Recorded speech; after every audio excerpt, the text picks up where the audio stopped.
Board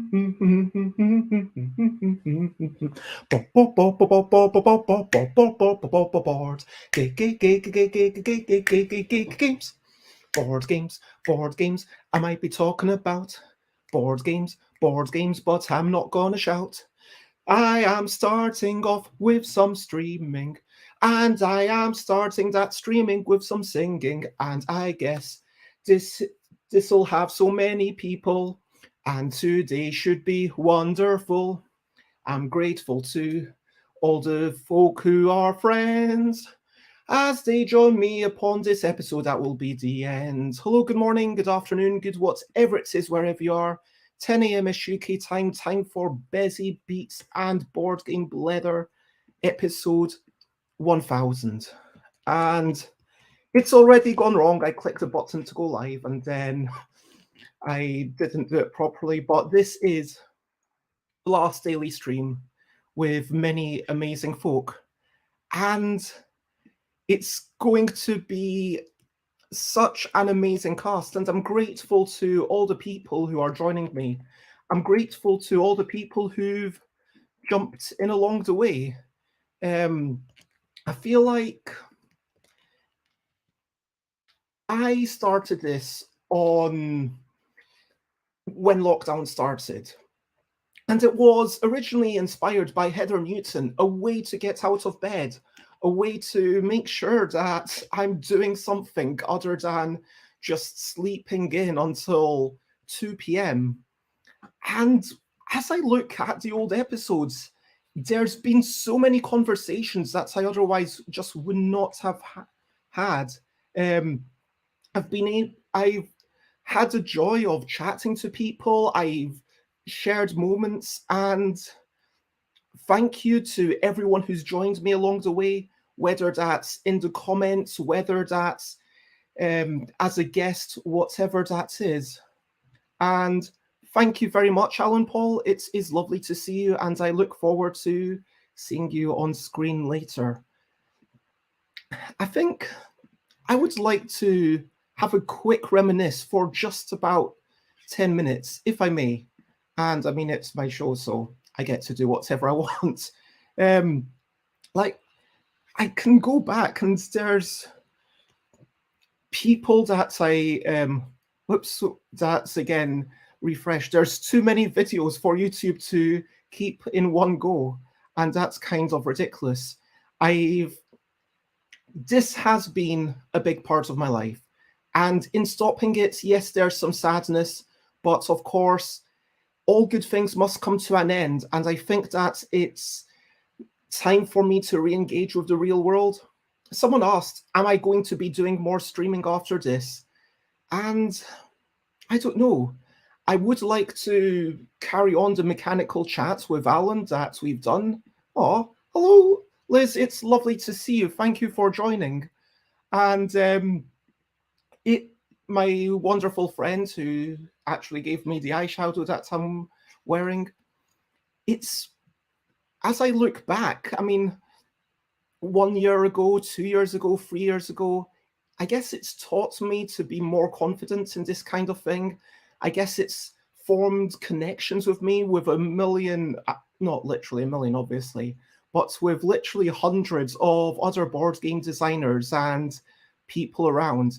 It started off as something that I just did, and then it started off as something that Chris helped me making slightly nicer thumbnails, and then eventually it was like, this is a thing that I do, and if people join in, hopefully they will have fun with it. And that's the point. It is all about the people. Thanks to the people who've joined me, thanks to the people, like, again, who've watched. And it started off because board games are such a big part of my life. Board games, I mean, someone said, don't you run out of things to talk about after a while? Absolutely not. And part of that is because new board games keep coming out. There's so many new ideas. We've got literally hundreds of mechanisms just from this one book that we can share and talk about and really investigate. And everyone who comes on, they've got their own story. Like, just a very quick recap. My streaming started 3 years ago with some Tuesday, Sunday, Thursday online games with some amazing people around the world to help me get through lockdown. And then with my first Blethers, I mean, it's moved to Bezzy Beats and Board Game Blether, but back then, just Bezzy Board Game Blether. I started off reviewing stuff, having some questions, and then my first guest, I think, was actually, I'm fairly sure it was Alan Paull, but there's a lot of things missing from YouTube between 14 and 44. Alan Paull's been a wonderful fortnightly guest, and having that sort of thing, a regular thing to say, hey, this is happening, and good morning, Mike, it's lovely to see you. Having a regular thing, because when I'm self-employed, it's hard to get into habits. It's hard to sometimes know what I'm doing. So here is 1 hour of the day, plus maybe 30 minutes preparation or whatever, where I know this is what I'm doing and I get to do this. Again, Alan Paull, distributors, board game designers, board game people from around the world. Howell from Cakes and Ladders, unfortunately, that's a thing that's gone away. People from Nigeria and Malaysia. And yeah, obviously a lot of people from the UK, I'm not going to deny that.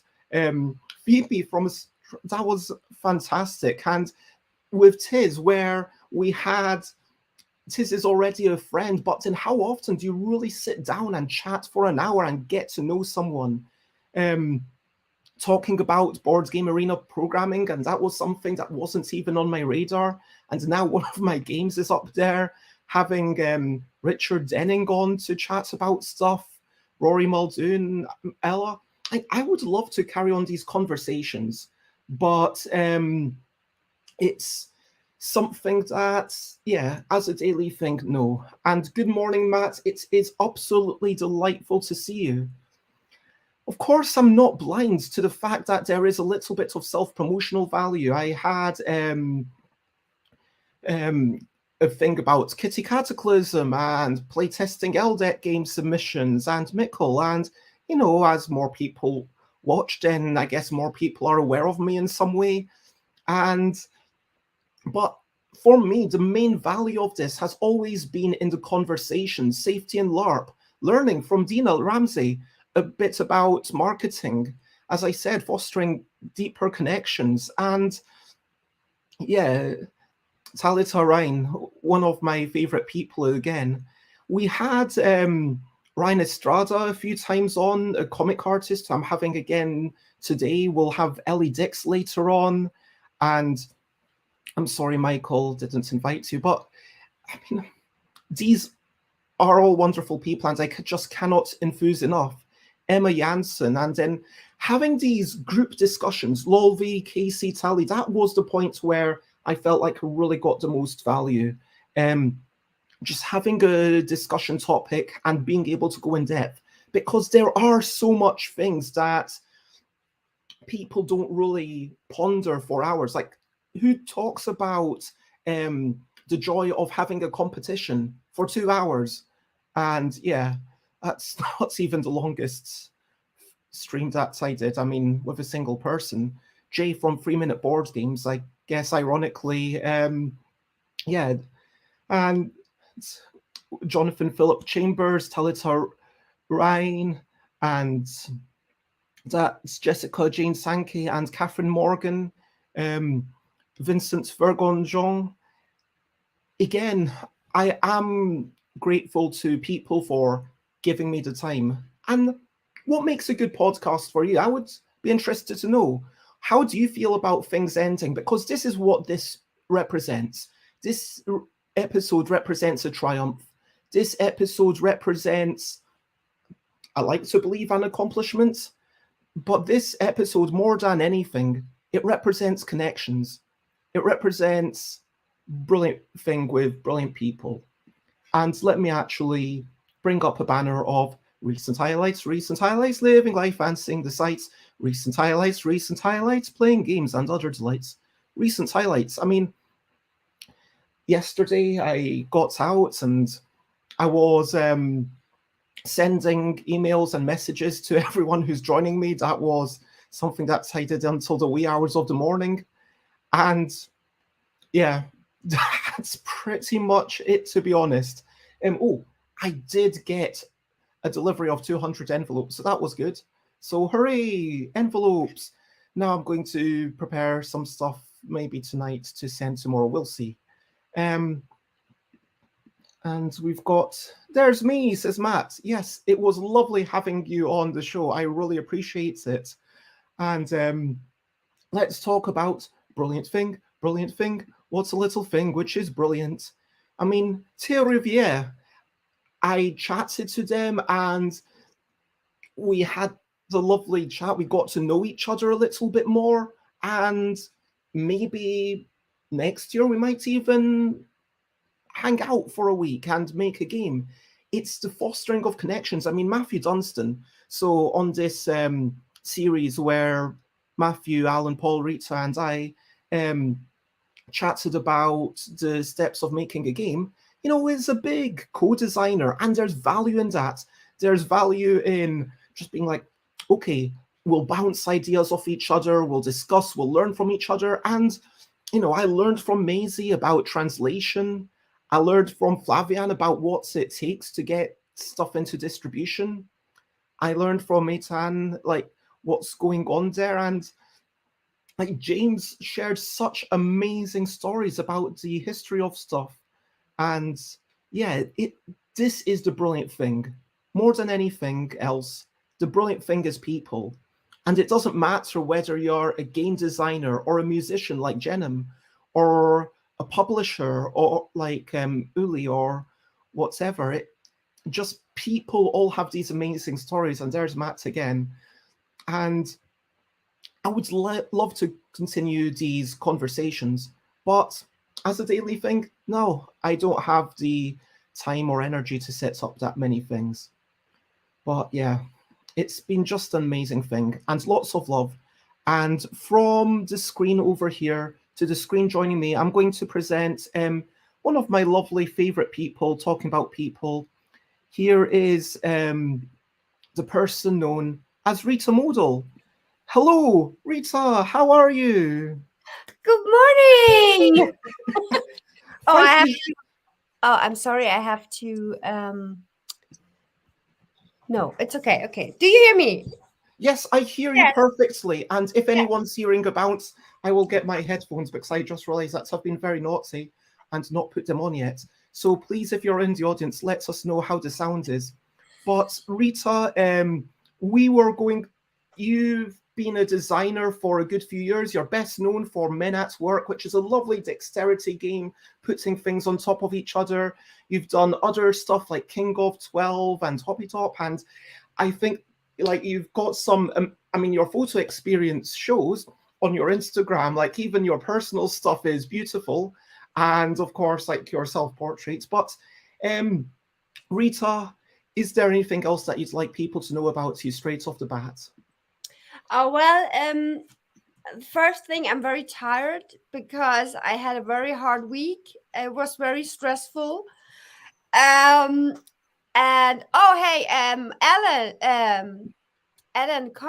congratulations for your birthday you had a few days ago, I think. Yes, I believe it was 2 days ago. Yeah. Yeah. We're going to sing it again. Happy birthday to you. Happy birthday to you. Happy belated birthday, Alan. Happy birthday to you. Anyway.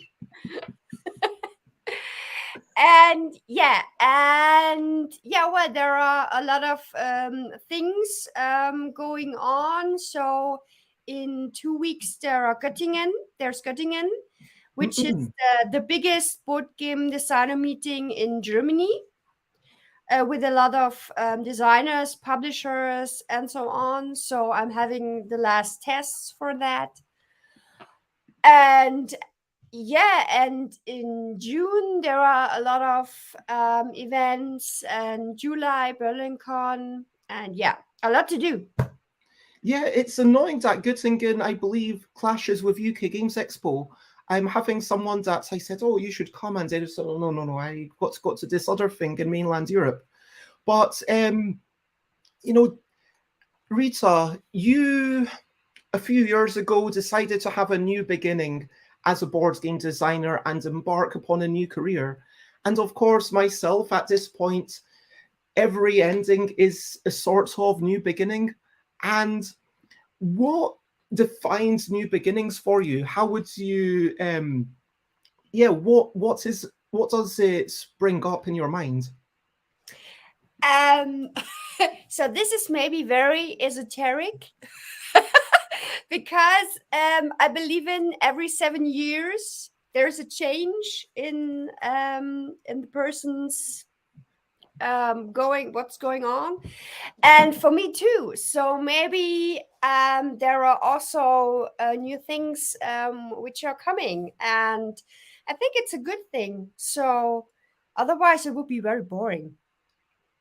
I mean, isn't it fine to just keep doing the same thing over and over and keep becoming better at it? Isn't that a valuable way to live life? Yes, of course, but for me it's getting very boring.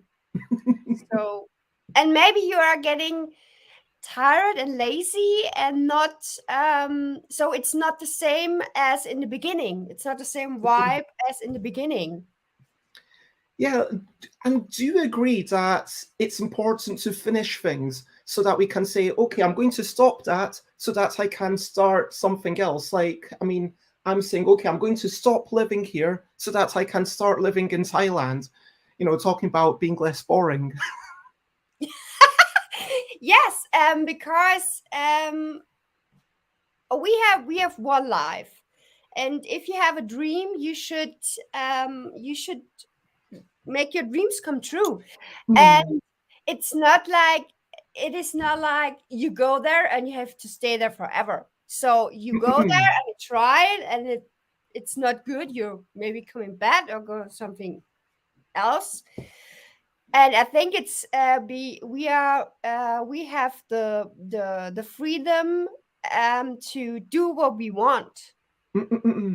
So, and this is we definitely have a lot of privilege, I think. Yeah. I mean, we're born in a wealthy nation, relatively. We're able to adventure. I mean, things would be very different if Thailand had been where I was born and I had the average wealth of someone there. And it's important to be aware of this, but I think there's no shame in taking up those opportunities.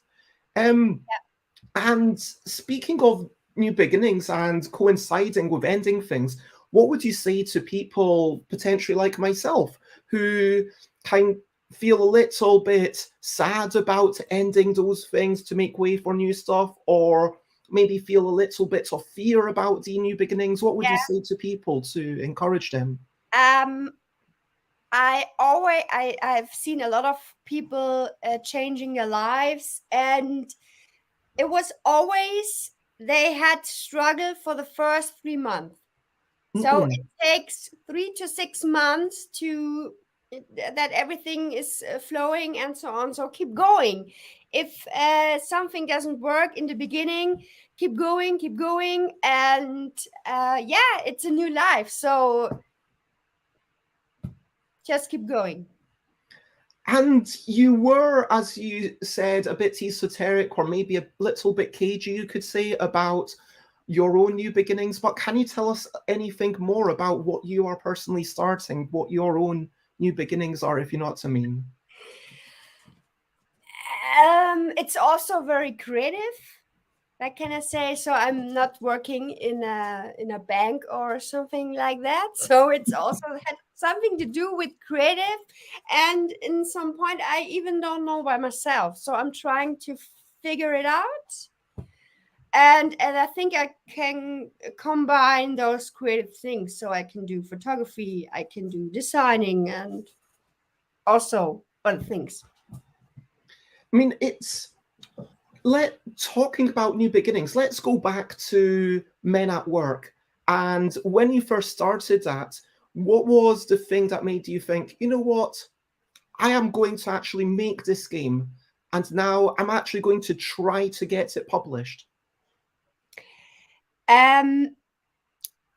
It was in this was in the beginning, so I had a lot of vibes. I had a lot of willing, and I wanted to do that. I had a lot of fun, and so I tried and tried and tried, and at some point, it was very easy and was very fast. Mm-mm-mm. So, but I think it was very difficult the time after that. So it's like you have it, and then it's very difficult to stay there. So it's not like whoop. So that was the difficult thing. I mean, that's an interesting point because I mean, this sounds really weird, but there's been times when I thought, oh my gosh, I've not made a new game for like a month, and what's going on here? And yeah, I don't know what to do. Yeah, there's a lot of pressure, because every year's Essen and every person I meet. So, what do you have new game? Do you have new games? Do you have a new game? Mm-mm-mm. Yes, I have. So, and there's a lot of pressure that you always have to bring new games, and yeah. And like, don't you? I mean, a little bit of pressure is for sure healthy. I mean, for myself, without a deadline, I feel like I would never make stuff. I finally got the files for some games that I want to have printed for UK Games Expo. You know, just little busy bargain bags for folk who are familiar with them. I got them sent off to the printer on, I believe, Sunday and Tuesday. Like Tuesday was the last one, so it felt, yes, I finally done it. Brilliant. And then it's going to be printed in time, and then it will be brought over. And without that deadline, I just do not think I would have done it at all. It would just have kept being delayed and being delayed. So a bit of pressure is certainly a good thing, but I can also see how it can be unhealthy to have too much. So how do you differentiate? I don't think we have the same pressure, because the one thing is deadlines. Deadlines are very good because you push yourself to design new stuff. But the pressure to have new contracts and bringing new games is other things. So as long as the machine is working, it's fun. But Mm. when you have not the success you are one, then it's very frustrating. And yeah, there's definitely something to be said for learning to be okay with what you can do and learning to be okay with your own energy levels. I mean, there's been times when I felt guilty about taking half a day off, and then it's like, No, don't why feel am I? guilty about that. No, no, Yeah, no, no. exactly. And like it's like as a self-employed person, there's always the feeling of, okay, I'm not earning that much. Is that because I'm not working hard enough? Do you know what I mean? Do you Yes, get? I think it depends on. So I couldn't have this life which I have if I have children, if I have a loan for a house or something like that. So it is definitely another life if you have all that duties for paying stuff. And so as long as you don't have that that much fixed costs, it is okay to have a free day. Mm-mm. I mean, it's kind of down to what you're earning and about whether something is really time critical, Yeah. because it's also about sometimes if you bang your head against the wall, it's not the best thing. And then, in like, to be honest, a large part of the reason that stuff got done on Tuesday is because Jack said, "Oh, by the way, Bez, if you get it to me by 12:30, I will be able to work on it," and that was absolutely a great motivation for me to Yeah. get started on it and get doing stuff. Um, so, like to finish it off, to say, okay, you can be working on these things forever, and starting new things is obviously brilliant. I mean, you've got new ideas, you're exploring what's available in the world, but there's also a sense of completing projects. Do you know what I mean? Like seeing them through Yeah. until the end. And yeah, at what point do you think it's suitable to just say, I'm going to abandon this. This is not the thing that I want to focus on. Conversely, how do you pick the things that you do want to finish? Yeah.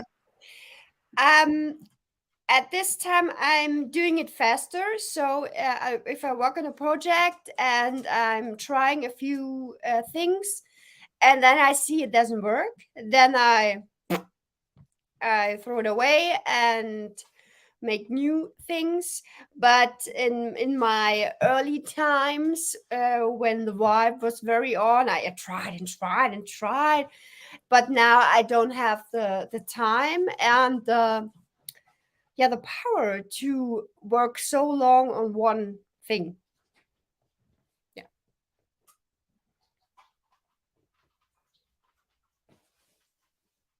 Oh, thank you.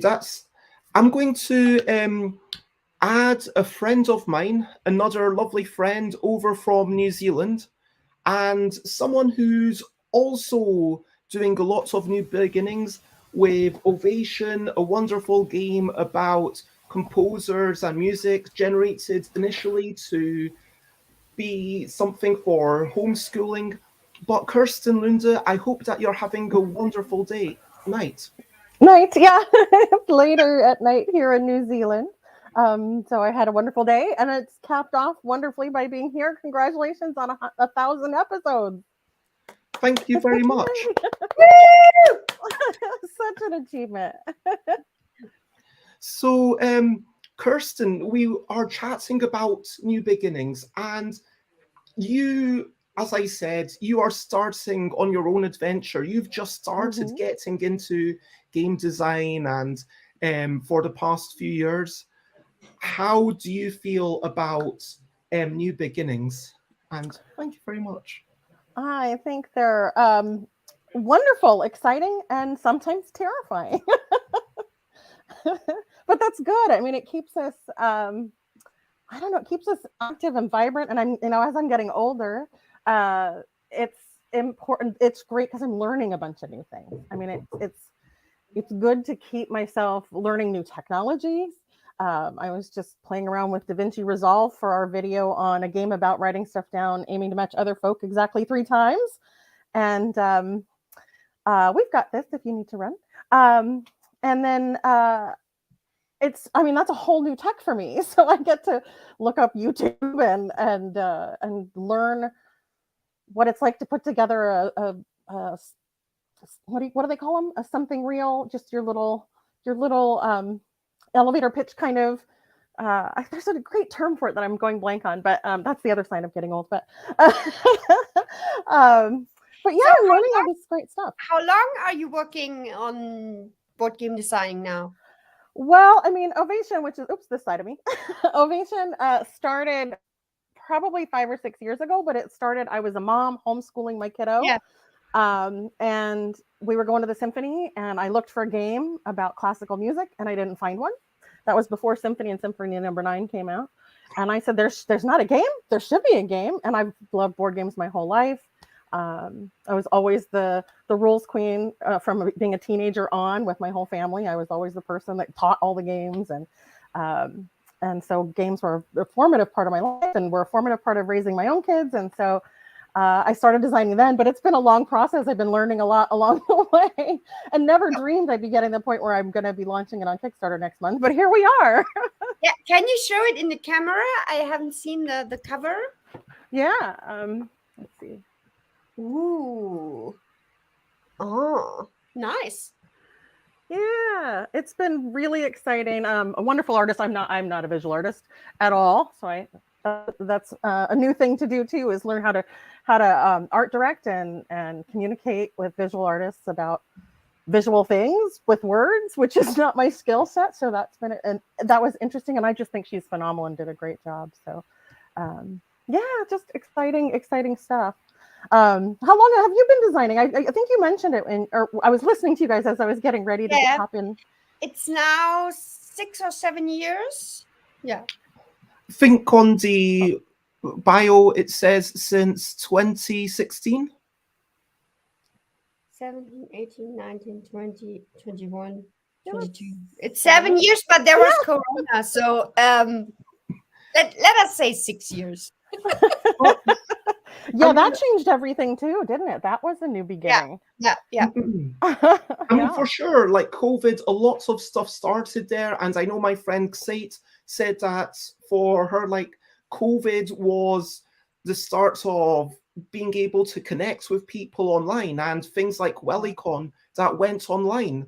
I mean, that's going to also happen in 2 weeks. There's a lot happening. The Gootening, the UK Games Expo, the WellyCon, which I probably might go to the Autumn WellyCon one day. Who knows? It's not too far from Thailand. It's only like, I guess, less than 12 hours flight. As opposed to here where it's more than 12 hours flight. I mean, it cuts off, isn't it? What makes a long journey versus a short journey. And Ollie says, hello, last all, after 1,000 episodes, we'll miss you. Thank you very much. That's very kind of you. But as I was saying to Rita, we do very much see this as a new beginning. But Kirsten, like all these new beginnings that we've been talking about, you've been talking about how it's been inspired by other people, by the supports of the community. And like we've had a new beginning for working together in a way on Questable, which has been lovely. And, I think, maybe after that, we might choose to work on something else. Who knows? Or we might take a break, which is also okay. And I love it even if we take a break, because we might be like, okay, we've worked on this for 2 years and now we just need a bit of a break. And but would you agree that the community is an essential part of any new beginning? Absolutely. There's a wonderful learning opportunity where we're talking about learning new things. The community supports new people learning, and I found you through community. I found Sate through the community that is Loozapalooza, and played a game that they were submitting for the LDEC contest, and that's the first I'd ever heard of it. So that created chains that have brought me to submitting my own and luckily winning the contest last year so that I could work with you.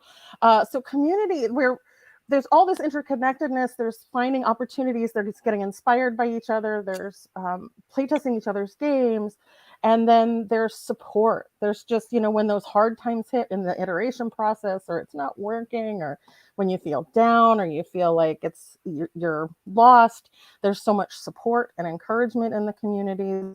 And I don't think I could be here at all talking about it if not for the support of the wonderful communities I found. I mean,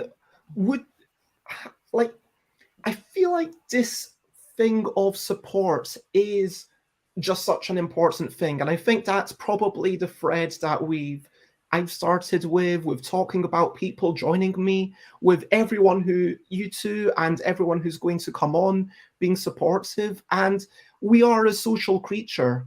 And so whether we do things or don't do things, at least for me, a big part of determining what to do and what not to do is very much just, do I get to be with other people? Do I get to change other people's life? Do I get to spark joy? And do I get to see someone's face while they're laughing and enjoying this game? And Rita, what would you say about the community? I mean, has the community been there for you, or do you feel like not really?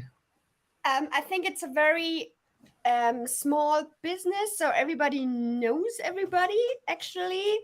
And it's very helpful, especially for young designers. So you can get a lot of tips and recommendations and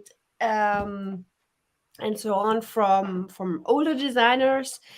And yeah, it's but there are also a few reviewers, and yeah, of course you know them, but it could be that they don't like your game, and and you're meeting on an event again, and then say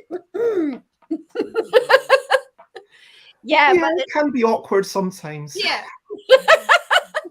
Yeah, but it's a small there are not so many people in this area, and it's it's a cool business. So everybody's friendly.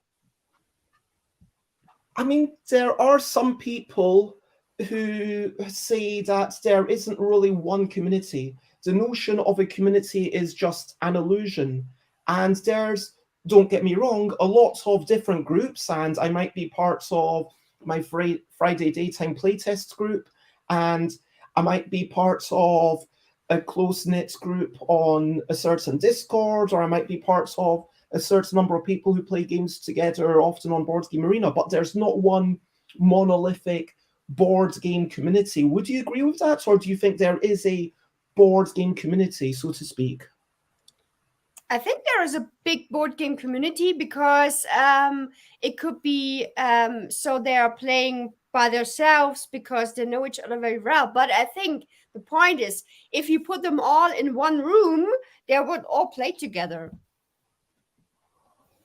I feel like there's a combination of a larger board game community and then smaller communities where you can have. I absolutely agree with you. It's a creative and people art and craft that we're doing here. The craft of designing games, the art is all about people, and so when you put all of us in a space, we're all going to play together and we're all going to engage in it and stuff like that. But I also find that there are different. I've found different communities for different things. Like a community that playtests each other's games is a little different than a community that's talking about how we're feeling or doing accountability kind of stuff and saying, what are you working on? What are your goals? And how, are you stuck? Can we help you get over it? Right. Like, so in that sense, there's communities that can help in different ways and support different needs. But you're absolutely right, Rita. It's a really small overall community. So be kind to each other and be constructive. If you don't like a game, content creator, be constructive and be considerate, because a lot of work went into it. It's okay that you don't like it, but you don't have to be unkind, because everybody's going to know if you were unkind. Everybody, because it's a small enough community that everybody's going to know. And that's both, you're saying something that's going to be hurtful with a lot of people, or then other people might be hesitant to trust you with their hard work, right? So, it's a community, and it's a community that really stands up for each other and protects each other's content and creations. I was really impressed with the overall board game community when Connor Wake had someone copy one of his prototypes and kickstart it, and the whole community that had been playtesting his game and knew him so well said, you don't do that to one of us. Yeah, we have the same thing in Germany here. And if you look at the Board Game Geek ranking, it's not so good. Yeah, it's really interesting. I mean, there was a game that, whilst I don't think I've rated it, or I think I might have left a kind of, I can't even remember whether I left a comment on it or not, but someone made a post saying, hey, this is a thing going on, and it's very similar to Yogi by our friend Bez. And then immediately about 10 people commented on this board game and said, hey, this seems like just a rip-off of Yogi. This is not great. And because even though Yogi might be from a big multinational company, it's still like from this one tiny designer who's struggling to make an income. And and there are people who share knowledge. I mean, knowledge sharing, which you mentioned earlier, is such a key part. I mean, James Maffey, rest in peace, did so much good stuff. And also Oliver, I mean, even though Oliver hasn't had a lot of any industry experience, sorry, that sounds harsh, but you're not a designer. But what you are is someone who's really knowledgeable. And Oliver, in the comments, thank you for signing up to the Kickstarter, and I'm glad that you don't mind me saying that, is like someone who's thought about these things. And every time I listen to or I scan through one of the blogs, I'm like, yeah, you know what? That's completely correct. And we need to be even-handed, because things are not binary. Things are not this or that. And we can't pretend that they are, because that's also incredibly damaging and polarizing. And of course, that sort of thing is going to bait clicks when you say, I have completely solved Catan. You can get these, you can win every game in the future guaranteed. It's like, well, if you can guarantee that you win every game in the future, why haven't you won any championships? If you go and do that, then maybe I'll trust what you're saying. And that's, but I like to believe that as a community, we do have to build up each other and support each other, but we also have to call out, I'm going to say it, bad actors, sorry, or people who are kind of doing clickbait and stuff, which is intentionally designed to polarize. Yeah, it's really important to maintain the community that you want to have. $99, The and it's ultimate yours. Catan strategy guide can be yours for only $99, says Alex. And good morning to you. I do it for 89. I'll do it for 88. Yeah. In all seriousness, Kirsten, how can we establish meaningful relationships? What's something that we can do as people to deepen those bonds and make sure that, we are there? I think that the most important thing is to approach it with bringing yourself and bringing what you can to the community. Not so much what can I get out of the community, but what can I offer the community? The golden rule, right? When you're playtesting, golden rule, make sure you're giving as much as you get. Make sure that, like I just did the other day, I was doing a bunch of sell sheet feedback for the Proto Spiel Online folks that submitted their sell sheets. And I kept sharing this this little exercise from Sen-Foong Lim that was brilliant. I kept sharing it with people and I went, why haven't I shared this more widely? I should share this with everybody. And I posted it in a Facebook community. And it was so special to go, hey, shout out to Sen.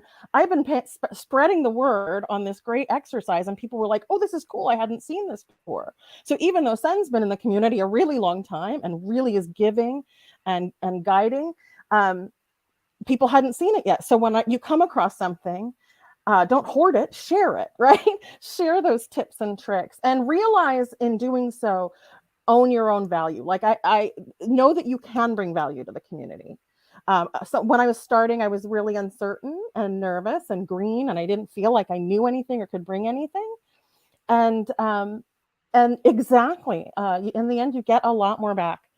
When you go in and you go, you know what, I do have something to offer, even though I'm new. I've played games. I've, as you mentioned about Oliver, thinking about things, you have value to offer. So offer that, and then you get so much more in return. It comes back to you tenfold. And like what you said about owning your own value, I love that, because sometimes there can be a deep sense of imposter syndrome, thinking, do I belong here? Like, should I be making these shows? Should I be making these games? Am I deserving of this money? Do I deserve to be paid? And then you start, well, I feel like for a certain mindset, self-doubt is just a natural way to be. So how would you encourage people to sort of open up a little bit? I think the safest, or the one that feels the safest, is commenting on, maybe you don't feel comfortable making a post or you don't feel comfortable starting the discussion. But if you go into spaces, whether it's in a live con and there's chat rooms where people are talking, you can join a discussion and you can offer thoughts on what someone else is doing. You don't have to lead or guide anything. You don't have to make the post. But if you comment on others' posts or you read what others are doing,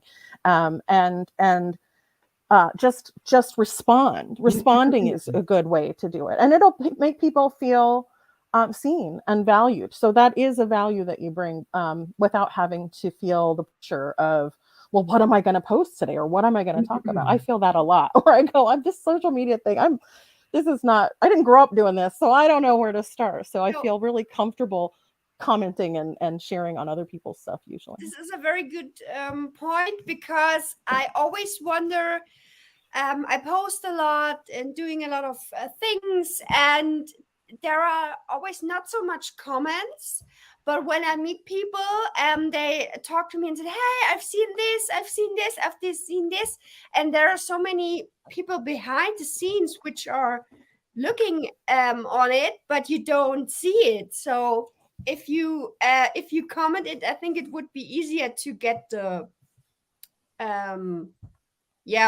if something is good or bad. Absolutely. It helps you to know that you're being seen, right? Yeah, absolutely. Yeah, I mean, what you say about feeling seen, and if we've all got those insecurities, frankly, it feels like if I post something and someone just, on Twitter clicks the like button, like maybe I share Frank West's post and, it's not even my own thing, but then I say, this is a wonderful post with tips for designers and check it out, by someone even clicking like, that makes me feel like, hey, I did a good thing by sharing this. Or if someone responds to something that I posted and say something as, this sounds terrible, but something as inane as, looks good, just like that, then I feel like, hey, oh, thank you very much. And that actually is meaningful. And Natalie says, I'm mostly quietly admiring Rita. Your games are definitely being appreciated a lot around here. And Shunuito, thank you very much for the lovely comment. Oliver says, many people are happy to complain about something. Too few share when they like something. I would agree with that. So true. And I reached out to Halmer Hach because photosynthesis is something that I've enjoyed so much recently. I mean, I've got it's somewhere, it's too far away. It will take me like 1 minute to find it. But it's something I've enjoyed in real life, but recently playing against other people who are frankly reasonably skilled on Board Game Arena. And then I've still only lost one game in 2-player mode. So I'm really looking forward to next season when it's all 2-player mode all the way. And I reached out to say, hey, this is a lovely thing. And I did also have an ulterior motive, but then they said, oh, thank you very much for saying that. And I think this is an important thing to be mindful of, that I think all of us, it doesn't have to be a big comment. You don't have to say, oh, I love the way that this eye looks or the colors that used. You can just say, nice picture. And that's sometimes enough, right? Yeah. Absolutely. We've had a couple of comments going back. Alex and Oliver mentioned about safe spaces and making sure that everyone else feels confident and safe. And of course, Elizabeth Hargrave has really helped build up people by trying to big up the other women in the industry and saying, hey, look, there's all these other people, take notice of them. And I think that Eric Lang has also done a lot to push for minorities, other minorities. And but how can we as humans make sure that other humans feel empowered to join these spaces and join our community and never feel ostracized? Kirsten, let's start with you, if that's okay. Yeah, that's tough. I think I mentioned briefly about cultivating the community that you want to have. I think that's really key to anyone who's leading a community, that it's really important for them to have guidelines and rules that are held to firmly to make sure everyone's feeling safe and included.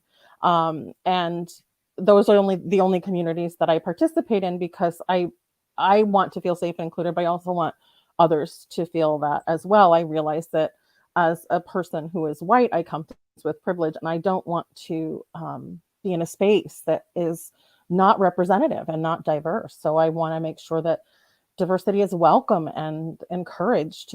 So having those going to places where those guidelines are clearly stated and are enforced, it's really important. Oh, did I just lose you for a second? Oh, I lost you for a second. I'm so sorry. You didn't lose me, but I lost you. We're all fine. Sorry about that. Yeah, and I think just listening is key. I mean, as I mentioned, responding is helpful and reassuring people, but listening is key as well. Sometimes those conversations may be difficult. It may be hard to hear that I may have said or done something that was inadvertently harmful or maybe represented bias, but you have to be open to hearing those and grow and improve and make sure that you don't apologize, but apologize wholly. Don't put a but after it. There's no buts allowed. It's just if there's get your harm butts done, out of here. Get your butts out of here. And hey, sometimes that has to happen too in a safe space. So I mean, Rita, do if you there are have people who aren't open tips for people who are wanting to help foster a safe community and build up other people? So we have the SATS, the Game Designers Association, and a few events only for designers or also for content creators. And whenever someone is new in the industry, I always tell them, go there, go there, go there. So all the things I have 7 years ago, I have to search very hard for. So, well, you have to go. What is this? I always tell them as I meet them. So go there, do this. Da, da, da, da, da, da. So then it's clear. That's something that I think it's wonderful that there is this group, and yeah, lots of love to everyone, however long you are watching, and I hope you have a wonderful day. But yeah, is Germany kind of leading the way?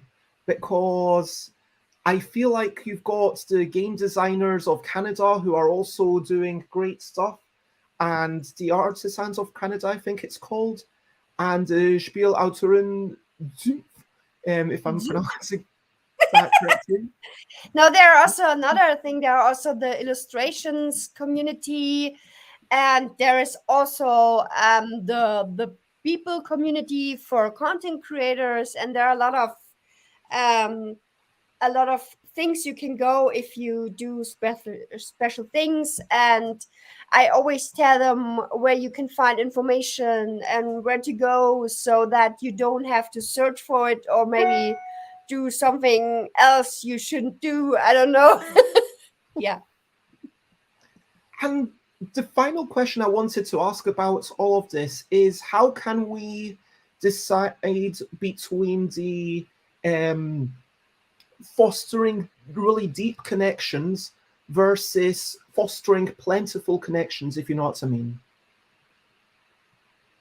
Kirsten. Goodness, I think I have to work on that a lot myself. Just I think it's going to come down a little bit to self-care, because you're only one human, and you can only give so much of yourself and so much time, and without making sure that you're doing self-care along the way. So I think for me, it's a challenge, because I have just loved meeting so many people from across the world and pour love on all these great, talented, exciting, interesting designs and people who create them and stuff like that, that it's hard to stop and focus on just this daily stuff I need to do. Like, you have this stream that has been here. This is the daily thing I need to do.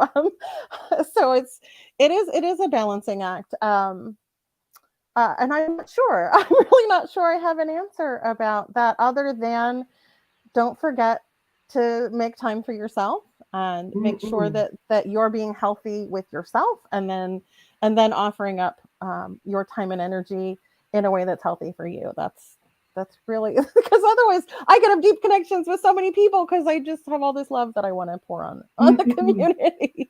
I love that, because we do have, I mean, love is an infinite resource, but at the same time, we do have limited energy. We do have limited time. And, you know, it's like the song, I love cats, I love if you know the one, that's an internet meme from decades ago. I'm sorry. But like, even though you might want to go and foster all the connections and chat to everyone and, you know, hug people in a safe manner, but like just that, make a game with everyone else, it's just not possible. You can't do that. And so we have to choose. And what you said about not forgetting to make time for yourself is really important, because you are also a valuable member of the community.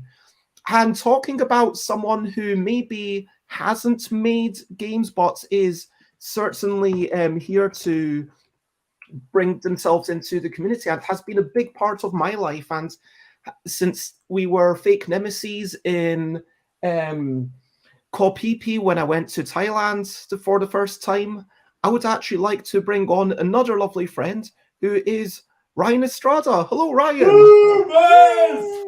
BBBB1000!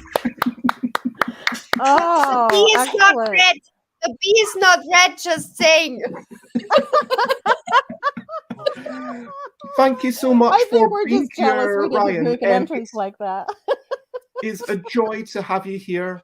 And you are a comic artist. You've worked for some amazing things like Popeye and Garfield, and you've got books that are out that everyone can go out and check out right now. And you've got Occulted coming out in a wee bit.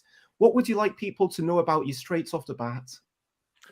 Well, I'm a weirdo who travels around the world making horrible mistakes and then make comics about them. So, we've talked on the show before about all the times I was almost eaten by lions and thrown out of a train, and the time you and I tried to kayak across the ocean. That didn't turn out well. But in the end, it's all fine. We make comics. And of course, people may have seen Banned Book Club, and the new one, as you mentioned, is Occulted. Oh, wow. Where do you come from? I come from the U.S. I'm zooming in right now from South Korea, where I live.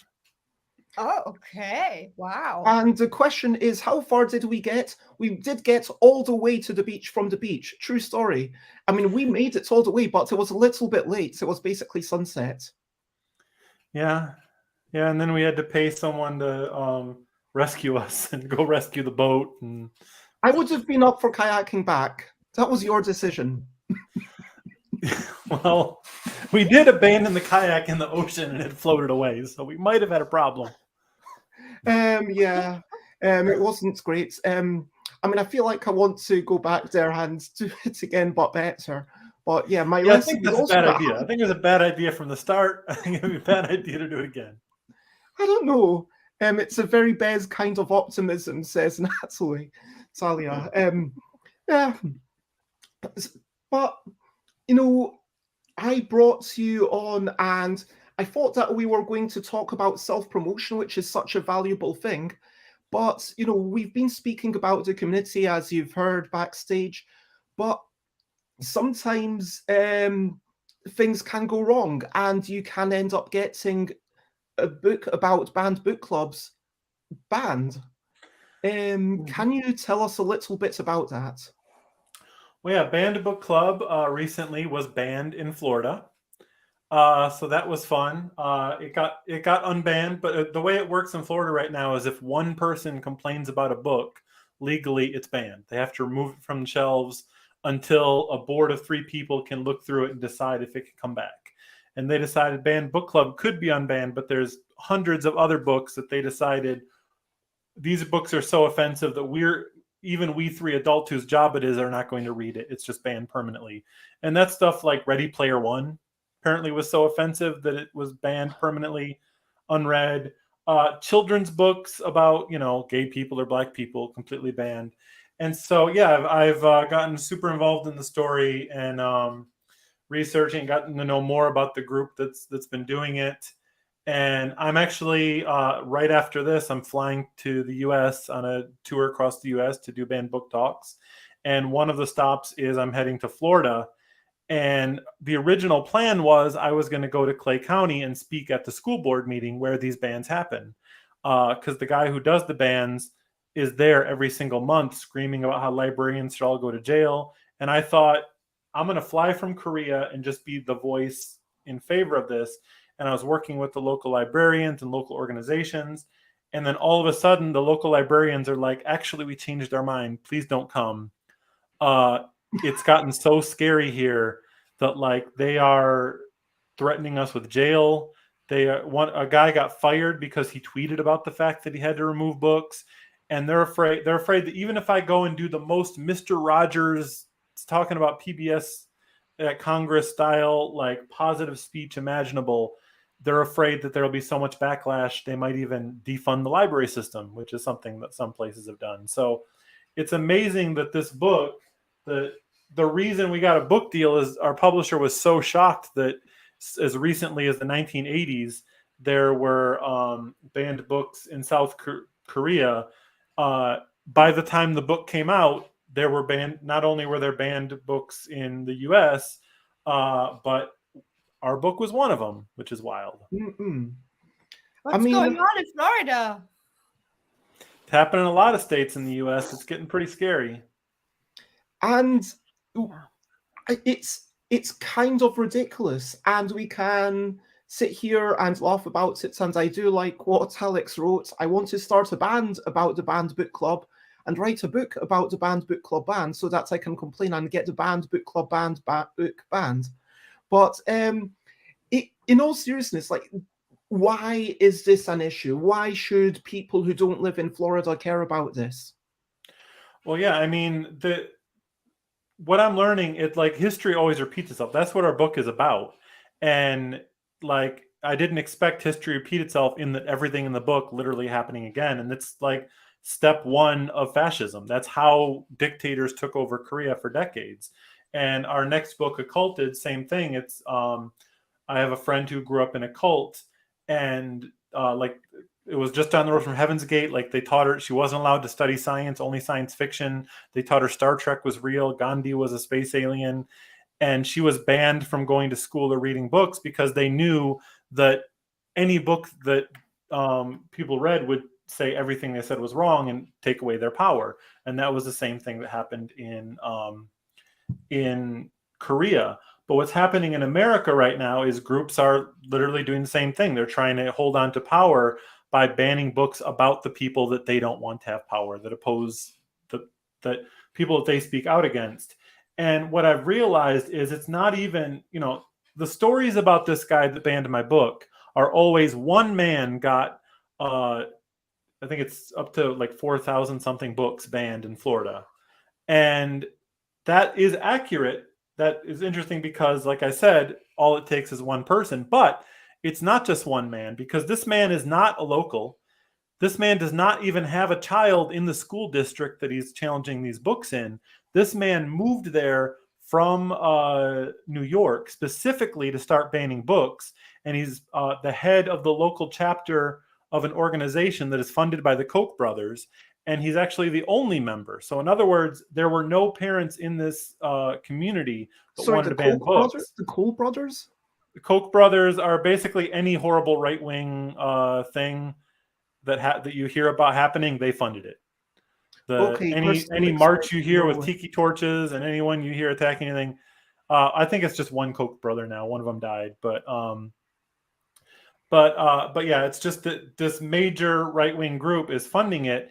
And so they paid for someone to move there and start stirring up trouble. And their whole thing is they just want to get rid of the public school system because they're heavily invested in private schools. So it's all a lie. And the problem is they don't mind lying, whereas the people fighting it have to tell the truth. In Hyun-suk's day, it was always, we're just getting rid of communist propaganda to keep you safe. That was a lie, because they were also getting rid of books about democracy, because they knew if you read a book about democracy, you'd be like, oh, wait, we don't have that. In Amy's day, it was, we're just getting rid of the lies about this world because we're going to learn about the next one. That, of course, was a lie. And now, if I post anything about banned books, there's 10 people jumping in the comments to say, we're just getting rid of pornography in schools. And they have exactly 2 screenshots that they love sharing of sex education books for older teens, for adult teens, and whether or not that has ever been shown to a child, they're like, this is what they're forcing on kindergartners, which is absolutely not true. And so most people that hear this, a lot of people, they don't see these challenges because they're all secret. They're not, they're just, nobody sees them. But I actually got a copy of this organization's entire spreadsheet, which is the notes that he submitted for every single one of the 4,000 books he got banned. And you can see even he doesn't believe that it's about pornography. One of the books that was banned is called Zen Shorts, and it is a children's book about a cartoon bear by Scholastic, and it's the one of the stories, the one that he was offended by. It's a story about very old story. Poor old man is in his house and a thief breaks in, and the thief realizes the old man has nothing to steal. So the old man says, "I'm sorry, I have nothing for you. You must be cold. Let me give you my jacket." That's the story. And they got that book banned because they said that its message was incompatible with Christianity. Because instead of teaching that you should be kind to thieves, they should teach the castle doctrine, which is the rule that if someone comes in your house, you're allowed to shoot them. And that's why they got it banned, because they didn't do that. And when they submit the document, there's a little blurb about what's wrong with it. And they wrote, why would you forgive your thief? Would you forgive your, and then giant bold letters, rapist? So they're submitting this to people who haven't read the book, and they're tricking them into thinking that's what's in the book because that's the word that they put in bold. But I'm like, if you see that in this book, you're the one that needs to be kept away from children, because you should not be looking at a book about a happy cartoon bear being nice and think about anything sexual, let alone rape, which is not sexual at all. It's they are lying and they know it, and that's what's going on. Yeah, that is ridiculously messed up. Yeah, Kirsten, Rita, I mean, do you have whilst this is something that's happening with books, it affects everyone. And I think that from a board game perspective, as board games, I've said it before that currently board games are almost seen as a genre rather than a medium. And I think that it's almost like, I don't know how many years it was, like, I guess middle of the 1900s, where comics really started becoming a more serious thing, where it wasn't just, hey, we are going to amuse and entertain. We can now talk about serious stuff. We can talk about our rights and democracy and actually tell stories worth sharing. And in a similar sense, as board games become something to go into libraries, and it's currently like board games are considered as if every film ever had to be an action adventure comedy almost. But in reality, you've got things like Votes for Women from Tory Brown, who's going to be on later. And you've got This Guilty Land from Amabel Holland, which is all about freedom and oppression. And then you've got, not to toot my own horn, but I'm hoping to still release Seize the Power, which is about, bigotry and discrimination. And we've got Holding On, The Troubled Life of Billy Kerr, Freedom's Underground Railroads. The list goes on of these very serious games. And this is a form of expression, and by censoring things, this is problematic, whether you are making stuff or whether you are internalizing stuff as a consumer. Kirsten, Rita, do you have anything to say? Yeah, so I can only tell from my situation. So of course there are themes which I'm interested in, so feminism and so on. But whenever I have a pitch and have these themes, the publishers say, "Oh, we only like friendly themes and happy themes," and now we have the theme. Okay, we now can do nature and climatic.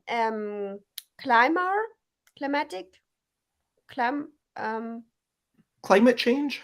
Yeah, climate change. So this is now the theme you can do.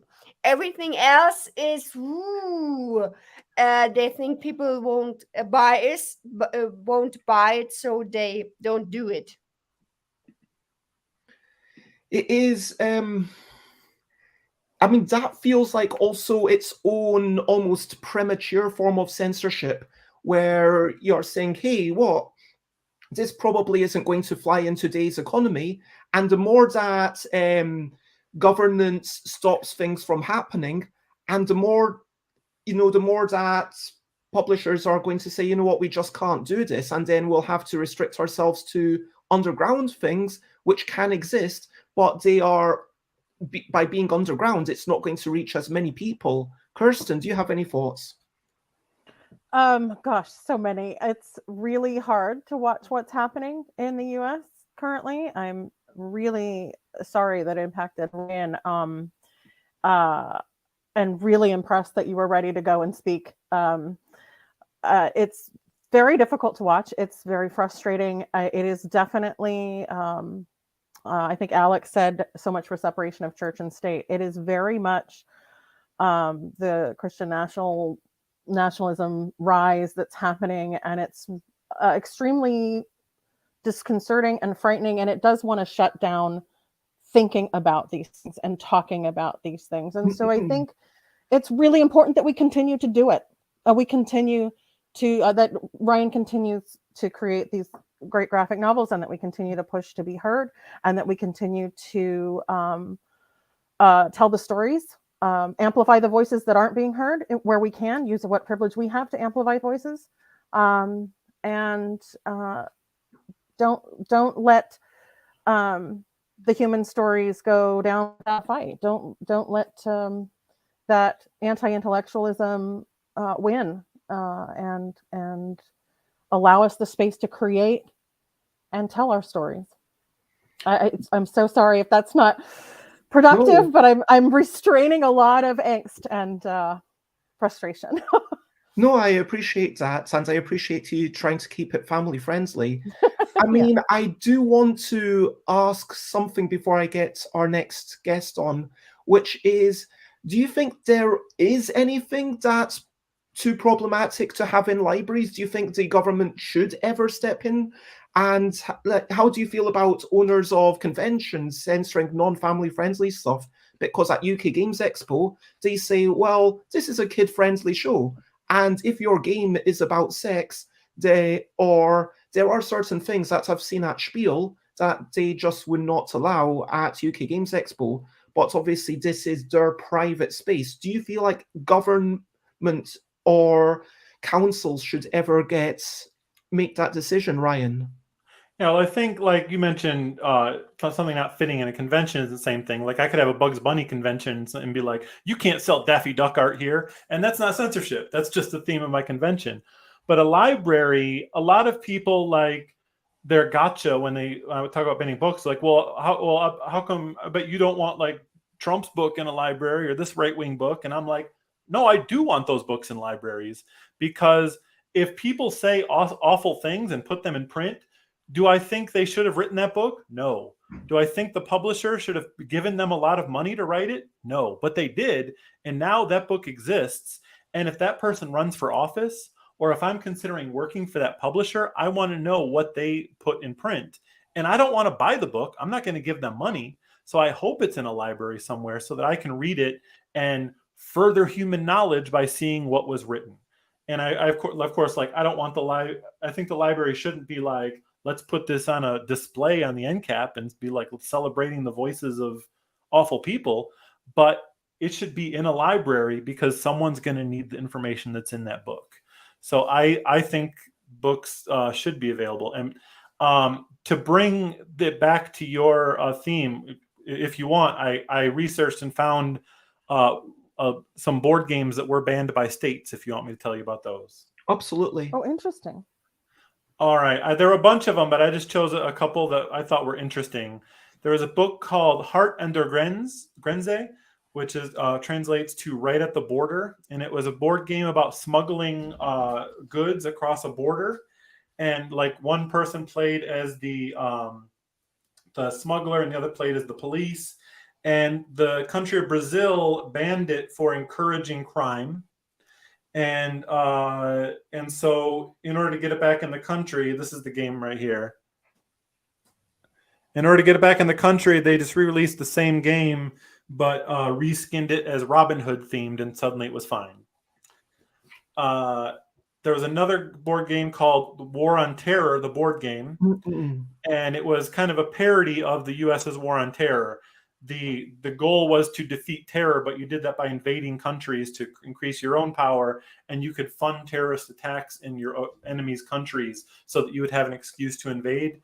and just the idea of the game was to do the most horrible things, but it was, saying something about this is what the war on terror is. And Amnesty International actually called it genius satire, but the United Kingdom didn't get the joke, and it was banned, and copies were confiscated as they were trying to be imported. There's a couple more. Of the show, Andrew Sheeran, who I'm actually going to be hanging out with on Saturday. I would like to hear more about these, but I do want to say a quick goodbye to Rita. It's been lovely having you. Thank you so much for being here. And Rita, where would you like people to find you very quickly? So I'm posting a lot on Instagram, Rita on Fire. I'm also on Facebook, but I'm not posting so many things there. So mostly Instagram. And thank you so much. And for now, bye, bye, bye, bye, bye, bye, wonderful friend. Bye, bye, bye, bye. To beginning and not just an end. Bye, bye, Rita. Bye, Rita. And hello to Glenn Ford, who is also a lovely person. I've been reading a lot of your stuff on the Worsties thread, and we had a chat about that. And you are here to talk about what you call non-discrete games, which is a really interesting thing. But Glenn, you are best known for doing miniatures games for Gaslands, for Osprey Games, and you made your own publishing company doing SSO, Moonflight, and Touring, which is a lovely thing of seeing if you can outwit random chance, which is kind of, yeah. And yeah, what would you like people to know about you, and how do you feel about censorship? I can't imagine anyone coming on here and saying I love censorship. I think it's a really great thing. The more the merrier. And I think it's an interesting question as to the sort of the subjects that board games can deal with in a healthy way. I think particularly, operating within the miniatures wargaming arena, and touching on subjects like that. There are games about being rioters and terrorists. The CIN game movement is counterinsurgency games, so they do quite often focus on playing as a terrorist and things of that nature. It puts me in mind of the game Train, the art game, where essentially you're playing moving goods around on trains for the first part of the game, and then as the game goes on, it's slowly revealed that you're running these trains during Nazi Germany, and the goods that you're moving are to concentration camps, and how players feel about it and react to it is I think very difficult subjects can be dealt with sort of intelligence and subtlety, but how you manage to do it, I think, asks a lot of difficult questions. I think there's room for every subject if dealt with by intelligent and sensitive people. I mean, just before you came on, I asked a question of should anything be banned, and do you believe anything should be should I be able to go off and buy Mein Kampf and learn what Hitler's thought process was, or is that a dangerous thing? Kirsten, what do you think? I think the interesting word you used there was buy. Ryan touched on it, where I am more of an advocate that it's in the library, contributing to what is it contributing to if you buy it? I mean, that's a personal ethical decision, of course, and there are a lot of even recent topics where that has come up. And there are choices I made on where I would shop in the US based on what I knew was those corporations and companies were doing with money. So I agree with Ryan, what he said earlier, that absolutely things need to be out there. It needs to be seen. I do have a difficulty when it's necessary. Like if you have a game, if you gamify really harmful things. Train was exactly one of the things I had thought of that does it in a considered and analytical and intelligent way. Glorifying, it's sort of the discussion that I think happens a lot in the RPG world of the comfort for the players and saying, you know, what we don't do. So rape simulation or, you know, stuff that is simulating or gamifying or making it fun to put people. There was another campaign. I don't even want to mention the title of the game, but there was a Kickstarter campaign where you were putting people in ovens as part of the game, and I was pretty horrified by that. So I don't know that I would ban it. I don't think I would. I still don't think I would call for banning it, but I definitely made an ethical call that was not something I think is of value or adds value to the conversation or the topic. So I think that's a really interesting point, that if you're contributing money to the thing, that's a very different call to going to a library and checking this thing out. If I get a second-hand copy of a game that I really disagree with, if I buy Trump the board game, that's not supporting Trump. Well, I think what you had mentioned specifically about reading Mein Kampf, and I think you absolutely should read Mein Kampf, not because it's a good book, but like in our book, one of the people we interviewed went to jail for reading Kim Il-sung's autobiography, The Dictator of North Korea. And it wasn't because he liked Kim Il-sung or wanted to know what he said. He said it was because he wanted to be able to recognize the same lies when they were coming out of the mouths of his own politicians, because, you know, he's like, I disagree with all of this, but also my government does all the same things.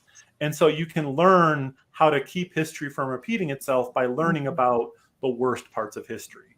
So, yeah, and it's the same with these games. Like, I don't want these games banned, but if I know someone that has that game on their shelf, I'm going to maybe not hang out with that person no more. I mean, what if they have 1,000 games and it's like, you know, their board game collection is basically like a library? Would you? Yeah, if they have a collection, then I'll be like, hey, tell me about this game, and I'll see what they say. If they're like, oh yeah, this is a horrible game, but I you know, this is the only, you know, it's a rare thing and the historical value, I'll be like, great, cool. If they're like, yeah, I'm just really into this game, it's just so fun, I'll be like, yeah, I'm gonna go now. Yeah, I'm not going to not talk to you because you've got Mein Kampf on your shelf, but I am going to ask why you've got it on your shelf. You know, I mean, I think it's fine to say that, you know, it's best to know what tunes the devil is playing. You know, it's important to understand what perspective people are coming from, and if you're like, you know, oh, I have historical and philosophical interest in, you know, the roots of tyranny, then it's like, oh right, well, yeah, you probably should have Mein Kampf. You probably should. If it's sort of like, I think there's some good ideas in there. Like, you read this book? This thing's good, man. You read it? It's you know. Good but I want you to have the ability to buy the book. Unfortunately, that means I have to accept the existence of people who love the book. But you know, that is the nature of society, and I'd rather have a society that allows things I don't like than bans the things that I think are worthwhile. I mean, there is clearly a personal responsibility of what you make yourself. Dina says, when I worked at the school library, we intentionally got in a lot of controversial titles for educational purposes, and it really supported our political studies. That sounds great. And as a person, like, I know someone, they hadn't actually played Seize the Power, but they cautioned me to say, hey, people playing this might have, if you're ascribing points to this, people might just be feeling like, hey, I'm trying to be the best bigot in this game, but then they don't get the overarching message of what's going on. And you can couch that in designer notes in the manual, but how far can that go? And Glenn, you've worked on miniatures games, and whilst maybe you haven't worked on the deepest historical things, and there are a lot of war games, and people say maybe we should be uncomfortable with someone playing Nazis, even if we agree that, even if everyone at the table is, yeah, these were terrible people. Should we feel bad about playing Nazis in a game? I mean, yeah, the things like World War II wargaming are, you know, I think it's a personal choice, and I think it's funny the areas that are more I think, ethically problematic. It's almost as if there's a point where playing the Nazis during a World War II war game has almost become sort of a standardized idea. We know there's World War II, we know that there are sides to it, and we know it's a massive subject, and people do game in it for the tactical and strategic questions of it. And then you have games that look into things like colonization. And I know of at least one war game that's about sort of colonizing the Congo, and that's a weirdly more sort of upsetting than playing as the Nazis in a war game, because it's almost like we get that there's the thing about the Nazis and we get that there's a war game, and we've sort of established that there's a separating out of what the game is doing and what they actually, it's not like the war games require you to then hop off to Auschwitz and and sort of, and there is the thing where there was a German army, there were people who, not every single person was fully associated with what was happening there, and were put into places and put into situations.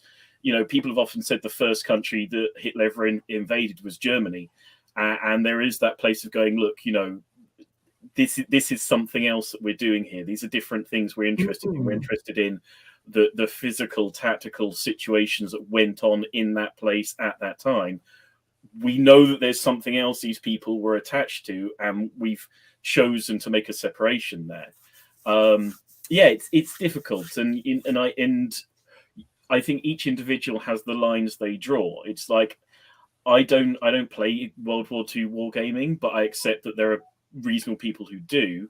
I've never written a World War II wargame, but I would accept being writing it. Whereas as it gets closer to the modern time, I get more and more uncomfortable as things become closer to to recent history, as you start looking at, should you write a game about modern terrorism? There are games about that. I'm really not comfortable going anywhere near that, but that's a personal thing, I think. It feels like you definitely need to treat these things with a certain amount of seriousness. Okay, we do have a party game essentially about World War II, a social deduction game, and there are the questions of, does this make it too much of a joke? Is this desensitizing people to the actual atrocities that happened? And as an artist, as a writer, as a game designer, where do you draw that line? Ryan, do you have any thoughts on this matter? Yeah, I mean, there are games like this about history that make people deeply uncomfortable. And a lot of times, maybe that's the point. You should feel deeply uncomfortable. And a game like that could be an education for someone who had never thought it that way. For us, who have already thought about that, we just be like, why would I want to? It feels trivializing to have that feeling come from a board game or any, like a movie or anything like that. But like, if you put on a production of Sound of Music, somebody's got to play a Nazi. And same thing with like Leonardo DiCaprio was like, when he was in Django Unchained, he's like, don't make me say the N-word.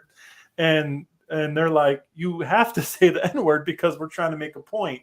And so like these things that you should never do, as part of artistic expression to make a point, sometimes is necessary. And someone can think they're doing it for a point, and everyone else is like, oh no, I don't, that's not the way to do that, buddy. But sometimes it comes from a place of trying to make a point. Sometimes it doesn't. When I was looking at that list of banned board games, there were a lot that I didn't mention because I'm like, ooh, yeah, that's a really gross game. Like I wouldn't want that banned, but I'm not going to talk about that. I'm not going to defend that game on a video stream. So yeah, these things shouldn't be censored, but they should definitely be criticized. And it's by criticizing these things that the next person will be like, I would like to make a point about this topic. How can I approach it better? And I think, yeah, I would like to wrap up this topic. I'm really glad that we've given it a little bit more space. Alan says, games can help you understand uncomfortable situations. As a war historian, I understand that when I see things about horrible things on your shelf, you know, it doesn't mean that you agree with them. It means that you're investigating them. And a quick hello to Timmy. I hope that you're generally well. Does anyone have anything else they would like to say about bannings or, yeah, games that deal with, yeah, does anyone have anything that they would like to say right now before we move on to a different topic? Well, Kirsten, I'm going to, if it's okay, because I've got a guest in the background and it seems like a good opportunity to have a quick switcheroo. Thank you so much for being a part of my life. Congratulations on Questable. It's been lovely to have you, and I hope to, I guess I will be speaking to you privately next week anyway. Yeah, thank you so much for including me in this wonderful event. Congratulations again. It was wonderful to share time with Rita and Ryan and Glenn. Thank you so much. Thank you for being here. And for now, bye, bye, bye, bye from around the world. It's been wonderful with all the stories we've unfurled. Bye, bye, Kirsten. Bye, Matt. Bye, Ryan. Bye, Glenn. Bye-bye. And a quick hello to Jessica Metheringham. We are, who is a game designer moving from politics to board games, but you still have a hand in politics and you're working on some greetings cards as well. And we are just about to have hopefully a relatively quick chat about non-discrete games. But how are you, Jess? And what would you like people to know about you right off the bat before we get stuck in? I am fine. Thank you. Lovely to see you, Bez. Lovely to see everybody else. Yeah, I'm feeling okay. It's relatively nice here. What do I want people to know? Probably I want them to know about Library Labyrinth, because that is my big thing, and I am almost at the end of fulfillment for that. And we've been seeing some extra sort of things come in. You know, people have been getting more copies, and yeah, it's been. Yeah, the UK fulfillment I've been doing myself. So I've been, going down to the post office every day with, bags of games. But yeah, we're going to be at Games Expo. So people who are here in the UK, come to Games Expo, come and find us. We're in Hall 1 somewhere. I don't have the stand number to hand, but we're in Hall 1 and we'll have Library Labyrinth, which is a co-op game about libraries and literary terrors and amazing women. And Glenn, I loved your idea for a topic where you talked about non-discrete games. And at first I thought you were just talking about moving miniatures on a map and, okay, you've got infinite granularity with that spatial positioning. But then as you chatted to me on Board Game Geek messaging service about this, we established that this is also about people communicating through different language, or just through a single language, but having that nuance of the language, the tone. Maybe it's something about charades, maybe it's something about marks on the paper, maybe it's a dexterity game where there are infinite ways that you could flick something. To all intents and purposes, obviously, there's a literally finite number of ways, but it's essentially infinite. Yeah. I think more and more sort of non-discrete elements in games, or what I think of as non-discrete element in games, I realize is what interests me about a lot of them. So obviously, you say a lot of my background is in miniatures games, and it's where I sort of first brought up to you is the idea of, so maybe to help explain it, if you think of a game like Monopoly, you're either on Go or you're on Old Kent Road. At least in the UK version, you can't be halfway between the two. There's a discrete number of positions you can be on a Monopoly board. If you think of a game like Warhammer is the most sort of well-known miniatures game, a unit in Warhammer can move 8 inches, can move any, section of an infinite range of distances up to 8 inches. Though that sort of infinity of choice, that sort of non-discrete movement, is the thing that always brings me back to miniatures games and that I find constantly fascinating. But as the more I think about this, and as I was talking to you, there is this sort of there is a non-discrete element, I think, to a lot of the games that really fascinate me, and I think are really sort of, there's something very human about that sort of non-discrete element. So as I say, yes, there's communication games where you're trying to get across an idea with words, or with limited and controlled communication. There are creative games. I mean, Pictionary is a very non-discrete thing. The idea of breaking down what you do in games like that to a set of sort of sectioned out elements is bizarre. It's sort of almost, it's sort of impossible to understand. And yet there are dexterity games, and I think more and more I'm really fascinated by the idea of sort of dexterity resolution systems in games. There's a game that I'm really enjoying at the moment, Mega City Oceania, which is a sort of, there's a sort of Euro game bit where you're sort of building a city, but once you've built the bits of your city out of little structures that you pull out of a blind bag, you then have to slide it over to the main city that's in the middle of the table. And if it falls over, then how it lands affects your score. And the game is about this very sort of human moment of everything stopping while somebody shuffles this thing across the table. Yeah, and I love the fact they've managed to make those sort of dexterity elements work within a quite crunchy Euro game. And for me, it really elevates that sort of the very discrete parts of building the city by bringing in this very human thing, this very sort of natural element. I think sometimes it's like, for me, non-discrete games are about taking something of sort of infinite complexity and using the way that humans operate to make that comprehensible. Whereas discrete games are sort of about taking something of finite complexity and using the way that humans operate to make that really difficult to comprehend. Because that's the way that a lot of discrete games break down are that they're finite choices, but we want it to be hard to work through those choices because that's the interesting bit of the mechanisms of the game.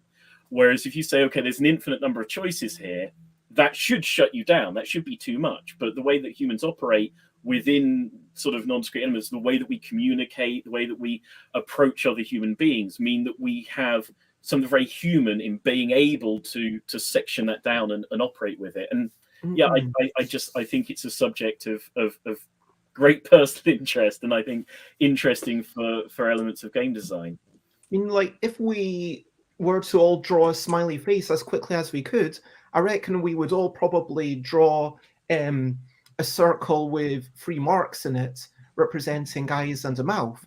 But then exactly how we draw that would change ever so slightly.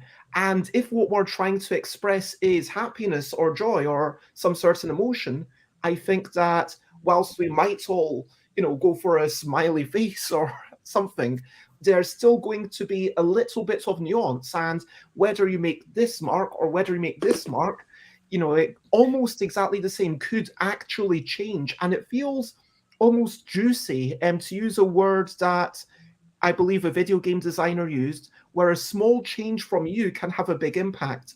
In a flicking game, for example, this looks exactly the same as that, but those would go in 2 completely different directions and score completely different points if I was flicking stuff around. It's maybe the joy of snooker or sports, which are themselves all about that non-discrete real-time space. Yeah, I mean, you can quickly conceive of the idea of saying everybody draw a smiley face of the 4 of us, and then a 5th person having to guess which smiley face was drawn by which person.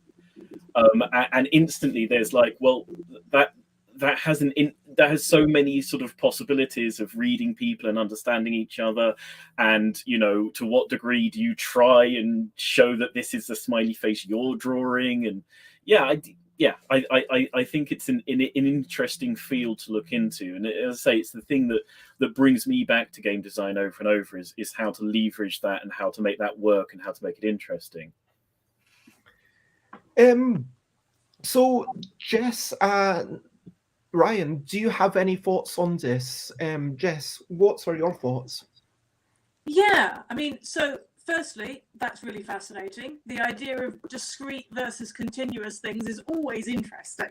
Whether it's on a spectrum or whether it's, broken down into little bits, it's like, oh, okay, which of these are we talking about at the moment? And I love the idea of trying to think about which games are discrete and which games are not. The question I suppose I have is, to what extent are we talking about creativity versus choices? Because you have some games that are very creative and you have other games that are very sort of, performative, and the game is getting the person to do that. And then you've got another style of games and, people tend to prefer one or the other. You've got another style of game where it's like, okay, this is very much a choice. You have 5 different things you can do on this term or 3 different things. So when we're talking about discrete, does it overlap completely with the creativity versus choices dynamic, or is it much more complicated than that? I mean, my personal opinion, the more I think about it, is that one of the things I think is interesting about games is that they have a transformative element to them. That you can get strangers or people that don't even like each other, and you can put a game between them, and the game is like a sort of a middleman between them to let them communicate and come together.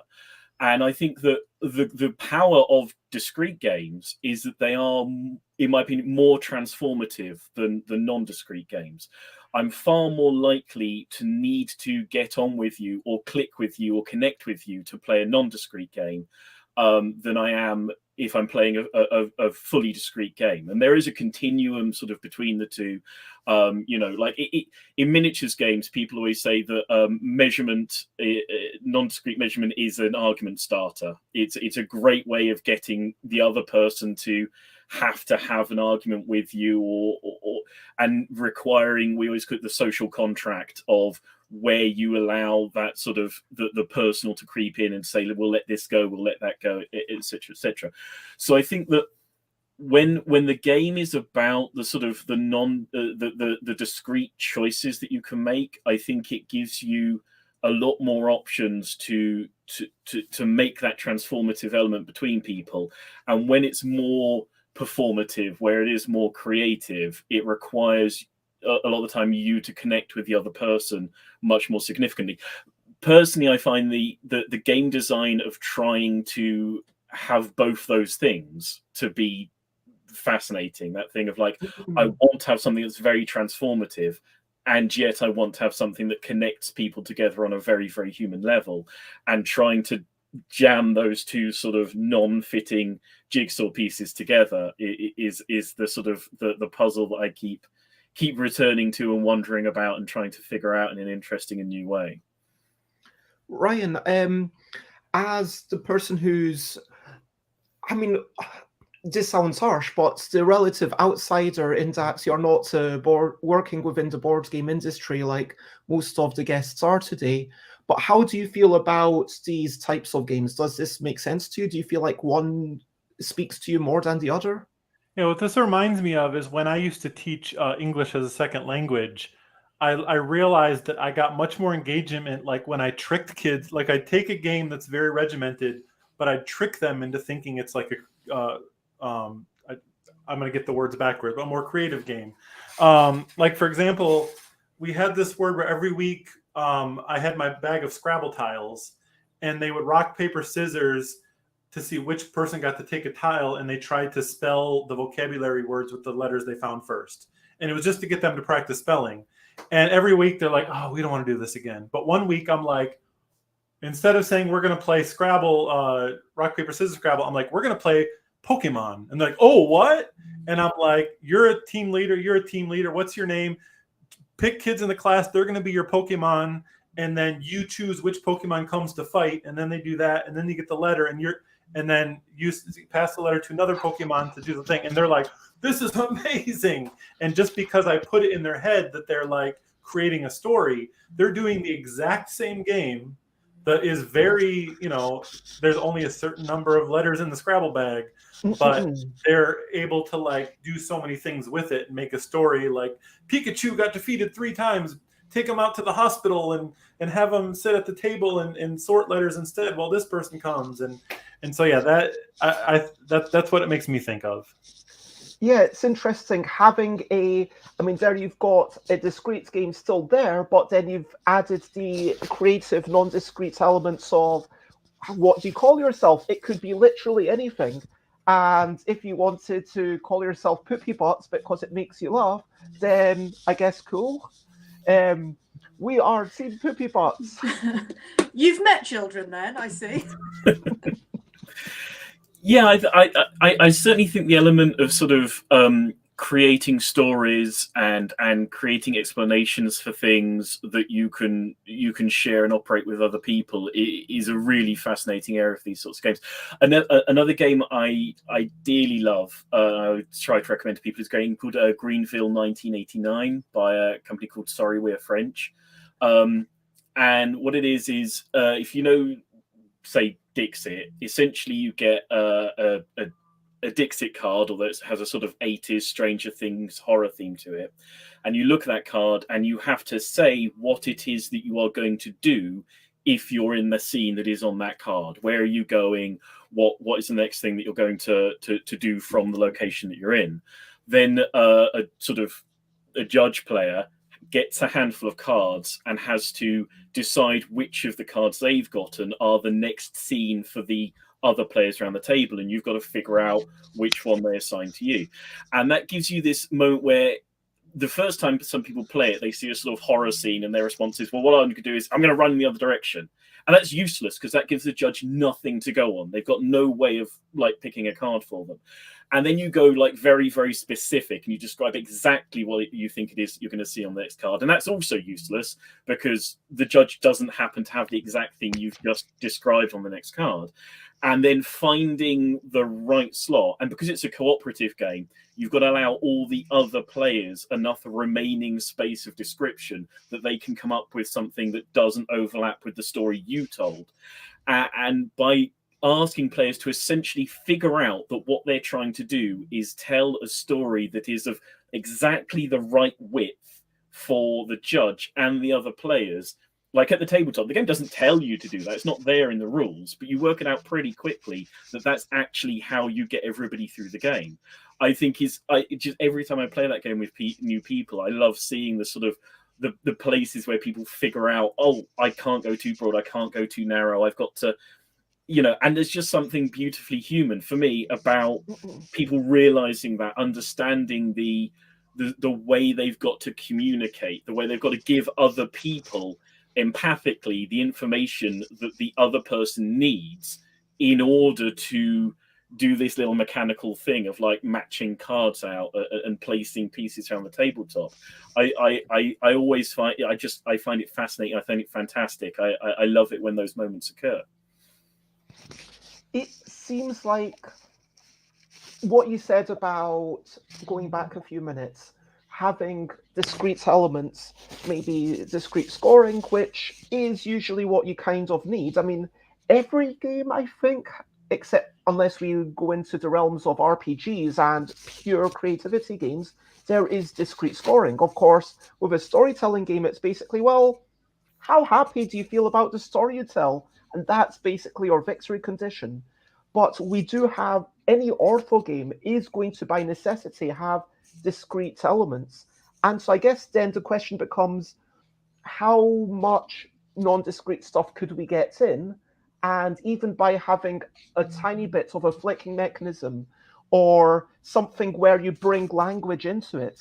And what I want to acknowledge is one of the bits that I put down, where if we consider bluffing as part of a non-discrete game, because it's all about the reading of other people, do you think that auctions are kind of a non-discrete game as well? Because if I bid up to 11, hoping that I don't really want the thing, I just want you to outbid me so that you spend more money, that's all about reading the people. And surely that reading of the people is non-discrete.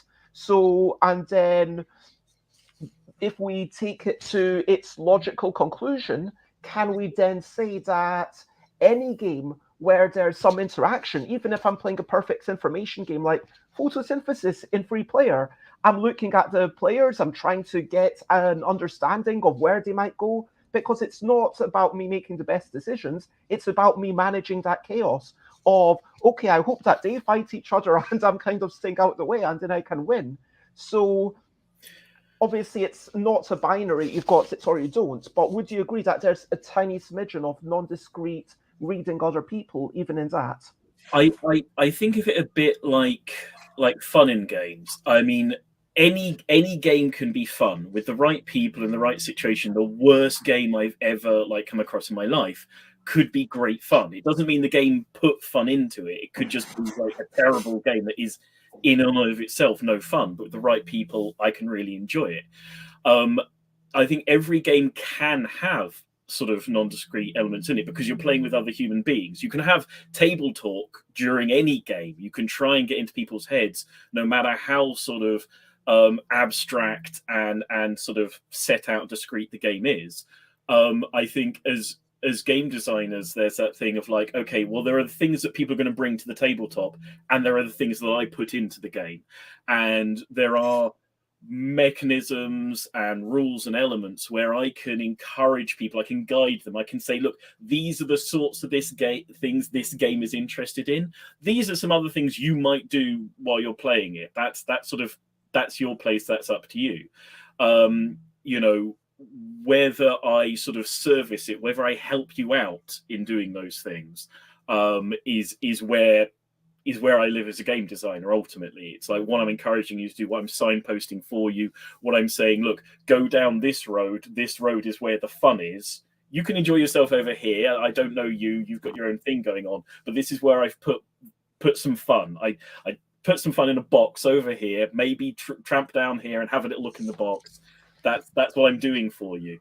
So yeah, I think inevitably all games are played by human beings. All human beings interact with each other by sort of non-discrete methods. And as you say, all games also have rules and lay out sort of things you can do and can't do, and usually score at the end of it. So they always have discrete elements. Where you are sort of on that continuum, I think, is about what the game designers try to put in and try to encourage and try to say, look, you know, today what we're doing is... Yeah, I think absolutely it's very much about people want something understandable. That's maybe why they're playing a game. They're not wanting the full complexity of the world. They're not wanting a perfect simulation. But having that bit of vagary does make a game really nice, and there's something to be explored in that blurry space. I would like to say thank you to Ryan for joining us. Do you have any final words that you would like to say before you get on a flight? What time is it over there? We're just hitting 8 p.m. But yeah, I'm gonna go to sleep, get up in the morning, and fly out. Just wanted to say thank you for having me. Happy 1,000 streams. People can check me out at ryanestrada.com. Lots of free comics there. You can learn about Banned Book Club, Occulted, and if you're in New York or St. Petersburg, Florida, or Ann Arbor, Michigan, or Chicago, look me up. I'm coming out your way. And lots of love, and bye, bye, bye, bye. Have a safe trip to the USA. Bye, bye, bye, bye. I hope you have a wonderful day. Bye, bye. And quick hello to Slivers. Thank you for joining us. Lovely to see you. And also a quick hello to Alan Paull, a wonderful friend who we might continue chatting for every couple of weeks. And we hello everybody. Hi. Hello. Hi Glenn. Hi Jess. Hi Alan, do you have something you would quickly like to say about yourself? Of course, you're probably best known at this point for Kingmaker. Yes, hence the background. Yes, I'm a player, designer, and publisher from the older generation. I used to have ginger hair, but now it's all grey. I'm the owner of Surprise Day Games. Also, congrats from Charlie as well, Bez, on the 1,000th stream. She sends her best regards, but she's busy line dancing at the moment. So It's totally understandable, here, and yeah. it's good to have that priority. Exactly. Jess, you wanted to talk about small games and quick things, and I would like to give you the restriction of talking about it all within like just about 3 or 4 minutes. Oh, now that's always fun. Let's see how many breaths I have to take in that. Yeah. So one of the things I really like about doing game design tends to be when you've got a really strong constraints. You've basically, you've put some nice boundaries around what you want to do, and you've said, I am going to make something work with this. You see a lot of games which are very small games. They've only got 18 cards, for example, that sort of thing. And it's like, okay, that's a clear constraint. You can also see a lot of games where they say, right, this has got to fit into a mint tin box. Okay. One of the things I've been doing over the last couple of years has been games on greetings cards, which are lots of fun. So I've got a few in front of me. Here is one, for example. You've got the game on the front. You've got the rules on the back. So it's a greetings card, fits in an envelope, absolutely fine. And that one that's very much a game, so you need a couple of other things to play it. So the person you're sending the card to needs to find for that 2 dice, 1 pencil, and 1 thing to move, like a button or a scrunched up bit of paper. There are some other games I've got here. This one here, again, the picture on the front, rules on the back. This requires about 20 pieces of something, which I recommend using jelly beans for. Go buy a bag of Skittles or something, use them on there, works fine. You also need a dice, but you can get that on your phone.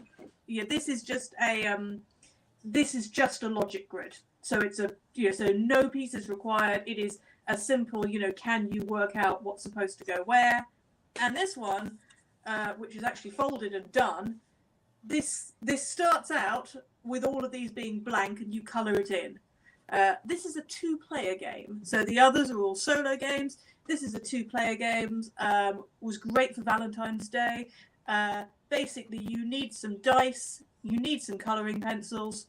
That's all you need. Dice, colouring pencils, away you go. This is slightly vicious at the end, which is why it's great for Valentine's Day. But I think that when you've got something like that and you've got those really strict constraints, then it means that you're looking around to see, okay, what's going to work? You've got a few constraints there with greetings cards because you've also got the audience constraint. The card which has been most successfully, no, hang on, how can I say this? When I sell them at conventions, then I sell the harder cards. When I sell them on Etsy, then I sell snakes and ladders and jelly beans. That's the one that people like, because they don't want something which is, they want something where there's a recognition there. So there's a constraint in the audience as well. Who are you making this for? You've got to really, drill down and say, okay, what are we doing? What is the purpose of it? With a greetings card or a Christmas card, then it's for sending to someone and for looking nice, and you've got to think, okay, right, what's the object of this? People want to display it.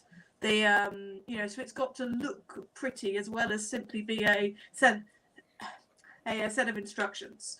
So anyway, that was what I wanted to bring as a suggestion. It really gives you clear guidance. And I guess the brilliant thing about these constraints is that it can push you into interesting design space that you might not have otherwise explored. I mean, absolutely, particularly when you're thinking about the things you can use, and you're thinking, what does the average person, not necessarily a gamer, what does the average person have in their pockets?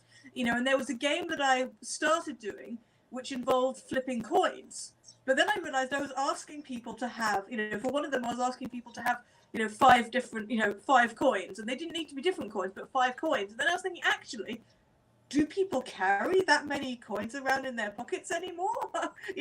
That might be quite difficult. So something which might suit me may not suit somebody who is younger and relies mainly on card rather than cash. But like moving onto something like moving away from just restrictions of tiny games or greeting cards games, I mean, the restriction of making something that's non-discrete is itself a restriction. And the restriction, would you say that every game starts kind of by restricting yourself, by saying this is what I'm choosing to do? By choosing to do this, I'm choosing not to do all the millions of other possibilities. Glenn, would you agree with that? I mean, yeah. I mean, personally, I find that I'm either designing to try and create a certain experience, or investigate a particular theme, or do something with an interesting mechanic, and that sort of those are constrictions. But I think any sort of creative act, you've got to put some restrictions on. You can't do everything all the time.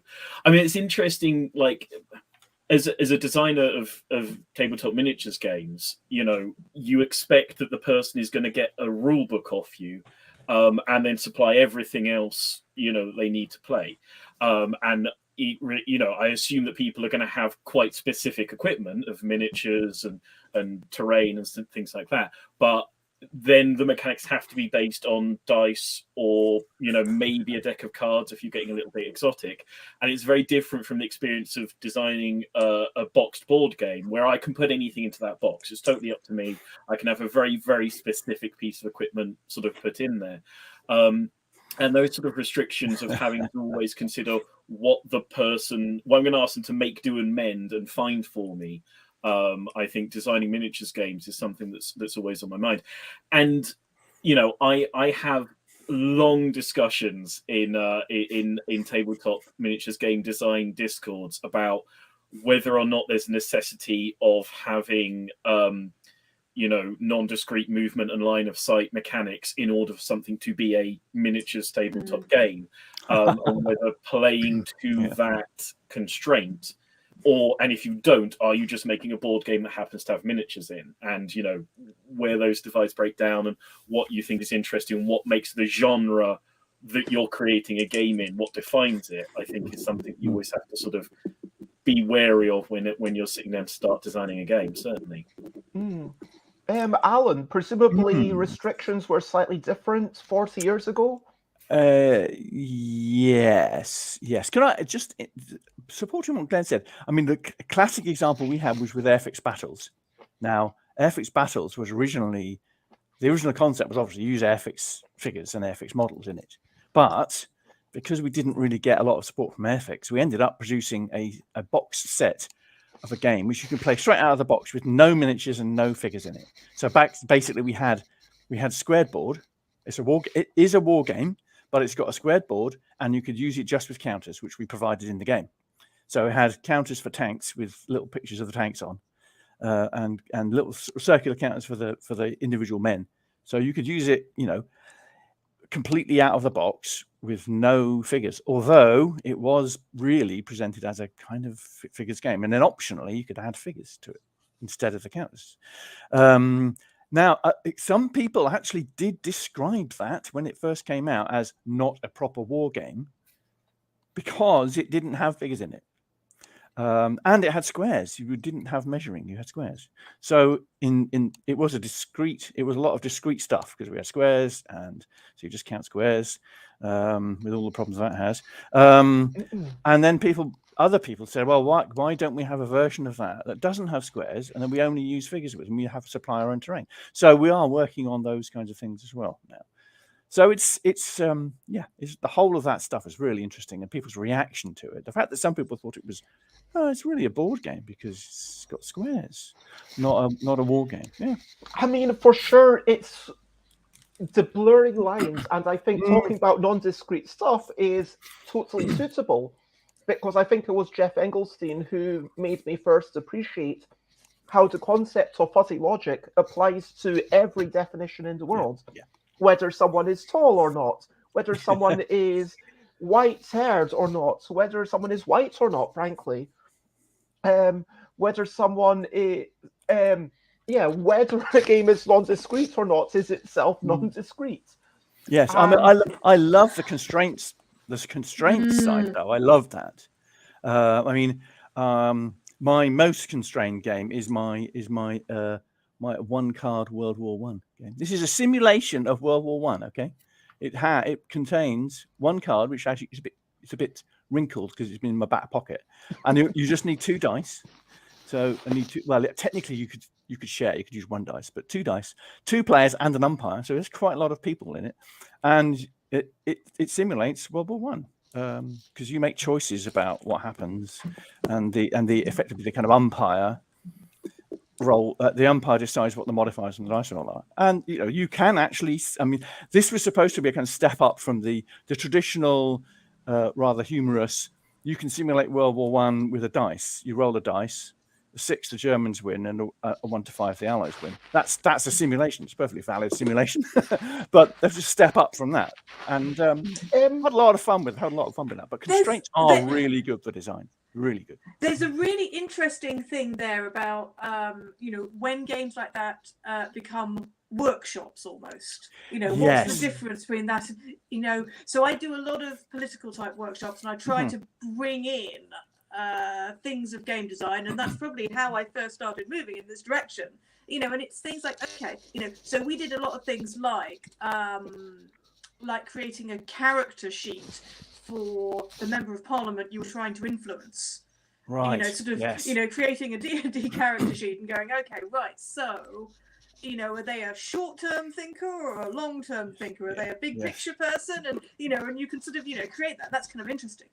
But I think that all brings it back to how the audience sets some constraints by what they expect, which I think is what you've just been talking about about how when the audience have particular expectations, and that varies depending on what your audience is going to be, and what are they going to have? Are they going to have dice available? Bez said something this morning on Messenger, I think, which was about what if you're playing a game in a swimming pool? It's like, well, okay, what are you gonna what are the things you're gonna have? When does it stop being a game that you can package and present and start becoming an activity? We had exactly. I would like Alan, if you could talk about these constraints and what the expectations of people, because I'm sure it's changed a lot in the past 40 years. And you were about to talk just for maybe, a few minutes. Yes. Maybe, 3 minutes just to get us started. Yeah. I mean, what I was looking at was kind of then and now. I mean, the reason why I wanted to talk about that was because my first published game came out in 1983. It was City of Sorcerers, a fantasy arena game. And my latest project was 2023. So I thought a 40 years perspective might be kind of helpful, even if I'm a kind of an aged pensioner. So I'm playing that pensioner angle for a lot now, because it was only a couple of days ago when I officially became a pensioner. Anyway, and there are several things. Thank you. There are several different little bits and pieces I want to talk about. One was making prototypes. I think it's quite a major thing. Obviously, the main creative process of game design takes place in the brain, and that hasn't really changed, I think, a lot. Although apparently we lose lots of brain cells as we get older. So my brain cells are probably less than all yours. It's just sad, but that's the way it is. So making a prototype in 1983 was a laborious process. You had to do it by hand with very basic materials. So we had no blank playing cards, for example. If you want to have cards, you'd have to cut them out for a normal card. If you were very lucky or rich, you could acquire a guillotine, which was quite expensive back then. City of Sorcerers had 100 or so cards. So that was a lot of snipping out cards, really. There were no card sleeves. I think there were what they call top loaders, which was hard sleeves for collectors, but there weren't any standardized card sleeves available. So if you wanted to shuffle up your irregularly cut cards, you just mix them around on a table rather than shuffle them, because shuffling doesn't really work if they're not regular. We had no easily available wooden or cardboard bits, so we used bits from old secondhand games. A lot of people still do that, of course, or we made our own. And I'm a rubbish at drawing, so if I wanted to do a little counter in City of Sorcerers for a dragon, I just have a counter and I wrote dragon on it, because it's very minimalist. Artwork was not important. That's a major thing, because most people couldn't do artwork unless they had somebody to help them who was good at it. If you wanted to have some rules, which, let's face it, we generally would like to have some rules, you had to type them out on a typewriter. Okay, this is not an electronic typewriter. This is typing them out on a manual typewriter, because electronic typewriters are only just coming in, actually. And most people at home didn't have an electronic typewriter. And if you want an extra copy, you'd use carbon copy paper, or you send it away for photocopying. You couldn't just take it down your local photocopy shop, because those were only just coming in. And it would take several days to get copies back. If you make too many mistakes in typing, or you wanted an updated copy because you've got scribbles all over your current one, then you had to retype it. So basically, this was incredibly time consuming. And you never really wanted to make more than 2 copies of your prototype. One for you as the designer and one for pitching. Or sometimes you just use the same one for pitching. And you might make another one when you go home and leave your main one with the publisher. For me, it could take a couple of days to make a single copy of City of Sorcerers, just physically a couple of days to do it. So it's contrasted with now, as we know, computer software, color laser printers. I've got one sitting beside me on my desk here. We can make near professional publishing standard paper and card components. We can integrate text and graphics. We've got easy access to a vast array of. I'm teaching to the converted here, aren't I, actually? But loads and loads of game bits. Lots of websites will provide you with stuff. If you need non-standard I stuff, don't do either digital get prototyping, so I don't know if I'm converted. Okay. Really. Well, you can do. You can get 3D bits printed. I got some 3D bits printed by a friend of mine who's got a 3D printer, so I can use those, and they're really cheap. But they're really cheap if you've got a friend who does it for you. Anyway. So in 2023, prototypes can approach or even exceed the standard of a published game back in 1983, and it takes far less time.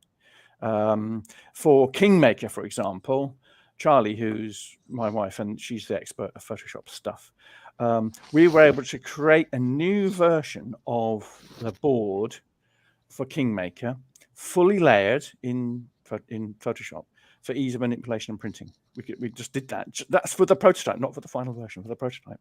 And we could print out the cards with a template for each card type. I can punch circular counters relatively easily.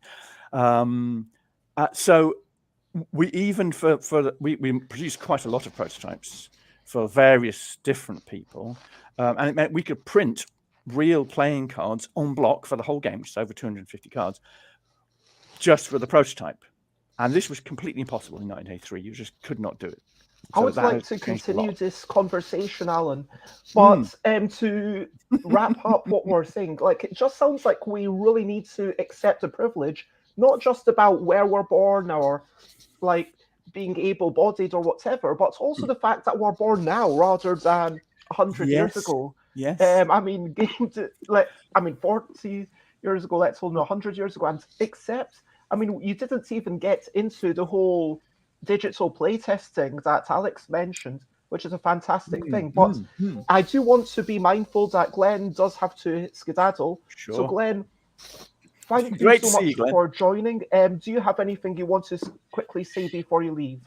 If people are going by UKGE, stop by stand 1-136, where I'll be along with Mike Hutchinson demoing some games for the weekend.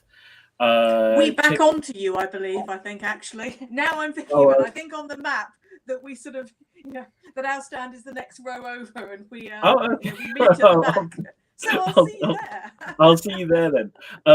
Stop by the Rule of Carnage Discord, where I'm in talking about designing miniatures games. That's attached to our YouTube channel of the same name. Look me up on mannequingames.com, and congratulations on getting to 1,000 streams, Bears.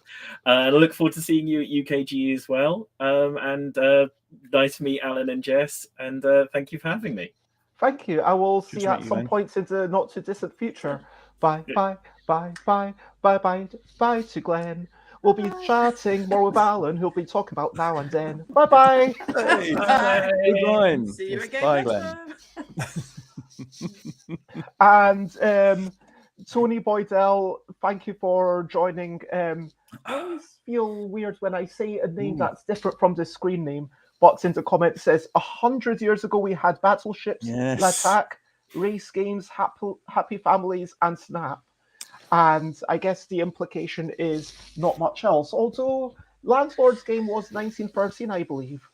We had an awful yeah. lot of card games. Yeah, You know, and you there read was back- backgammon and chess and Go. There was other stuff. And Yeah, I mean, But- you read back through literature, and you know, and the number of card games which are referenced and played, and you know, they're busy discussing which one would fit, you know, would suit so and so better, and you know, who's recently lost their fortune, or you know, sort of. Yes. Yeah, exactly. So you know, Nine Men's Morris has been mentioned.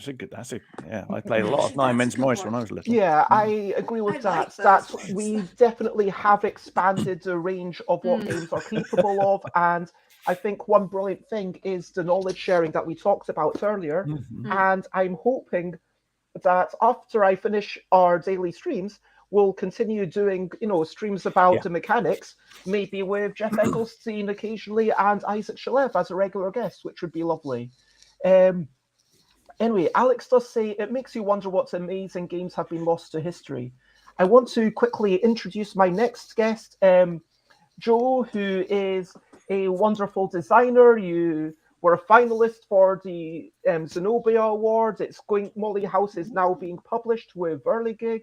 And Dwindle won the 2021 LDEC Design Contest, a brilliant solitaire game. I don't know if I sent you this image.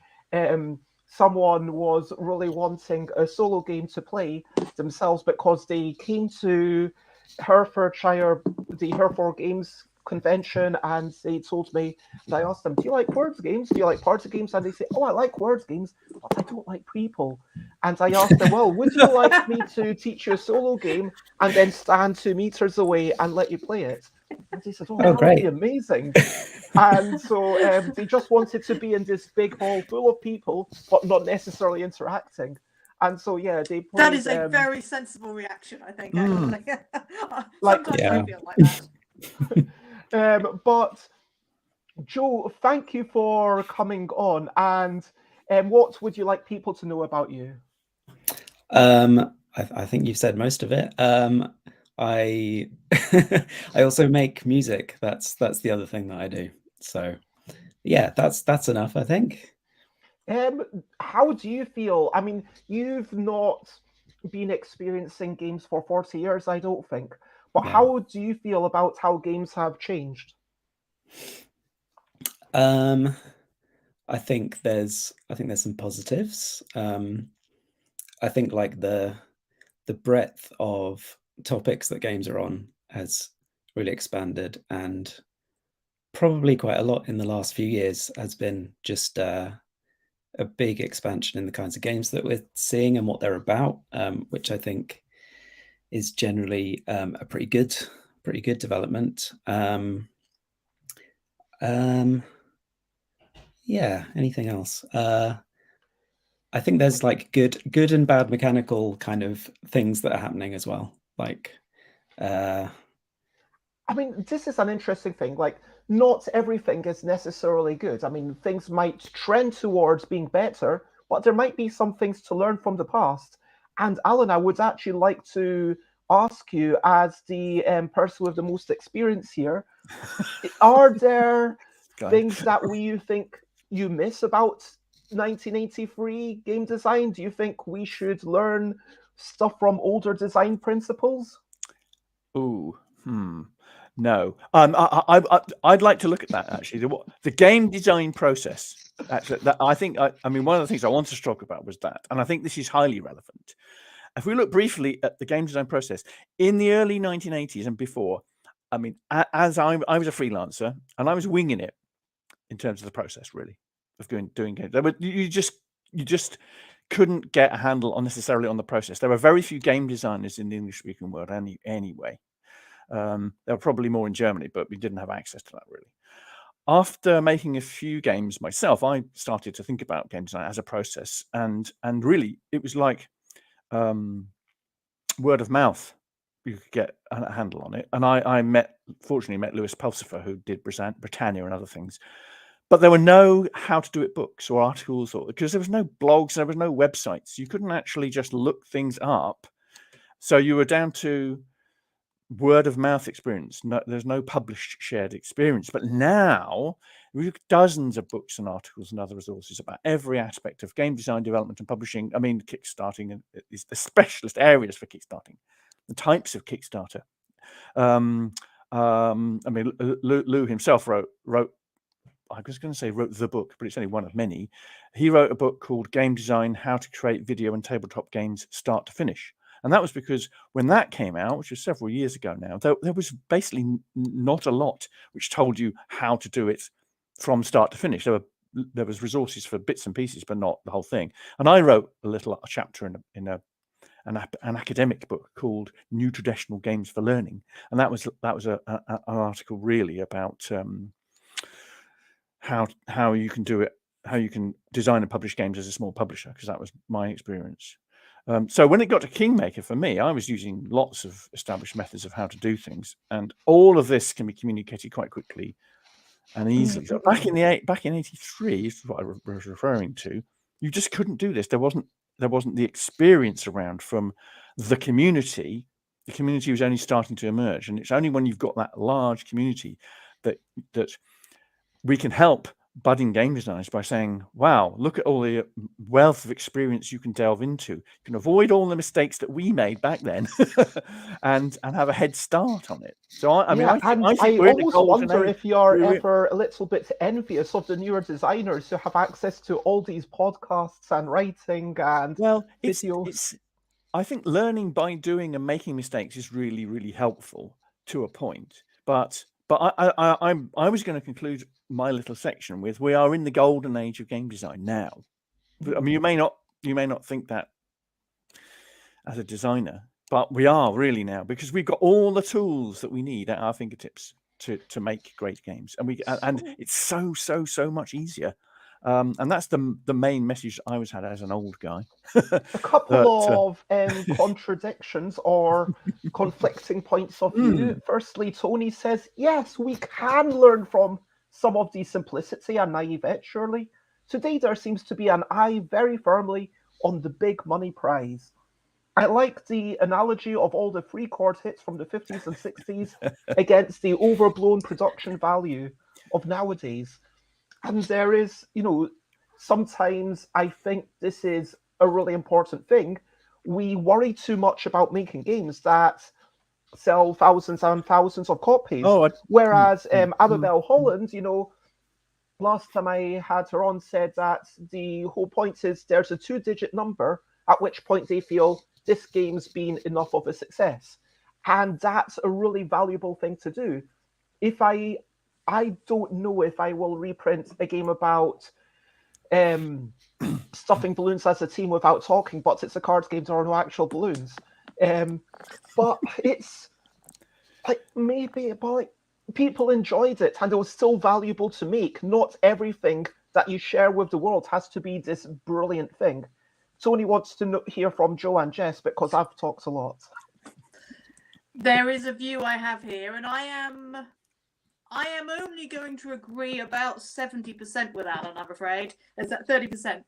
And I think the key thing I'm interested here is not the game design so much, but people often say, we're in a golden age of games because there are so many out there.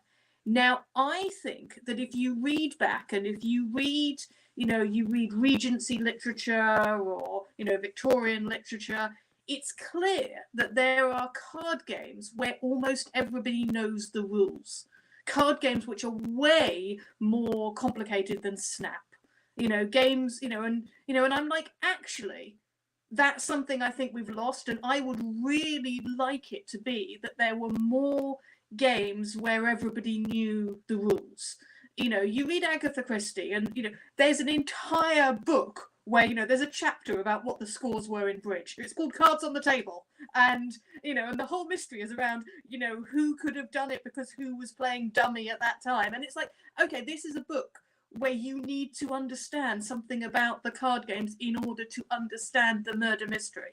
You know, and I think that we've perhaps lost some of that, we've lost some of that sort of common knowledge. So it's not about the designers, it's about, you know, the people playing games. And I think it would be nice if there were more which were, more which just sort of like more played by people.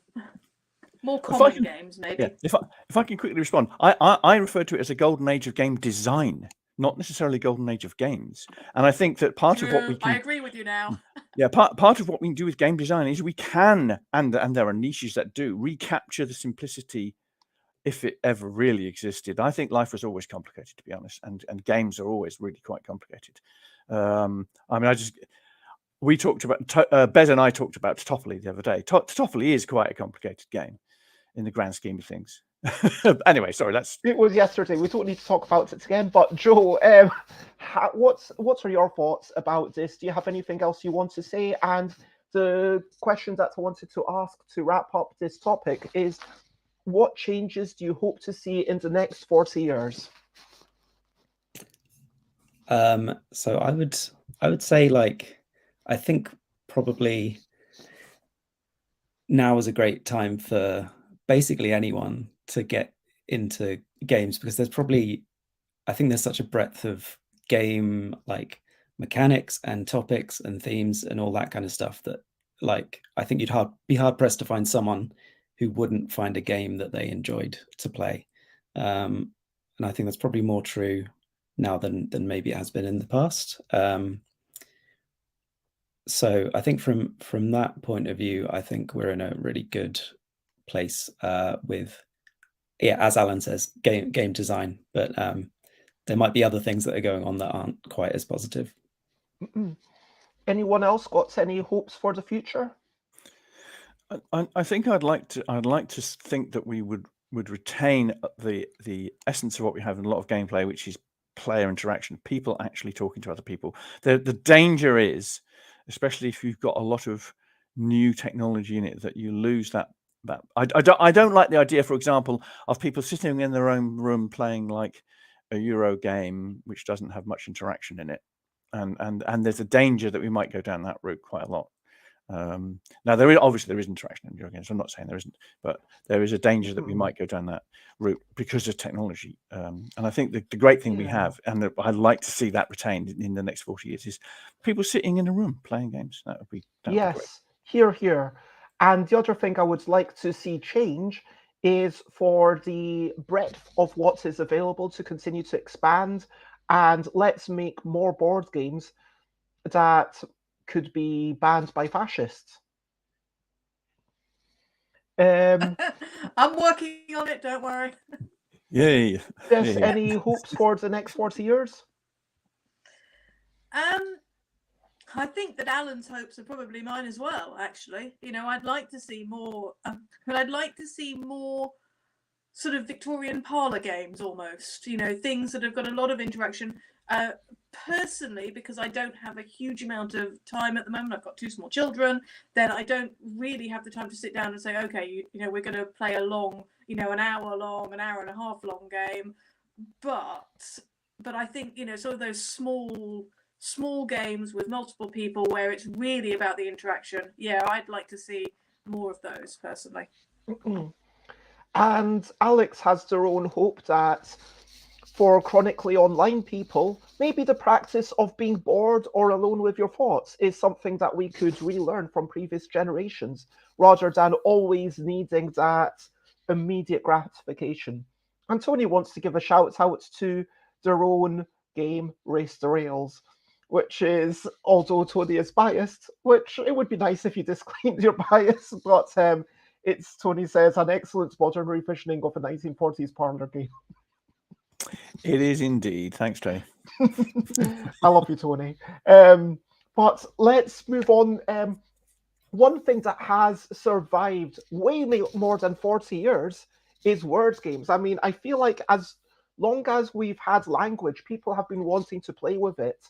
And as soon as we had tiles that people can move around, and yeah, bots made a great game with Scrabble, and but now there's more and more things going on. Why do you think word games are a brilliant thing, Joe?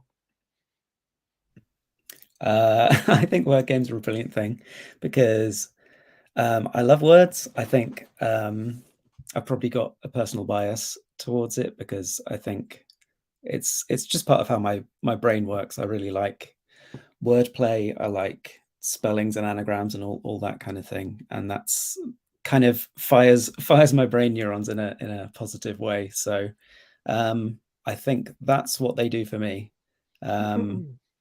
But I'm also interested in what they do for other people, I guess, as part of making word games. And how do you make a successful word game, or how do you make a word game that you want to make and that's good for other people? Like that's quite interesting. I mean, one criticism I've heard of a lot of words games, including most of the stuff for the L deck, is that it's not quite exciting. It's not got that rush that you get with something that's a bit more thematic, that's a bit more resonant. And are there ways to solve that? Joe, what do you think? I think this is a good way. I don't know if anyone's played this, but Paperback Adventures. Yes. I think so. One way you can do it is combining whatever word mechanics you've got on. So it might be word construction, or it might be about word meanings and playing with those. But combining it with something else that people might find more exciting can be a good way to get people into word games. So in the case of Paperback Adventures, it's combining combat with word games. So you make words that might do attacks or defend against enemies. And I think another good thing is not working out what you're testing people's skills with words, because a lot of games might reward longer words or words that use really uncommon letters, which I think some people find quite difficult. Whereas some games might reward you for different things, like there might be a strategic reason to make a really short word or something like that. So I think that's something you can think about when you're designing a word game. Jess, Alan, do you have any thoughts on this? Personally, word games are not for me. So it's not something that I pick up because although whole written words are very much, for me, and I'm a fan of literature, the individual spellings don't work for me. I mean, mainly because I've got various sound processing things and it doesn't quite fit with that. But I don't think that sort of, the thing is that word games are an established niche, and I think that it is a very nice, clear space there. And I almost feel that it's one of those things where you sort of have to go, okay, right, here's my audience. Let's work out what they really, really want, rather than trying to grab people from other audiences, because word games are one of those things where people tend to, not everybody, but a lot of people, they know whether they like them or not. So if they like them, just say, right, this is going to be the best set of word games you've ever, wanted. So, for people who love them, you're going to really love these. So what you're suggesting, and a very quick thank you very much, Cardboard Time, for the congratulations, and hello, Josie, it's lovely to see you, lots of love. Jess, what you're saying is that word games cannot be a thing for you. You cannot imagine a way that a word game could really be a thing for you without taking away from what it is for other people. Well, I can quite happily play word games, and I have played bananagrams with myself in order to get better at bananagrams, so that I can play with my dad, who is good at word games and likes word games. But I think it's one of those things that, for me personally, when it's a tile laying game, so something like, Carcassonne or Alhambra or whatever, I look at that and I'm like, okay, I have a pretty good chance of winning here. But if it's a word game, I'm looking at it, I'm going, okay, my chances of winning are actually quite low. That doesn't mean I won't enjoy it because of the company, and I'll happily play word games with other people who do enjoy them, because, you know, they're games that other people really like and I want to play with them. But I think what I'm saying really is, yeah, that I'm not going to buy a word game for myself, but double down on your audience. You know, look at, you know, who does love word games and say, okay, we're going to make the best word game for the people who love it, rather than trying to expand your audience. Really double down and dig it deep and say, what do people who like word games, what do they really like about them? I think this is a really strong reminder to all of us that you just cannot make something that appeals to everyone. And whilst you can inject little bits of theme or whatever, people who intrinsically don't like that maybe still aren't going to get on. I mean, Alex talks about wordplay, saying it is very appealing, specifically talking about bananagrams. But not just because you don't like word games, Jess, but I think the time has come for us to part. So, Jess, is there anything you would like to quickly say before I say goodbye, before we all say goodbye to you? This has been great fun. Lovely to see you, Bez. See you again soon. See you at Games Expo. You know, having got to 1,000th stream is brilliant. Well, I mean, this is obviously more than 1,000 streams, but the 1,000th stream in the morning is brilliant. Yes. And so it's been brilliant and lovely to meet the both of you as well. Though I've seen Alan before, and I'll see you at Expo anyway. Yes. Cheers, Jess. Yes, and you might even see Joe at Expo. Yes, I'm going to I'll try be there and work too. out times when Everyone at Expo. Joe Yay. will possibly teach their game that you might hate, Jess. Oh. Excellent. Well, Yeah, let's give it a go. We're not very far from you. So you're at the bottom of the hall and we're up on one of the strands there. So yeah. Yeah, let's have a party. Not Great. I'm gone. Lots of love, and See everyone at yeah, Expo. Dean will be there. But for now, bye Jess. to Jess. I'm glad you were willing to admit you don't like word games like a confess. Bye See everyone. everyone later. Bye. Bye, Jen. And Bye. hello to another friend, KC, who I Hello. met Hi, in hi, person. hi I everyone. think it was 2019. Is that Yeah. correct? The year before the pandemic, before everything kind of shut down. Yes. And Hi. KC, for those who don't know, is a board game cafe owner, a publisher, a board game designer. You've been, in the industry for 10 years now, and you have basically changed the atmosphere around games in Abuja, Nigeria, and also bringing in new voices into things. How are Hi, you? Is Buzz. there anything I'm that good. you- It's actually good to see you. Hi, Alan. Hi, Joe. Buzz, Thank you. Hi, KC. Hi. super congratulations. I mean, 1,000. Super congratulations. This is an inspiration. This one I was just thinking, and I remembered, during the COVID year, it was sad times, and somehow this was one of the ways that we could, we kept on connecting to this, and I remember you invited Tobe, you invited us, you invited like 2 times during the COVID time, and I just want to say thank you so much. Those are really good. Like, it was good that you started it. Being here on the 1,000th episode, it's an honor. It's an honor. I just wanted to say this first. No, thank you very much. And for me, being able to speak to someone who's, quite, I don't know how many 100 meters or how many thousand, well, more than how many 100 miles, I was going to say, how many 100 kilometers. I think it must be thousands, surely, that we are apart. Probably. And being able to speak to people around the world. I mean, 3 of us are not very diverse at all in terms of geography. We are all from the same small island of the mainland UK. But KC, it has been a delight, and it's people like you that make it worth doing. So thank you very much. KC, Thank do you you, like word games? That's the question I want to ask you. Yes, I do. So please, not more about me. I love word games. I have a couple. Yes, I love word games. I love word games. I don't, for our context, it's a party game. A lot of word games that we have here can accommodate more people, and to an extent, they are usually easy to learn and easy to teach. Yeah.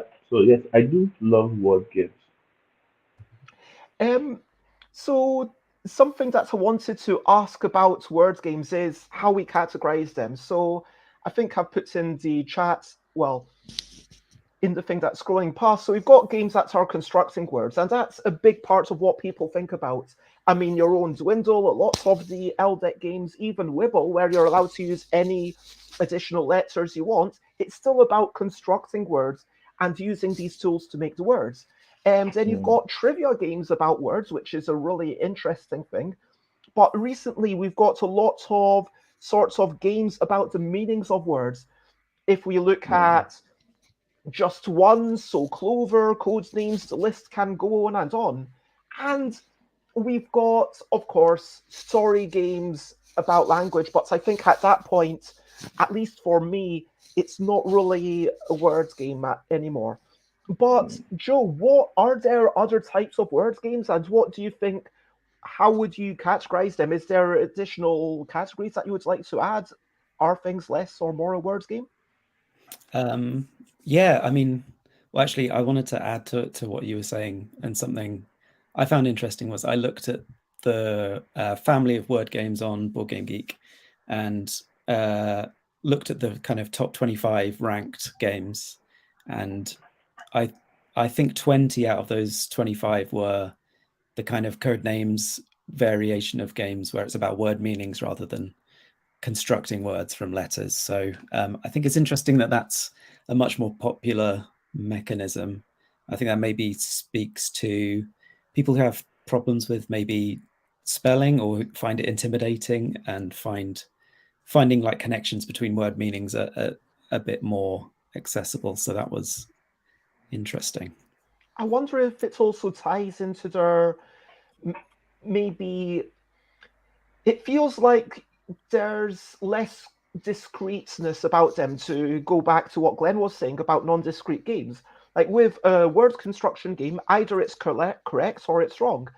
If I say something in code names or just one, if the answer is hill and I say mountain, or if I put mole, or if I put making, I mean, is making a valid word for hill? Well, that depends on the people around the table. It could be. Yeah. It probably isn't. I mean, let's be honest. But yeah, there's less pressure to get it precisely correct, and there's almost more scope in the potential of what's correct possibilities. Yeah. Yeah. Also, those are there's the social element in all those. Yeah, I think the a particular facet of word games in the very niche sense is that it does require an understanding of the makeup of words. It's almost like a more of a solo-y type thing for part of it. If you're playing Scrabble, you know, there's not necessarily a huge amount of social interaction there. But if you're playing just one or so Clover, it's built in because it's about the understanding of the words and the meaning of them. Yeah. You're muted, Bez. Oh, thank you. One interesting thing, Casey, like well, for those who don't know, I think that you've got more limited access to games than people are here. And I can go to a lot more board game cafes and try out things, whereas you are providing that opportunity for other people, but then you don't have as many distributors selling games in Nigeria. But then Board Game Arena allows you to play stuff and digital play. How do you feel about that? Do you play a lot of these word games online? Is that something that you tend to do? Actually, we do not. But we actually have a couple of different word games. Like Joe was saying earlier, they actually fit into constructive. Now that I'm actually thinking about it.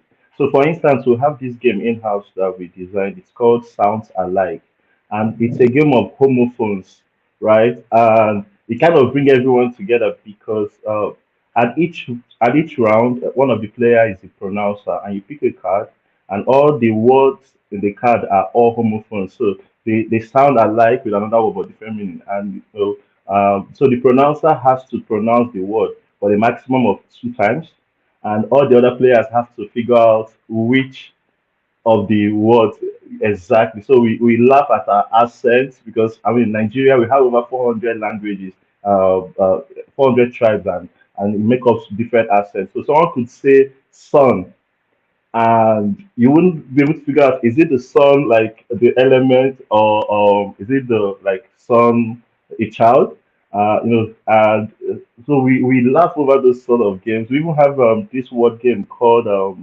what's the name? Word sake. It's an anagram game. So there's a word, and then the first players to use those words to create more words. The more words you have, the more points you gain. And then there is what is a fast trivia word game. We call it instant words. So there's a game master who picks a card, and out of there are about 4 word categories on each card, and the game master could choose to call any of them. So let's say the game master says um, country. So the first player to say a country gets that one card. Exactly. So it's very, very fast paced, and each card you earn is 1 point. So at the end of the game, player with the highest card. So we don't have just one in the cafe, but we create our also word games, and obviously we have best word game. It's constructive, it's capitalism. We also have we have oh, what's the name? It's a bit far from it, so I can't see it. But it's the I don't know if you know it. It comes in tiles with different alphabets, and then there are round tiles. So you form a maximum of 3 to form 4 words. It's black and white. Uh, But in any case, it does sound like sorry. words games are, an international institution, and everyone who has language wants to play with it because it's just another toy to Absolutely. play with. Whereas we play with building blocks, we play with cards, we play with moving and kicking balls, we construct rules for them.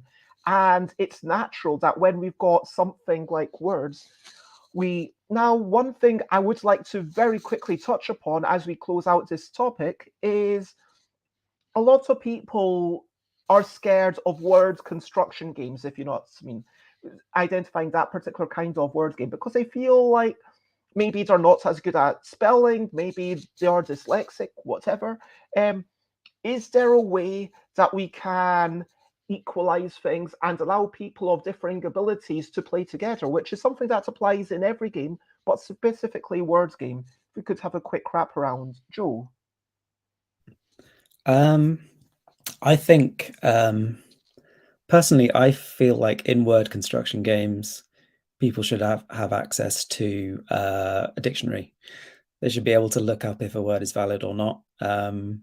If that's something that they need. I mean, if everyone at the table wants to play without a dictionary, that's fine. But I think that might be something that puts people off, is thinking, well, I'm just going to spell this word wrong and then not get any points for it. And I think that might be a good way of getting people to feel less intimidated by them. Alan? I would agree with Joe there. I think the thing about word construction games is they are about constructing words, and a lot of people are. It's like maths games. A lot of people won't like maths games because they at least have a perception that they don't like or aren't good at maths. So if they have a perception they're not good at word construction, there are other games that they can play.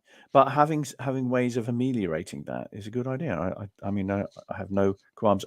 When you can do that with things like code names and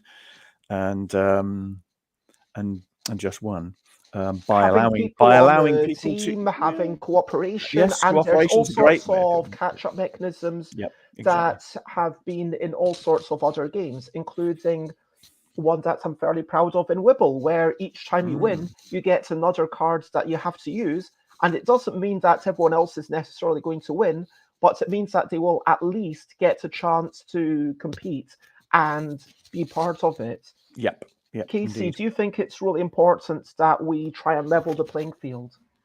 Absolutely, absolutely. For us, because within the room we have other options of games. First, I agree with what Joe said.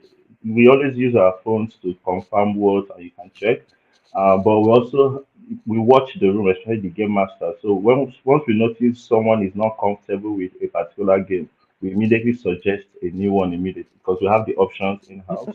Or we just say one more round, and then we don't necessarily need to finish the game. So yes, I agree. There should always be that sensitivity in the gaming table that everyone is enjoying at the same time. Josie says, as someone who works with people with dyslexia, I know having a dictionary won't help, as they don't or can't see the word or the phonetics of that.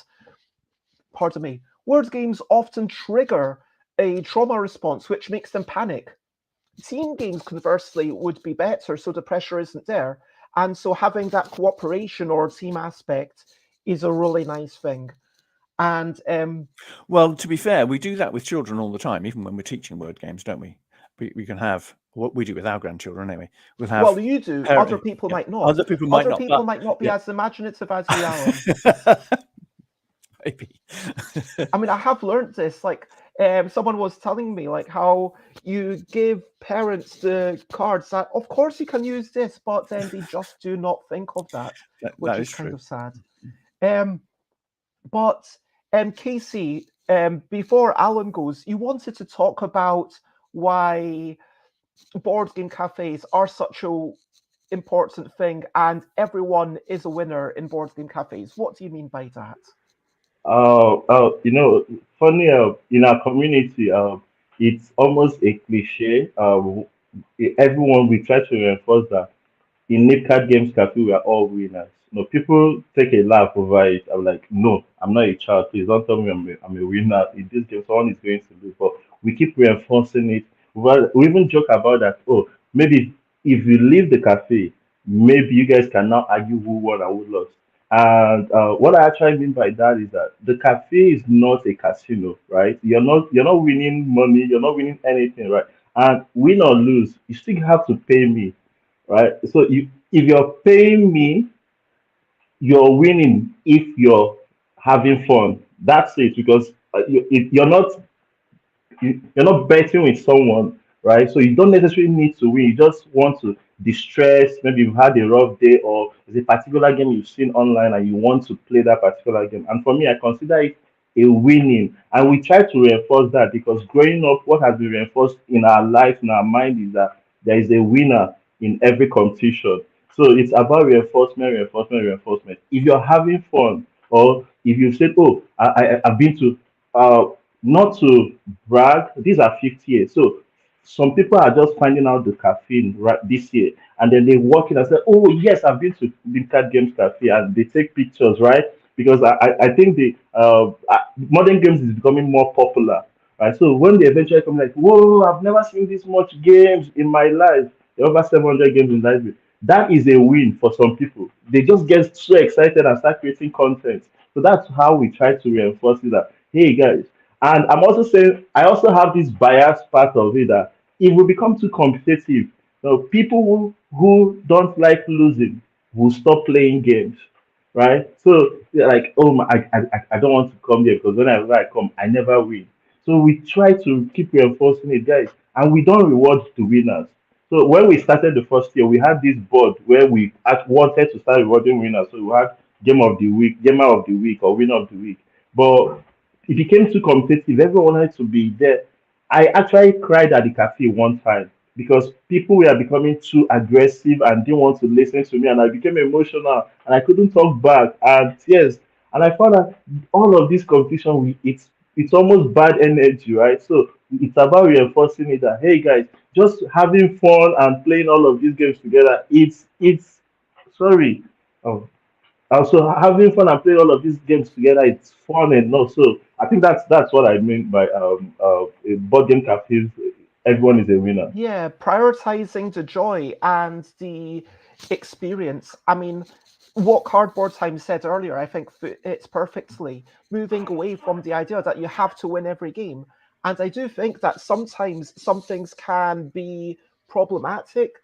I mean, yeah, on Board Game Arena, having your stats be permanent if you've got unbeaten stats, let's say I had played 20 games of photosynthesis and I hadn't lost a single one, which I think is I would, and then I play one and then I'm like, oh no, I finally lost. Am I going to be sad about that, or am I going to be happy that now I've played against people who are more on my level? And it's like, or am I going to be just enjoying the experience and learning this game and chatting with other people? And all this focus on numbers can be problematic, where people talking about, oh, how many games have you played? Let's record who's won. Let's record my best ever score. I mean, that's not the focus. The focus is on, have you had a good time around a play? What does that mean? So a quick wrap question to Alan before you skedaddle and I swap you out, if you don't mind. How would you encourage people to move away or encourage others to move away from the concept that winning is the most important thing in life? Well, I think a very important thing about games is games are supposed to be a safe space for trying things out, for playing. That's what ludology is about. It's about humans playing together. And the great thing, I love that approach that Casey has, is having board game cafes as a safe space. So being over competitive, which I know some people are, is something which we would need to be addressed, so that we do retain that idea that games and game cafes are a safe space. So I mean, part of the difficulty with the online spaces is that they are trying to get individuals to play more. So they are likely to stress the competitive aspects more because they're looking at hardcore gamers to an extent. But I do agree that we need to have those safe spaces where people who are playing cooperative games, or people who are not necessarily the best at playing, can still have a good time, and we stress that. That's very, very important. And I think that approach for board game cafes, where you competition isn't the be all and end all, that's very important. And we have that in our gaming groups. We don't play, well, we play to win, but we don't play super competitively because we are conscious of the needs of other people. That's part of what gaming is about. Part of the socialization, if you like, of gaming. I think it's important that if you are more skilled, if you've got more experience, ask them if they would like some starting strategies, give them a leg up on their way. But Alan, is there anything else you would quickly like to say? I know that you can be found at, obviously, surprisestargames.co.uk and emailed at alan@alanpaull.co.uk. Yeah. I would just like to say that once I finished here, I'll be sending off to the printers the files for a game called The Last Bug Standing in the Circle of Doom, which is a game made by Bez. So it's actually going off to the printers this afternoon, in time for publication for Spiel. So I mean, that's plenty of time before Spiel. It is. It'll be out before Spiel, but I think I'm going to do the official launch at Spiel. I think, anyway, let's discuss that later. But Alan, it was lovely to have you, and bye. I'll say bye again. Bye to Alan, my lovely friend. Bye, Alan. Bye, Bez. Bye, Joe. Bye, CJ. See it. Okay, and bye. A quick hello to Chris and Suzanne Zinsli, who are, if you don't know Cardboard Edison, then I think that you're definitely missing out, because there's this amazing blog that you've had for so many years, and just sharing knowledge, curating it, and you've designed your own games. What would you like people to know about you right off the bat? I mean, I think you said the most of it. Thank you so much for having us. It is so cool to be part of this. Congratulations on the 1000th stream. Congratulations on the imminent publication of the game that you were just talking about. Last Bug Standing in the Circle of Doom. Yes. But yeah, I mean, we've been in kind of, board game design for, 12 years-ish? Almost 12 years? Yeah. And we kind of started out, we had all sorts of questions. We made all the mistakes that newcomers to the board game industry make. And but we realized very quickly there was a lot of, there's so much support and help in the community. People were so willing to share their knowledge. we figured that, there's a lot of people who had the same questions that we did. And so we just kind of started sharing all of that information that was already out there and helping other designers who were in the same position as us. And it's just kind of grown from there. And this has been something that clearly many people have found value in. You've got a Patreon of people who want to support you. And lots of designers say that when they see themselves mentioned in your blog, they feel like, hey, I made it. How do you feel about being, I think, the most established and certainly the best known? You aren't the only one, but the best known and most established curator of board game knowledge out there. Do you feel a sense of responsibility? I mean, that's. I mean, we kind of do now, I think, right? Yeah. Now that I've said it. That's a big compliment. So thank you. We always try to give as much as we can, and it's just the two of us, which most people don't realize. They think like we have a whole staff, but it's just us, and on the side too. Yeah. Like this isn't our full-time thing, but yeah, I mean, we really try to make sure that anybody in the industry has whatever resources they need, and we're always asking people like, what else can we do to offer to help you, and things like that.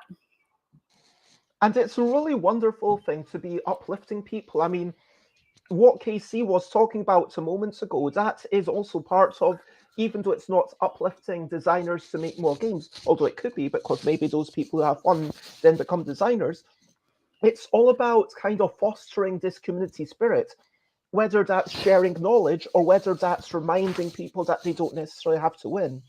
How would you feel about that topic of trying to step away from the mindset of you have to win the game? How would you feel about ELOs and every single game you ever play being recorded?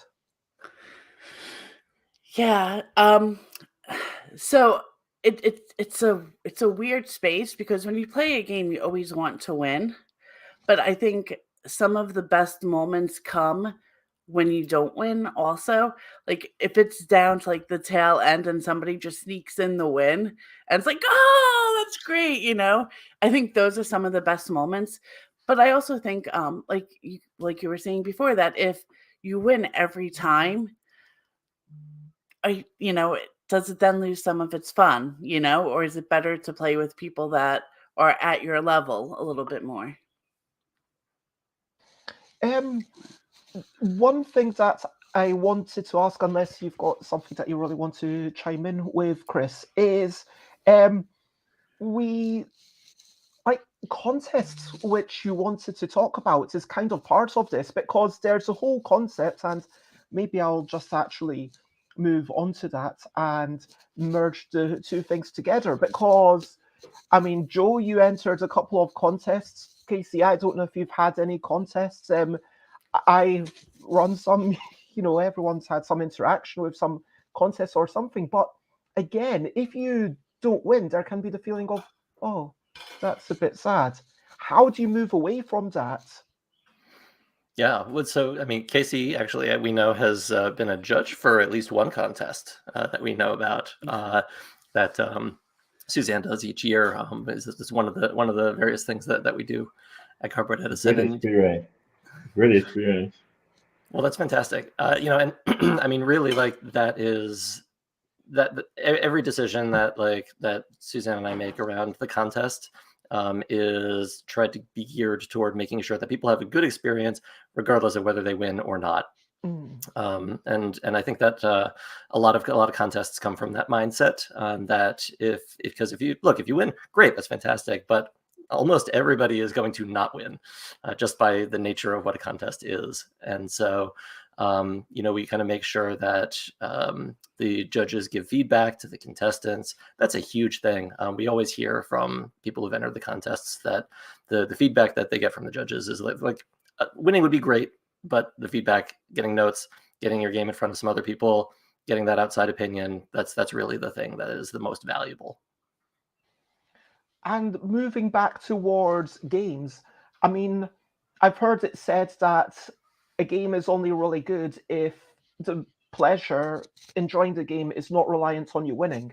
If you manage to lose the game and still have fun, that's the sign of a truly good game. And so is that the way that we as designers, as curators of games, can ensure that we move away from this within games winning at all costs mindset? What do you think, Joe, Casey? I think there's room for exploration in board games for outcomes at the end that aren't necessarily loss-win. Like maybe it's just the state that you've got at the end corresponds to some outcome, and you get to decide how you feel about that outcome. It's not necessarily you won the game or you lost the game. It's like maybe it tells you a story about what happened at the end of the game, and you get to decide if that was what you wanted to happen or not. I mean, I still think like victory conditions are good, but I think that might be something to explore with especially like very thematic games. I mean, one example might be Endurance by Amabel Holland, who's on later, where it says, well, at the end, the number of people alive, you have to decide what that means to you. Did you manage to have one survivor? Well, that's actually kind of a victory in some sense. You need to kind of go through that in your own mind. What do you think, Casey? I also agree from like just said. I think for a game, it's always good to have like that thing that you're playing towards. But from a designer perspective, when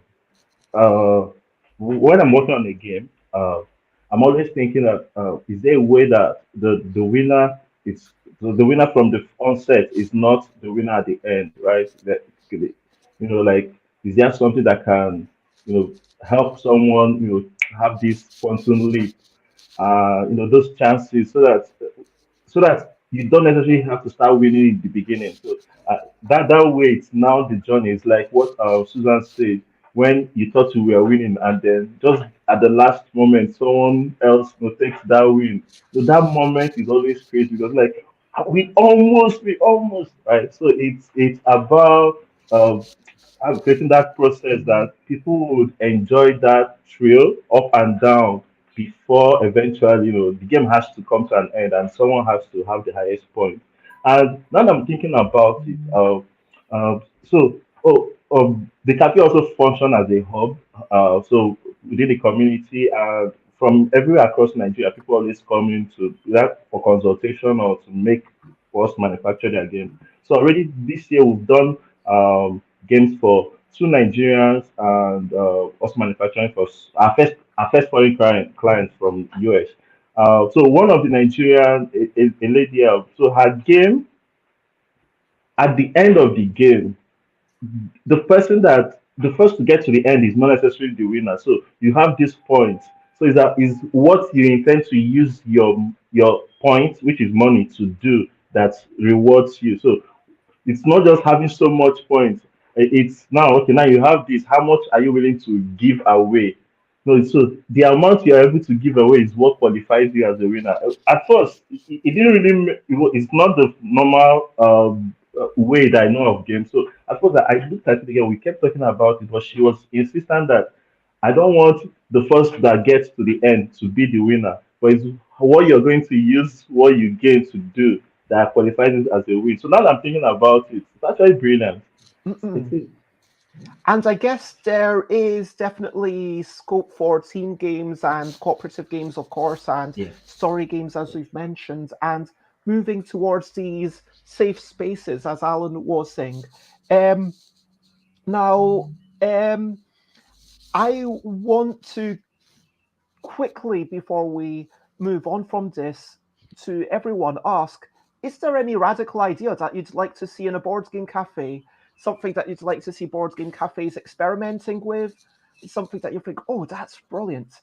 I mean, I would like to see more, and hello, Panic, it's lovely to see you. Thank you for joining. I would like to see more novelty board game cafes. I'd like to see more board game cafes being like, okay, we are going to have shrubs and plants all around the cafe, and we're going to play games about plants here, like arboretum and photosynthesis and couple when that comes out because it's got flowers on it. And yeah, I would like to see more themed board game cafes because I think there is space not just for board game cafes, but board game cafes even more niche. How about yous, Chris and Suzanne? That sounds great. I would just love there to be a board game cafe by where we live, the closest one. I mean, there's one opening theoretically not too far from us, like half an hour from us.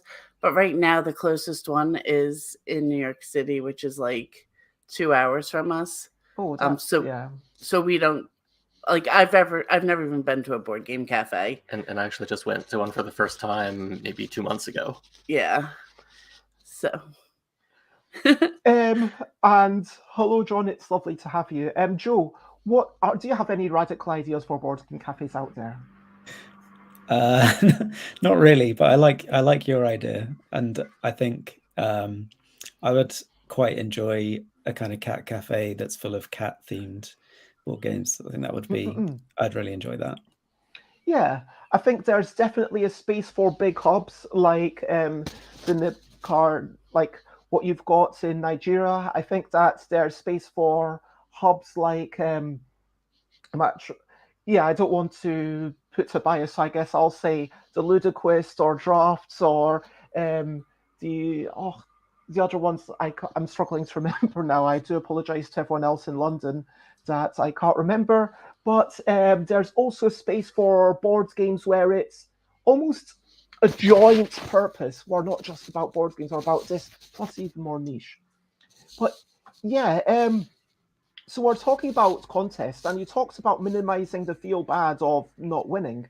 And what you said, Suzanne, was having all the feedback given, getting other people to see it. Is that the primary way that you can ensure that people feel good about it? Is feedback the primary thing that you can give everyone entering a contest to make sure they have fun?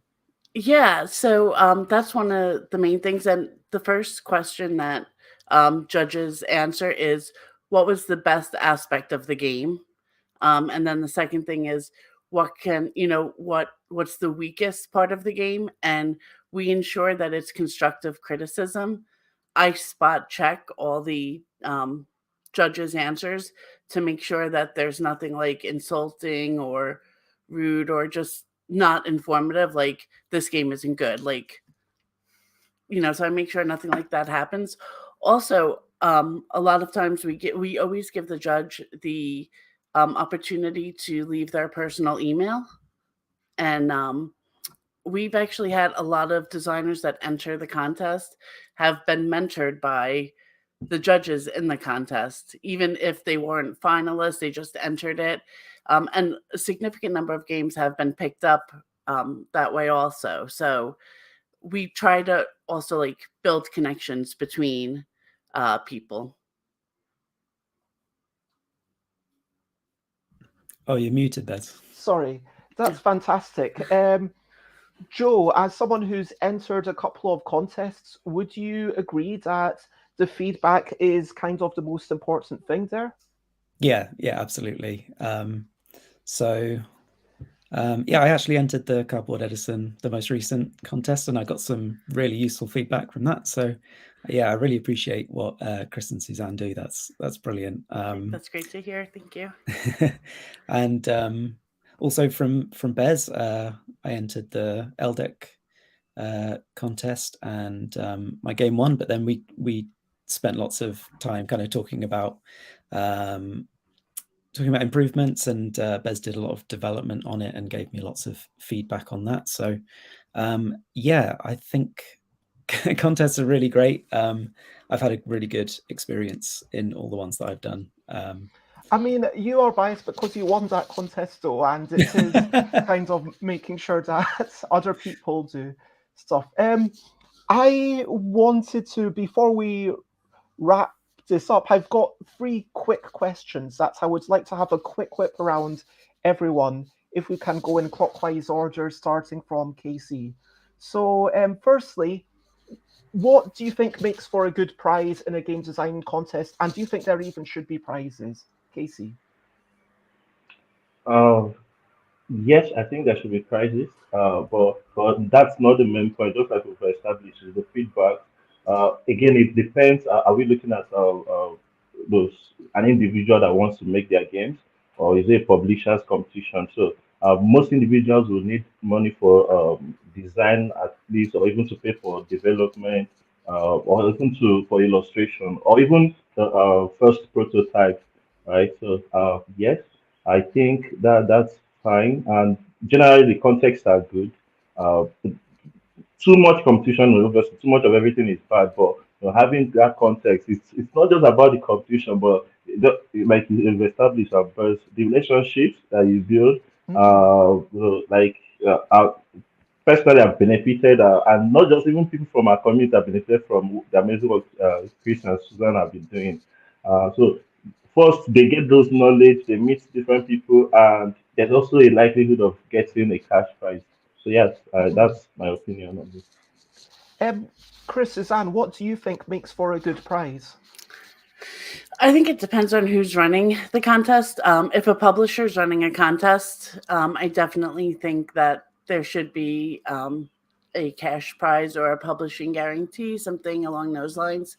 With our contest, we don't offer a prize, but what we offer is the play testing. But that's also coming from where we are in the industry. Like, we're working with designers and with play testing and all that. So you could jump in. Yeah. Yeah, no, I've got actually kind of mixed feelings about prizes in contests. And like Suzanne said, I think it depends a whole lot on who's running it. If it's a publisher, then yeah, you know what? Look, they're using it as a way of kind of sourcing games. Then it seems very fair that, look, from the designer side, one of the big draws for entering is if you get a contract at the end of it. But if it's more of kind of a community building sort of thing, then it's all about feedback. And some contests, that's their focus. The people who enter are also the ones who are judging. So I think it really, really depends a lot on how the contest itself is set up. And they all have value. Joe, your opinion? I mean, personally, as someone who's entered contests, the prize was never kind of the thing that drew me in. And so I think the benefits I've got is getting feedback from people about your design, maybe making some contacts with people who might be able to offer you some mentoring, or might even be interested in publishing the game at the end, whether or not you won the competition. If they liked the design, maybe they pick it up. So I think all of the benefits that I've had from contests have had nothing to do with the prize at the end. And Casey, I'm mindful of the time, but before you go, I would like to say, what tips, if any, do you have for someone wanting to enter a contest? And do you have any tips for me as someone who's running two annual contests for it, the LDEC Design Contest and the LDEC Typography Contest? What tips? Most of my response also come from my own context, right? Because our own context, it's a very, very, very, very small community. So a lot of professionals don't even know about the tabletop games industry, and they just prefer to be paid for their services than, oh, I want to build relationships with you and all of those. But in general, what I would tips I'll just give it. I don't know, repeat what I've been said before. So it's basically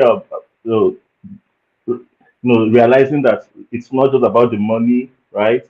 There are also things that you can benefit that are also profitable in the future. For instance, if you have your game and your game is out and there is a crest on the box that says, oh, it has won the cardboard edition, that is in itself, it's profitable, right? Okay, because it's a popular brand, right? So the other things you can benefit from context as well. So, but best for you, I'll just say you are personally an inspiration to me. You already know this. I mean, you housed me in 2019. I mean, you just say, hey, come over, and we played a couple of games. I mean, you won in photosynthesis. Now that I'm remembering it. Okay. This is going to become a running joke now. I remember now. But essentially, I came back from that trip and I started teaching photosynthesis to everyone, right? But I just want to say, whatever you're doing, keep on doing it. You're moving on to a new, a new level, a new space, and just keep at it. We get inspired from you, and when people are playing your game, I mean, like you see a lot of videos, and especially Yogi. I say I know this person, and they say it's a lie. I'll just snug it off. I say, I know this person. Don't worry, I know. So I just basically saying well done, and not just you, and also Chris and Susan. You guys are doing the same thing. I personally tried to do content and I couldn't because of the load. We tried to do it at AppCon, doing the conventions. I'll just stick at the children chess for now because I couldn't carry the whole the tricky, especially the mentoring part, because we don't just want to give out and not follow up with those games. So I think just to round off, well done, guys. Whatever you're doing it right, and just keep at it. Oh, thank you so much. And also, I just realised that I totally got the guest order wrong. It's not Casey that's leaving, it is Joe. I do apologise. Joe, same question to you, and then I can bring on Tory Brown. I do apologise. It's no weird. It's no weird. Tips for people entering contests, or tips for me with future LDIC design / typography contests? Tips for people entering contests. I think just start making a game, make it as good as possible before you enter it into a contest, and then I think don't go in with expectations. Just enter it as a kind of maybe as a test of it, maybe just to see like are these people interested in it? Like, is there interest in it outside of like the people I've been playing it with in my own community? What kind of feedback am I going to get? Like, I think like who am I going to meet through doing it, or like what connections am I going to make? Because that's it's just nice to make friends through doing these things, right? That's like games are about connections. So I think make your game as good as possible and try not to have too many expectations about what might come out of it, and just see what happens. Games are indeed about connections, and that seems like a wonderful place to drop it off. So Joe, for now, I'm going to say thank you so much for joining me, and unless there's anything that you want to scream at us all, I'm going to say congratulations on 1,000 streams, Bez. Bye to Joe. Joe is a person you should all get to know. Bye everyone. And bye. Bringing on my next guest is Tory Brown, who designer of Votes for Women and proud member of Team Get Shit Done. You're a long-time activist. You work as a political communication strategist for progressive causes, and whilst you love historical games, you also love modern classics like Ticket to Ride and Carcassonne. Who doesn't? So thank you so much for having us, and thanks. Dina and Panic says, there you go, Joe. Tory Brown back in town. I love the rhymes. Thank you. But do you have anything that you want to say about contests? How do you feel about contests? I think contests are a wonderful way to expand the number of people who are just sort of meeting your game for the first time. It's a lot, I guess, like speed dating, right? Where you just have this room of people that you've never met before and you get a chance just to get a little taste. And really, it seems that, is so much of what a game designer is after, is, people getting familiar with your title, people getting a chance to, a taste of what you're offering. And so I think contests are great. I think the prize really matters. And I think, especially in America, cash is king. And there's nothing, right? Like, to do this work as a hobby takes time and sacrifice and money that goes into the process to make prototypes and to help to put together playtest kits is huge. And then I think the next tier is having publisher support or promotional support even. Yeah, it's interesting. I mean, I do kind of agree with what Chris and Suzanne were saying, that if you're a publisher and you are getting people to essentially submit something to you, or in my case, I'm getting people to spend time and energy making something for my deck, which whilst at least 2 of the games have become other things, it's, you know, very me-centric. So of course I need to pay and I feel like I need to have an additional cash prize there. And yeah, Chris, Suzanne, do you have any final words before we wrap up this one topic?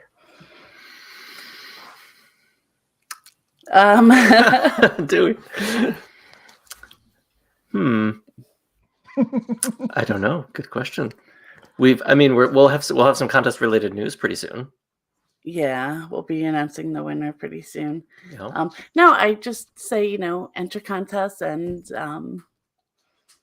if judge contests if you're asked, and you know, it's a very giving community, which is awesome. And contests, I think, are representative of that.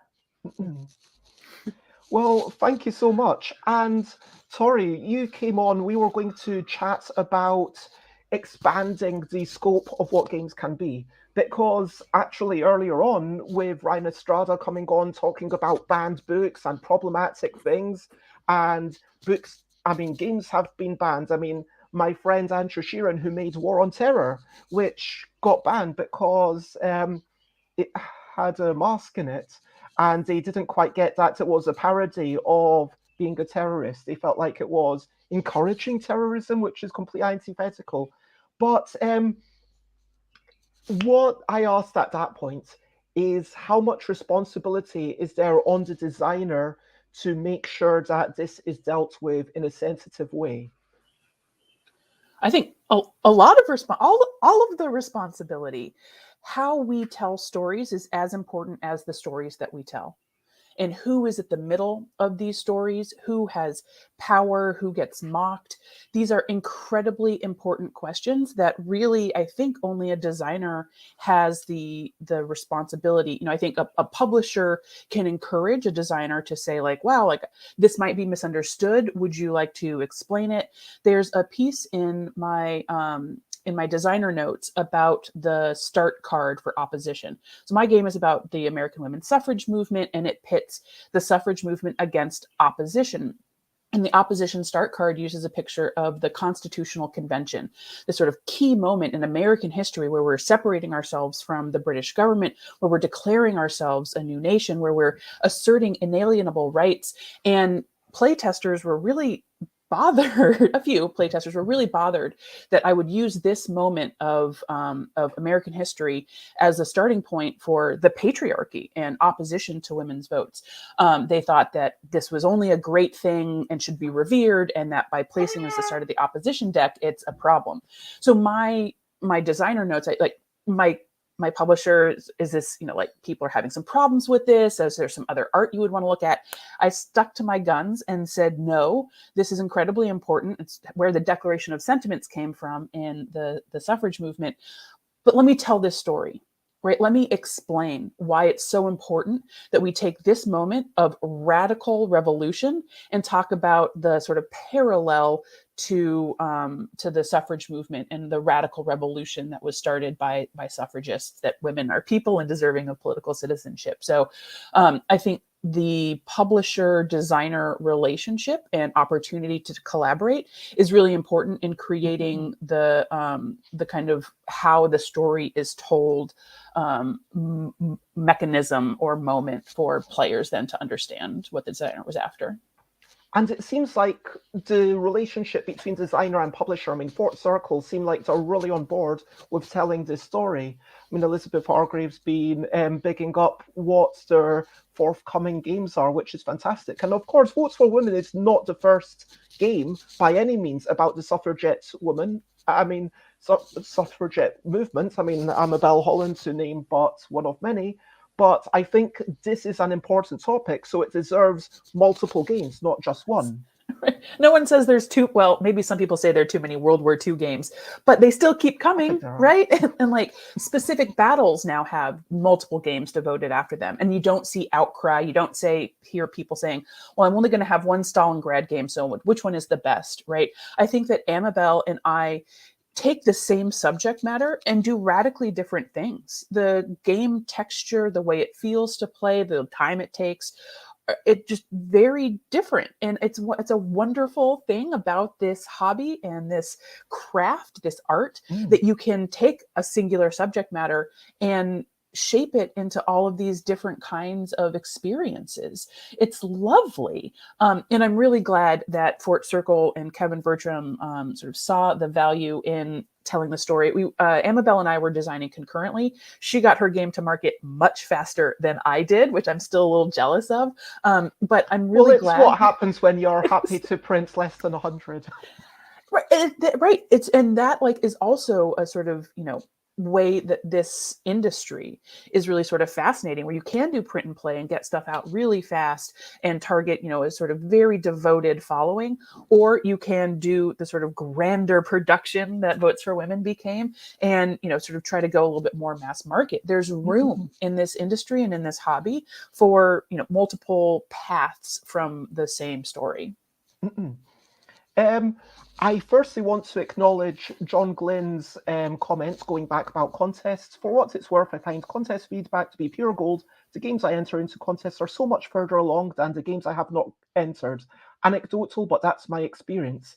But going back to, games with difficult topics, I've said it earlier on in this very show that games are currently seen as a single genre rather than a medium, as if all films were assumed to be action comedy films.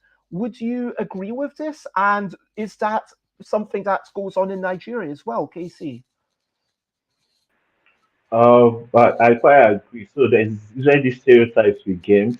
So if it's not supposed to educate, it's supposed to be fun, and then there's also the bit of party. Oh, and then the gambling. So these are just around where games are either gambling, fun, or but. And when I mean educate, it's primarily word games. So you're playing Scrabble, for instance, or playing chess to know how to do strategy, and like or Monopoly to finance. So and that's because of the limit of games we have. That's enforced that. But I think there's this renaissance in sort of a way, and it's coming from the international organization. And I mean, it's obvious because it's a mix of cultures, right? So they're beginning to recognize that games are tools, and that's also something we're also trying to promote. Games, it's amoral. Game can be whatever you want it to be, and then just like Tori has been saying, and it starts from the designer, right? It's the designer that sets the pace of everything. So if I personally want to design a game that talks about a particular issue in Nigeria, it starts from me as a designer before any other person can try to interpret it in their own way. But that's happening. It's happening. I know there was a time we wanted to. We've done a couple of games to help raise certain awareness. One is on risk and mitigation issues in rural communities for children, and it was propelled by an international organization. So because they see games as tools and they look for who can do this for us. And I've also done a game to help in the SDGs. So wanted to raise awareness on the Sustainable Development Goals. That was about 4-5 years ago, and they also recognize. So I think generally it's seen in one form. Either to some people, game is for having fun, and it's for children. It's not for adults, just children that wants to play. I'm like, have you guys seen these games? I'm like, there are games that if you bring it to a child, it might scare that child for life because it's crazy, right? And then some will say games are for gamblers, or games are for just something that, and they so believe it. It's one of the hurdles we're literally fighting against right now. But personally, and I'm sure that we all agree, games are way much more. And it's not even just about it's not just about the outcome. It's sort of a way. So like, what is the outcome of this game? You can use it to describe the game. But there's also the part of the genre. There's still action games that tilt towards a particular outcome, and there's still romance games that, I mean, if you play Love Letter, it's romance in sort of a way, but it's still the same social deduction as playing Mafia di Cuba or playing Ultimate Werewolf, but they are all different genres, right? I was really disappointed by Love Letter, frankly, because I was hoping that it would be actually about, writing a love letter, and then other people are kind of grading your love letter based on how much, it speaks to their hearts and stuff. maybe you're Right. putting stuff together with different words, or I don't know. But that's what I was hoping. I just heard Well, people saying, "Oh, Love Letter is this cool game. It does something totally new." And I was thinking, "Oh, what could be totally new?" I mean, sure, it's a smaller game than usual. That's not as exciting as actually writing a love letter. But it's more. Sorry. I mean, what it's I want more. to, that's a love letter I'd like to play, says Dina. Thank you. But what I want to say is what you said about games being seen as gambling. Yes, absolutely. And here, if you've got a deck of playing cards, you have to pay more tax than if you've got a deck of, I don't know, DL deck or Kitty Cataclysm, because the deck of traditional playing cards is seen as a tool for gambling because people are able to gamble with it, therefore you need to pay more tax. And that's kind of weird, frankly, and I wonder if that's contributed to the slight decline of, those get, although frankly, you can still get 4 decks of playing cards for £1, so I don't know what I'm talking about. But yes, 100%, games are not just for kids. Games are, sure, about education or seeing stuff, but it's not just about teaching numeracy or teaching literacy. It's also about teaching us about our history, about the suffragette movement, or teaching us about any other sorts of things. How can we change that perception? Is that something that's possible? Chris, Suzanne, what do you think? Oh yeah, I mean, I totally agree that it's been great to actually see that over the past, I mean, for quite a long time, but especially the last decade, hobby games are willing to explore areas, potentially like tricky areas of history that you might not have seen that happen before. Votes for Women is a great recent example. I think.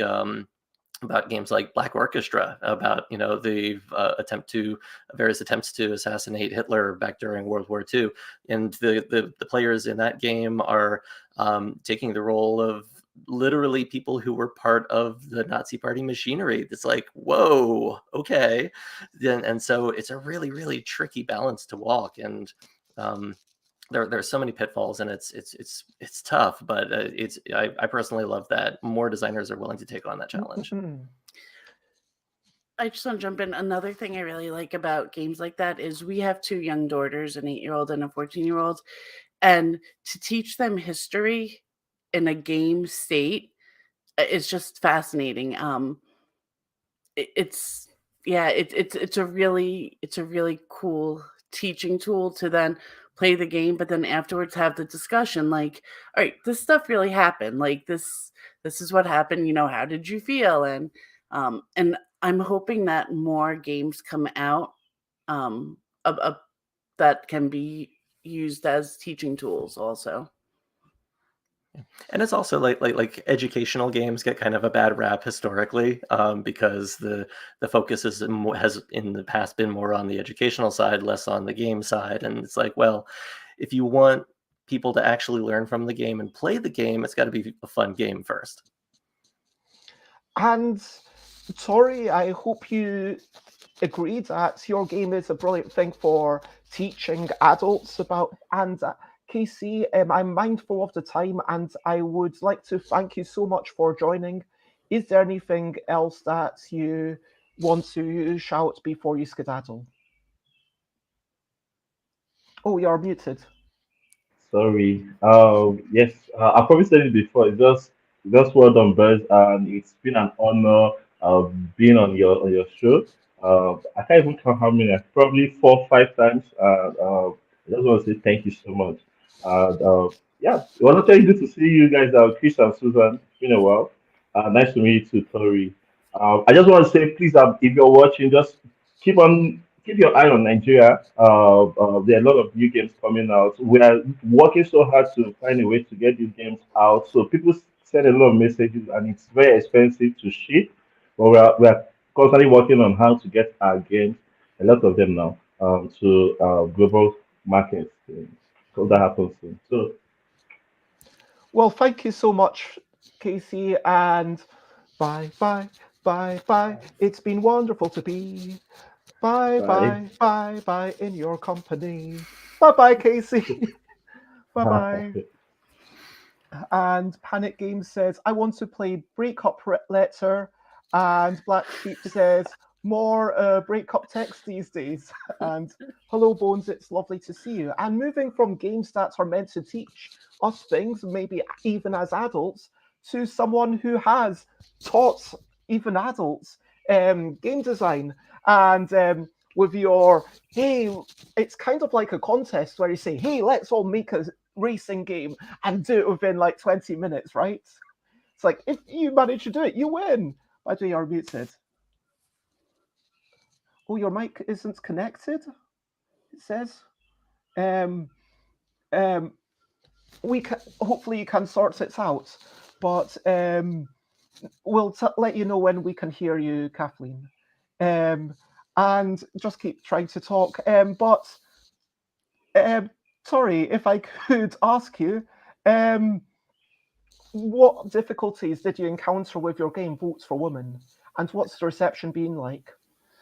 I mean, I started, I had the idea for Votes for Women in 2019, but I started designing and the research in the middle of a pandemic, which I would not recommend.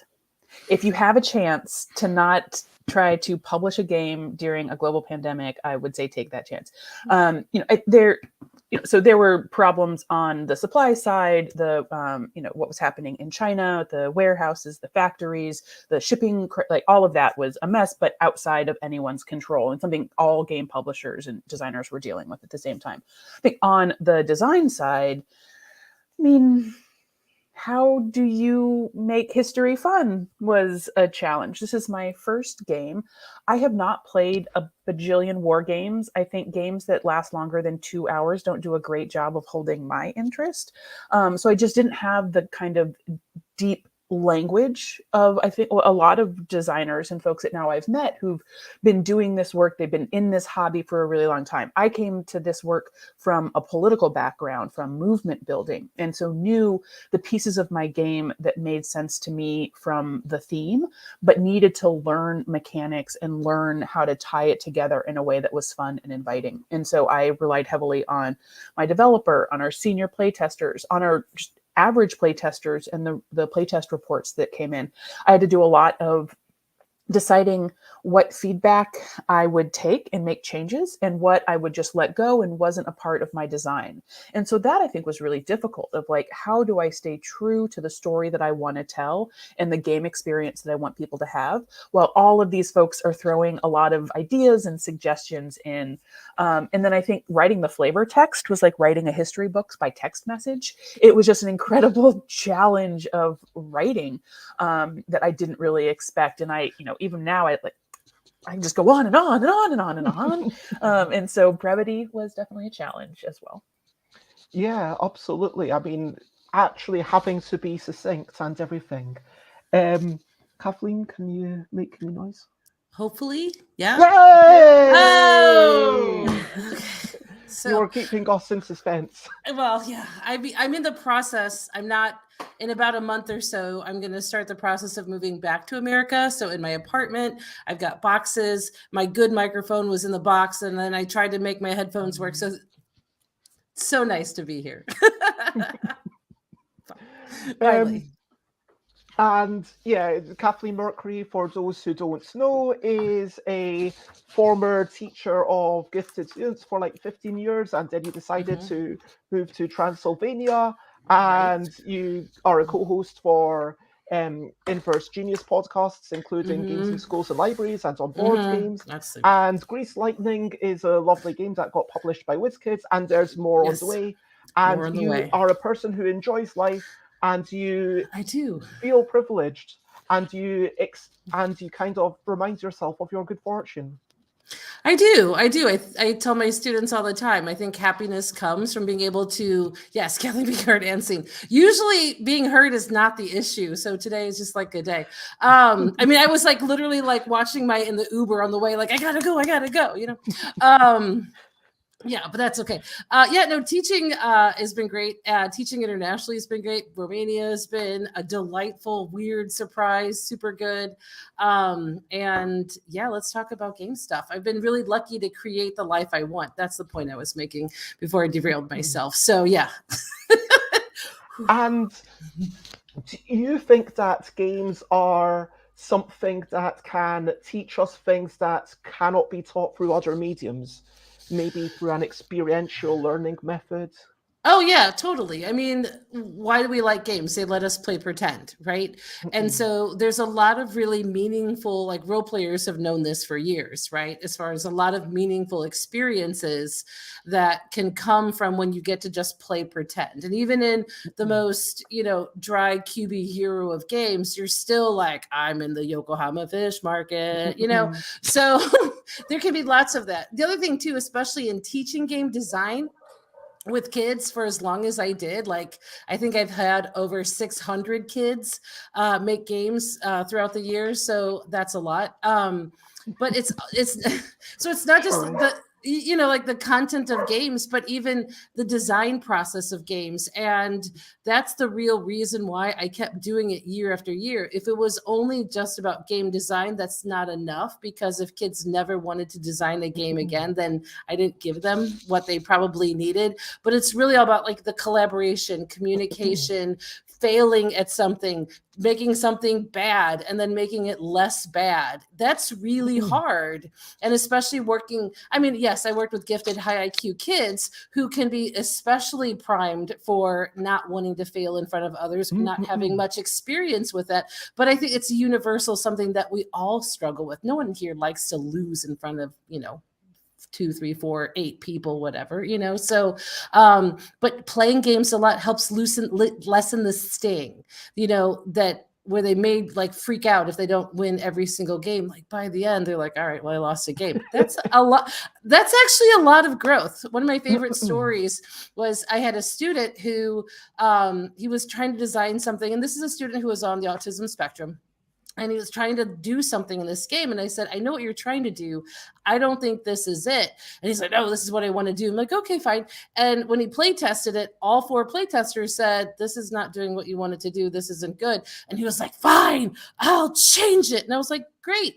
I don't care that you yell at me. I can handle that. You're just a kid. But the point is, he took feedback from other people and used it to improve his design. I don't care that it's messy. I care that we get you there, So when it comes to working with kids and games, it's everything from like, I would get so inspired by like all their crazy ideas. Like one kid's game, you were lice and you were trying to collect as much blood off the scalp. I love Tory's piece. Right. So like when people, so just bananas, bonkers, cool ideas, because they don't have an adult filter. They don't say, oh, well, what's the component cost going to be? Or, oh, no, these are kids who are like, well, there haven't been any space games made. So I decided I'm going to make a game about space, like, well.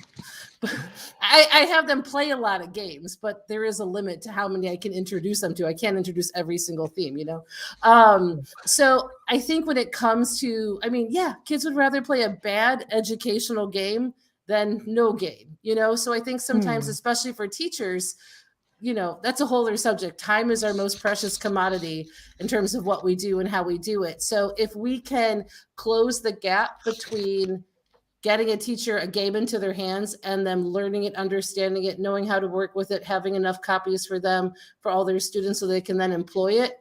Oh yeah.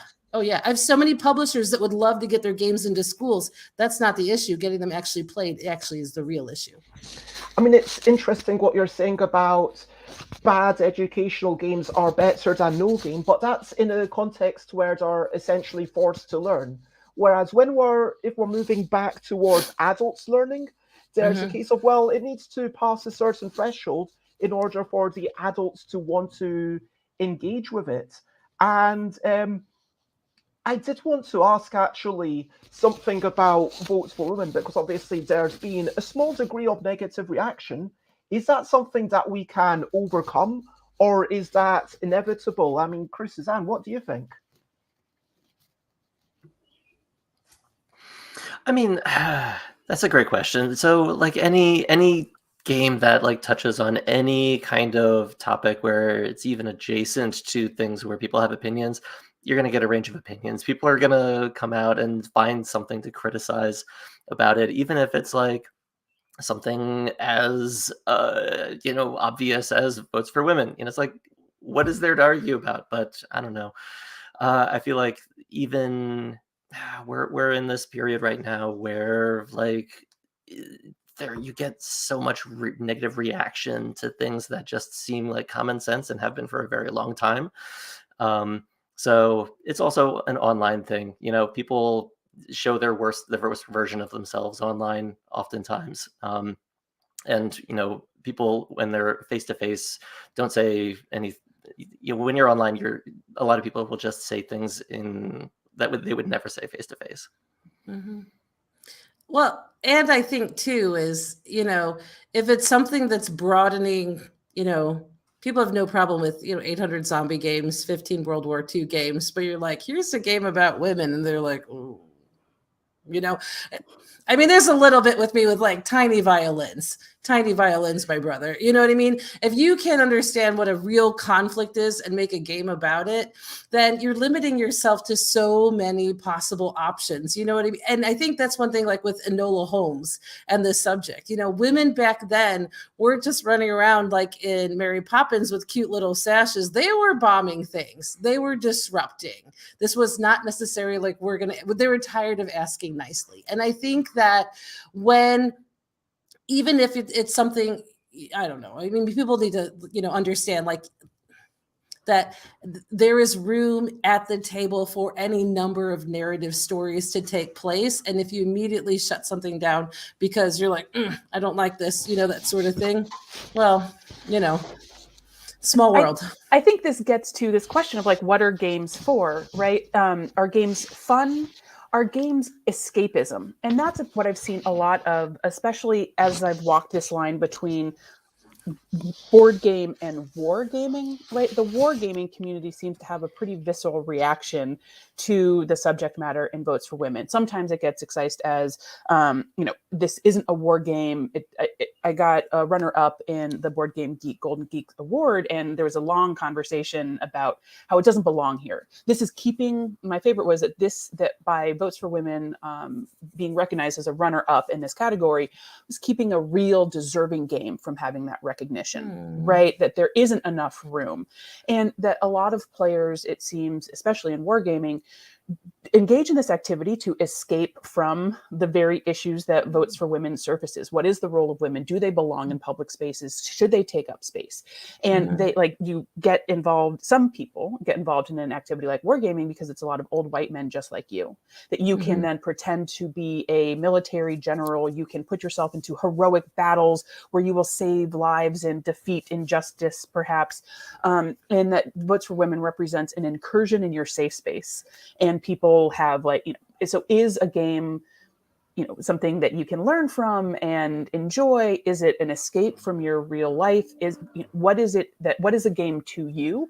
Then I think creates a lot of this reaction.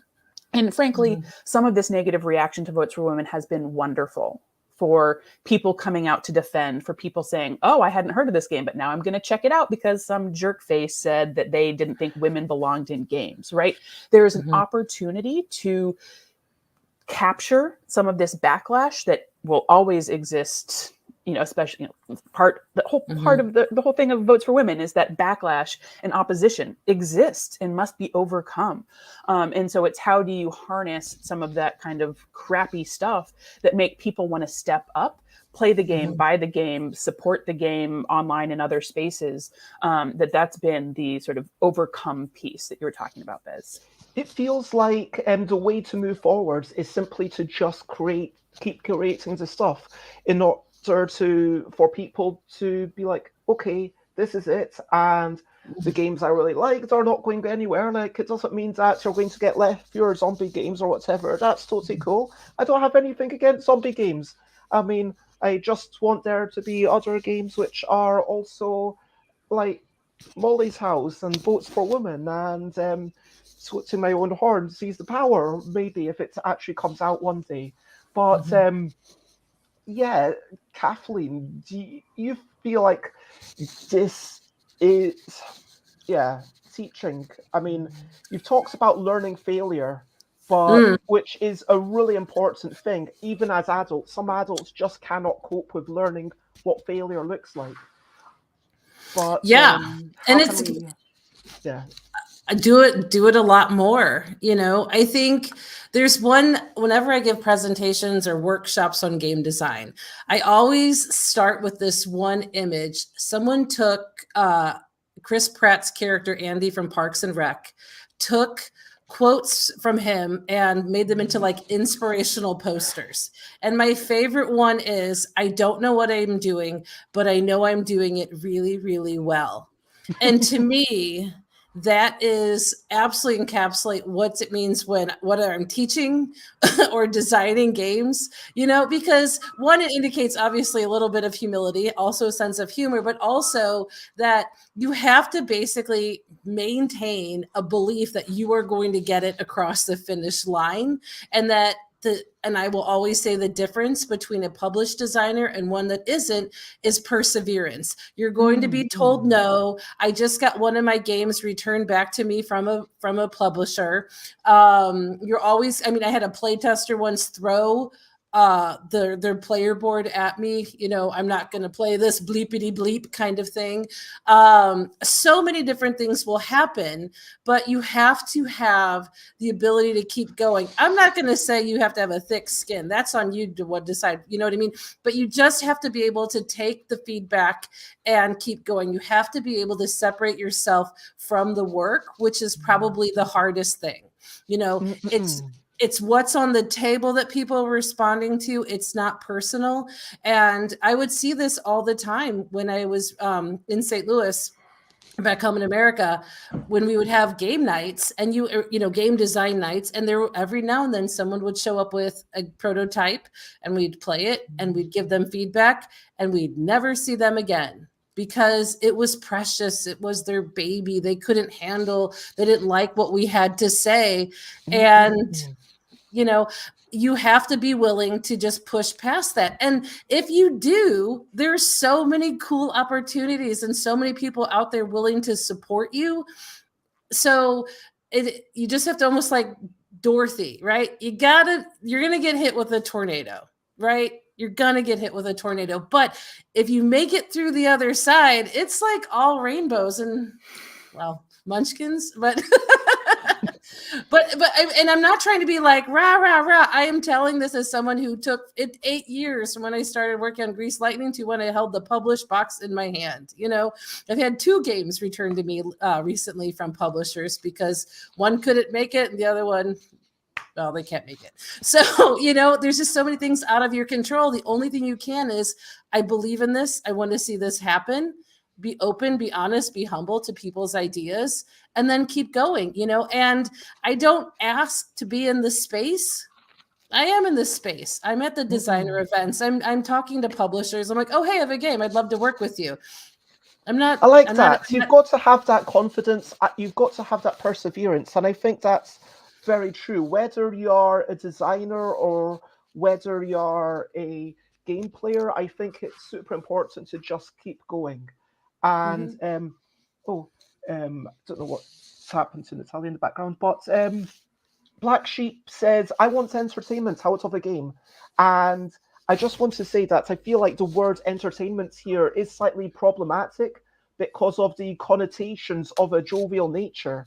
And I don't think it has to be just entertainment. I think it can be potentially something harrowing, but worthwhile. I think maybe the term engagement, that you're connected, that you feel like it's relevant, that you feel like sounds good. Right. What is happening is meaningful, both in terms of what's on the table and the decisions you get to make with it.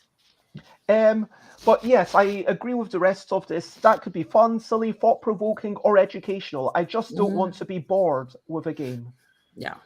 And Josie says, resilience is one of the hardest things to teach. Absolutely. And speaking of Cardboard Edison, Oliver says, it sounds like Suzanne has been very busy testing the Cardboard Edison Award finalists. Many of them looked really interesting. They were. They were really good. And Chris and Suzanne, I'm sorry we didn't get to talk even more, but it has been lovely having you on. Thank you so much for this. Thank you for having us, and congratulations on everything you do, and thank you for everything you give to the community. We really appreciate you, Bez. Oh, That's a really lovely thing to say. Thank you very much. And do you have anything else that you want to give a shout out to before you skedaddle? I mean, Cardboard Edison Award, we'll have the winners announced soonish, right? Yeah. Yeah, in the coming days, later this month. Yep, and we look forward to seeing people at conventions now that things are opening up again. Yeah. And so, once more, thank you. I love the little posters behind Tory, says Oliver. And a couple of, 100% games like books, like films can scratch a number of itches in entertainment, engagement, education even. But for now, lots of love and bye. Bye to Chris and Suzanne. Bye from Cardboard Edison. Bye. Bye. And of course, hello to our next guest, Natalia Pazar. Thank you so much for joining us. Thank you. How are you doing, guys? Well, we are well. Everyone's smiling, so that's a good thing.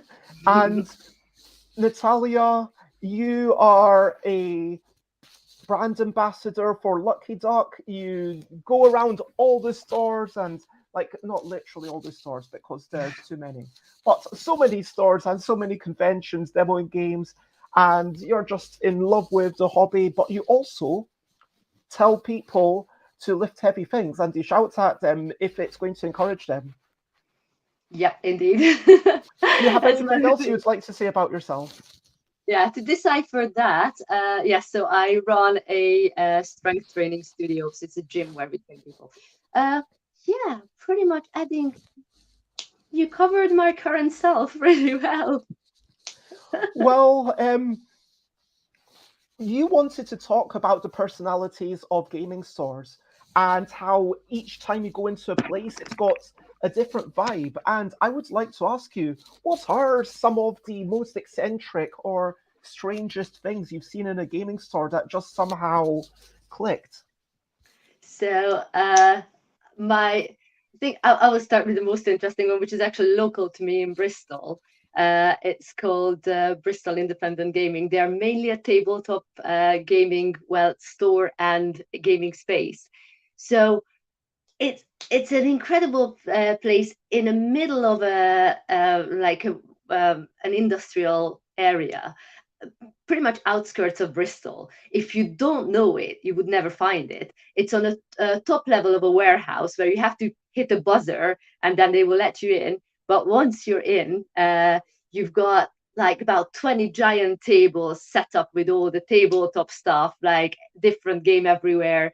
The people who are there, they've been playing there for I don't know how long, but they're also very, very open and welcoming. And I just, every now and again, when I do a demo there, it's like we go there for a demo, start the gaming, and then all of a sudden the owners come up to us and they're like, oh, we actually made some bacon sandwiches. Would you like some? Like, sure. And then, we cooked chili for lunch. Would you like some chili? Sure. So you pretty much can live your life there.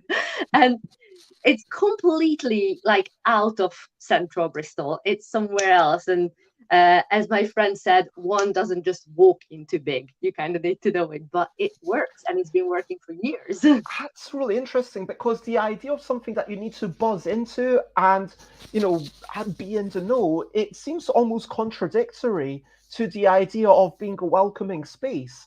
But that is really fascinating to hear that they've made it work for them. I guess that might be a restriction on where they are located, or was it a conscious decision to have to buzz in?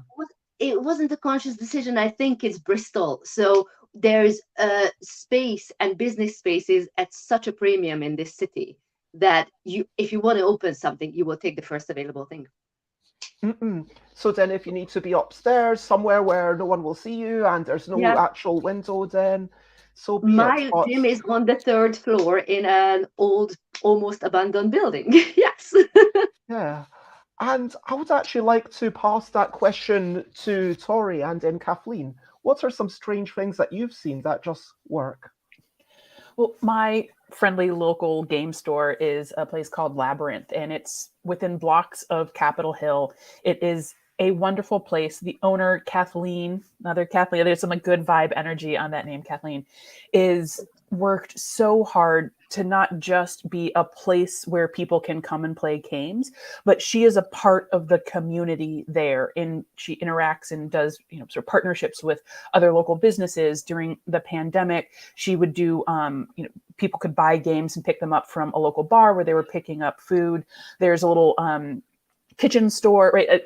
It's just that she also is like worked with, and in that store, it's like kind of in a basement. It's also like not really great friendly for passersby.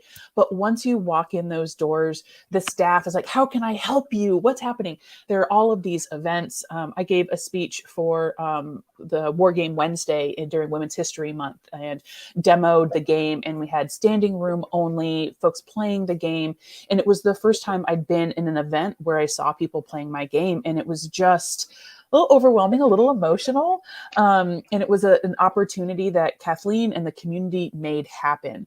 And so that, I think there's just like, how do you make a vibe, right? Like, how do you catch a cloud? How do you pin down a wave?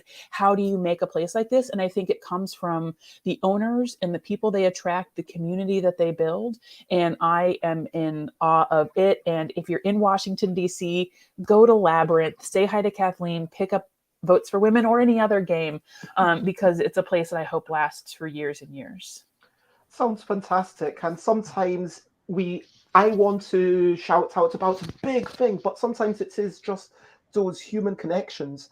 Oliver in the comments says the Hastings Board Game Museum and Cafe is a great place, not too far from me. Very welcoming place in the old town of Hastings. Yeah. I mean, yeah, I think the best thing you can do as a game store probably nowadays is have a cafe attached. That means you have to be a restaurant and you have to deal with all restaurant problems, food problems, all that other stuff. But, for people to, St. Louis has a great board game. Game Night is a great game store in St. Louis, miniature market based out of St. Louis, great gaming spaces, but especially the places where I see like the widest range of people from ages, families, etc., honestly, is in game cafes, because you don't have to play games. You know what I mean? Like, if you just want to come and enjoy this space. But if you go to a game store, you're going there to play. And good game stores should have like massive libraries, as much as you can afford, obviously, as far as like lending games and games people can just pick up and play, or demos, people do that. But I think especially really great gaming cafes are just the best future spaces when it comes to like really getting people to the table, because you just don't feel like you're as much like, on a stage as when you walk in a game store and everybody's like, especially, when you're, I'm a big believer in inclusive spaces, obviously. And so board game stores, especially, I think are doing a great job of being inclusive spaces. But cafes, it's almost like not even a question. As a woman, will I feel comfortable going to this game store, depending on what they have to play games? Maybe. If I go to a game cafe with some friends, awesome. So I think that's one thing, Snakes and Ladders. I remember like hearing whispers about this majestic place in Toronto that you could go and play games. And now there's game cafes blowing up all over the place. And I think that's great. Sell games at your cafe, sell food at your store. Says the person who has no interest in running a restaurant or any type of business whatsoever. Please keep that in mind. And Panic says, oh, look, it's Nat. She's here to chat. I love the rhymes that you keep coming up with. I think that going into the small things, it's like when I was at the Here for Games convention last weekend, which is very much a big charity thing. One thing that they had was ask me about, and then the person next to me had said, ask me about sewing or D&D or my cat. And so many people are like, oh, what's your cat's name? And they just, oh, this is my cat, and this is the photo of my cat, and there'd be that little connection, because there was that sign to help break down the barrier between the exhibitors and the punters to say, you don't need to buy stuff from us. Sometimes we are just there to engage with people. And what I love is small things like Dave Salisbury from Fanboy Free says, okay, I am going to charge you a small amount for sitting in this space. We do sell sandwiches and we do sell drinks, but you don't have to buy them, but you have to pay a small amount. But then if you buy a game, then that amount that you paid comes off the retail price of the game. So what that means is that if you're actually buying from them, then you essentially get the play space for free. But if you just want a space to hang out with your friends, you can also do that in this nice, brightly lit place. And just to flag up these comments, Oliver says, very true about the age range as well. Great to see families with young kids playing, couples on date nights and everything else. Josie mentions, as there wasn't a space for our LGBTQ plus gaming community to meet, I created a group. So we had a ready-made inclusive community within the game store at certain times locally. Yep.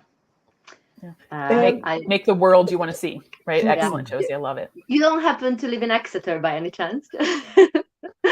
No, Josie does not live in Exeter. Just because I always, there's a store in Exeter where I go to demo. It's always the local LGBTQ games night, and it's great fun. Are there any things that you've seen gaming stores do that you wish more stores did? I'm going to move myself down, and if we can go clockwise, starting from that.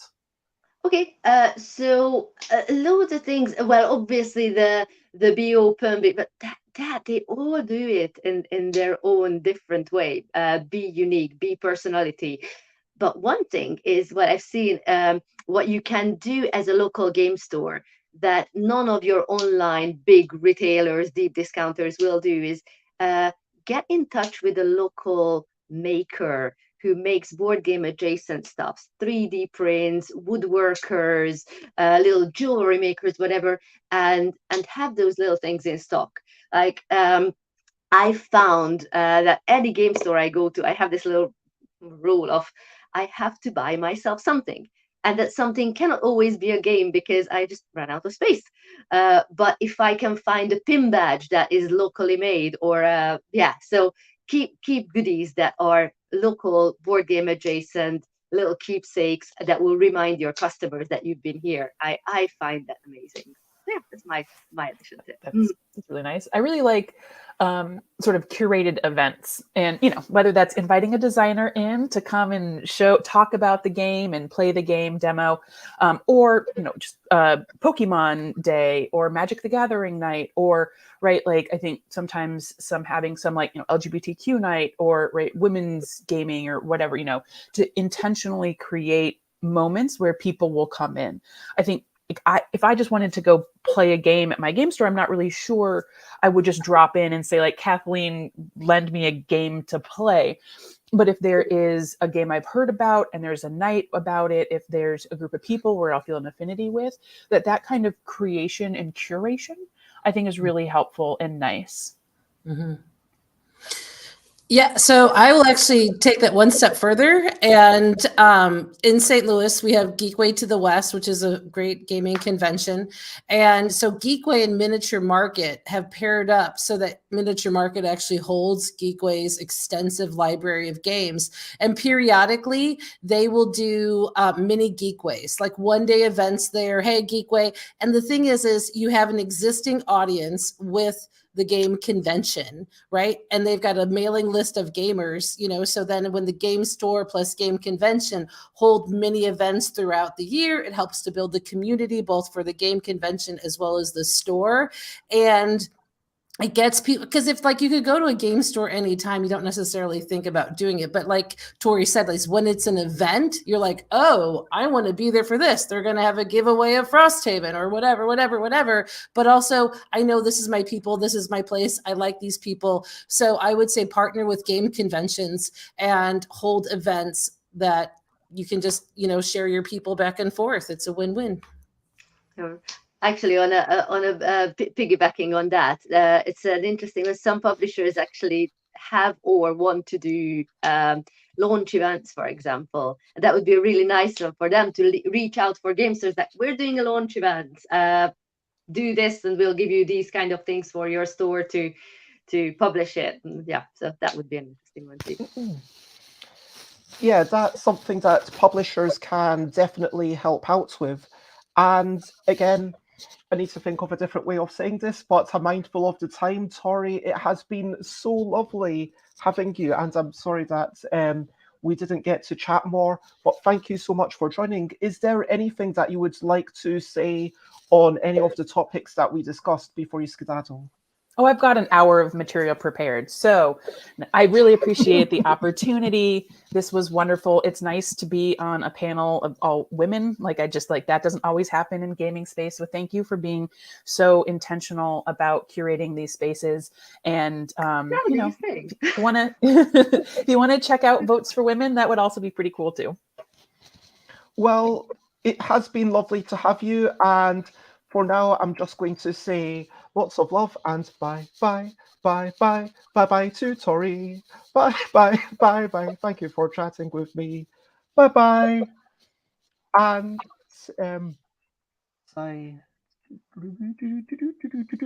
going to add in Kristin and Andy Looney. Thank you so much for joining. And it is an absolute delight to have you join us. And when I was thinking of what topic to chat about, so actually I think it might have been one of the first UK Games Expo at the new location in the Hilton, where it was a nice little article about Flux, and that's how it got made. And it's definitely one of those games that makes you reassess what games can be with the ever-changing win condition and the sheer amount of chaos. And congratulations on everything that you've set up with Looney Labs, with the Ice House Pyramid game system that, whilst I want to be even better, and I hope you don't mind that, it makes me feel like this can be achieved, this can be done, and it continues to inspire people around the world. So thank you very much, and for coming here and talking about being brilliant people. Thank you. Sure. It's good to be here. For inviting us. Well, so you are publishers and you obviously think about how you can support gaming stores. But before we move on, what would be your ideal gaming store? And Oliver says, yay, Flux. And Panic Games says, oh, Kirsten is stepping in. And oh, dandy. That's really dandy. I love it. All right. But yes, what would your gaming store be like, Andy and then Kirsten? Let's go sort of clockwise. Well, my ideal gaming store is going to have a prime gaming space. I mean, I know some gaming stores just focus on the merchandise, and depending on how much space they have available, that's going to be, obviously the main thing. But to me, it's all about in-store gaming. I got to be able to settle in and run a gaming event at a gaming store. Or it's not going to be as good to me. Better still is if it's got a gaming space, and then next to that is some sort of a food venue, so that you don't have to leave when you get hungry. And the more amenities there are, the better. Some good music. I love music and other things. But again, I think to the gaming store, or not again, but I will say I think that the gaming store, it becomes kind of a third place space, as we say, a place to go hang out. So if it's just a store with just games, it's kind of missing the mark. It needs to be a community hangout, ideally.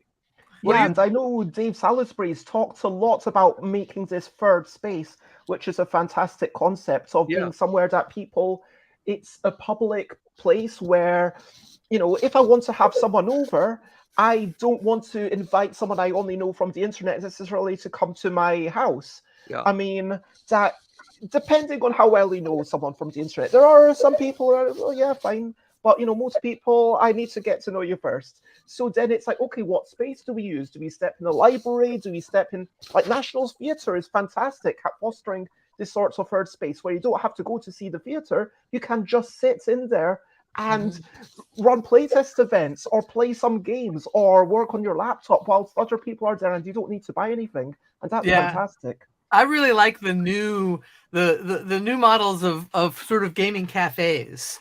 And that mixes the food and the gaming together, and hopefully the sales of the games too. And some of them kind of miss that mark. You want the game store there to sell the stuff after you get excited about it.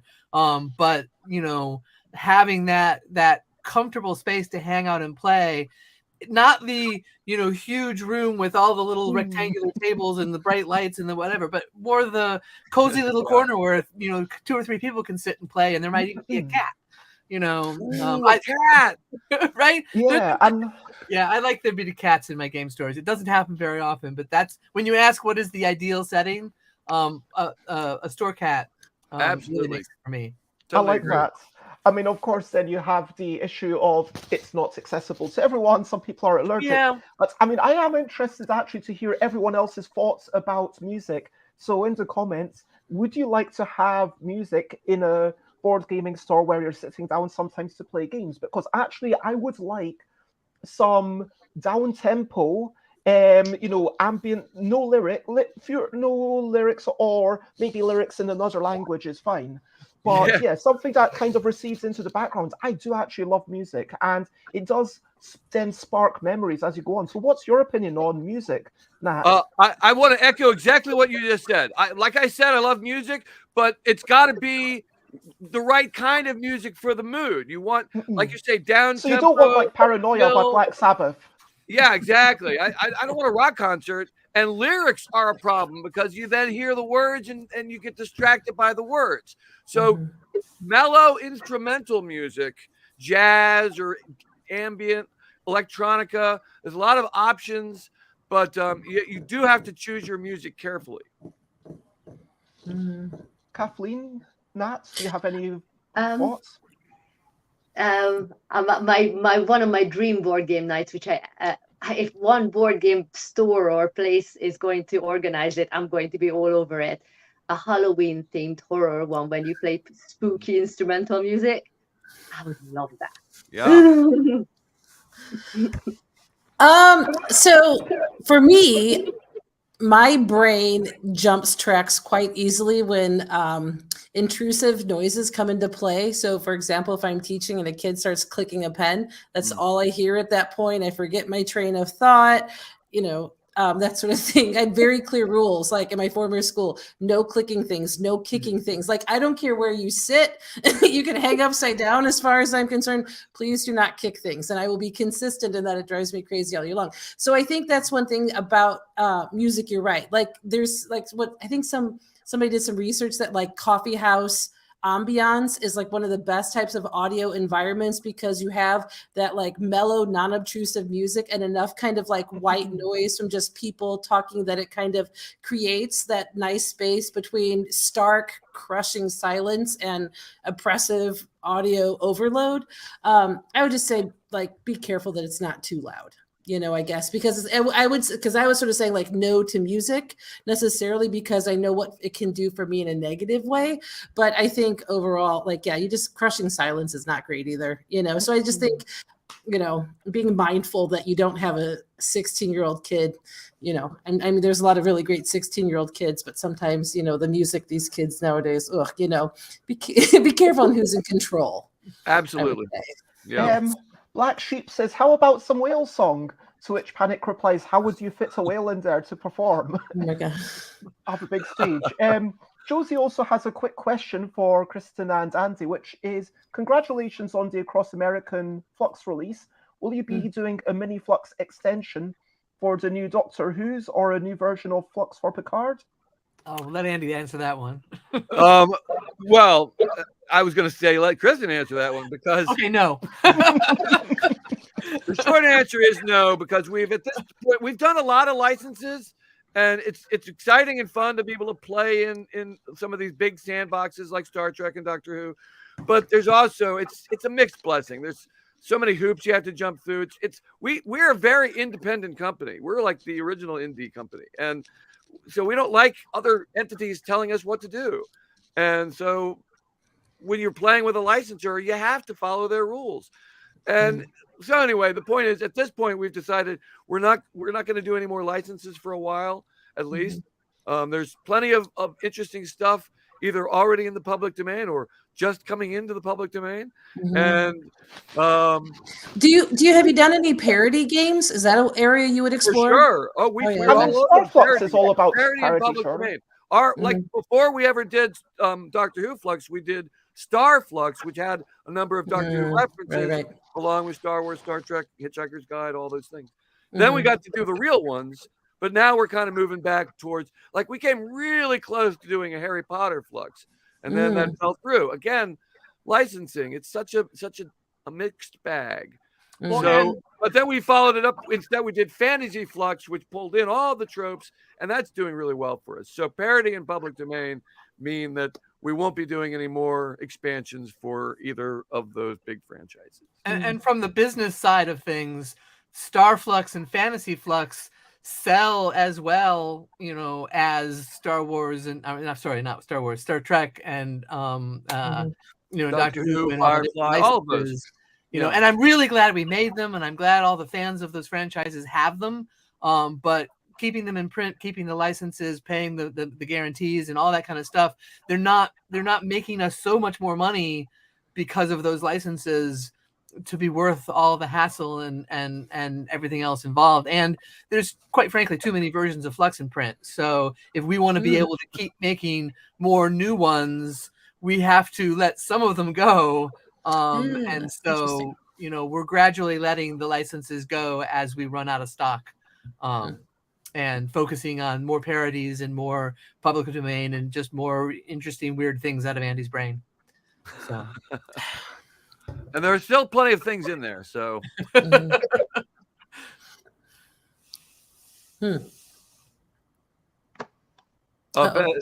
you're muted. Muted. Thank you.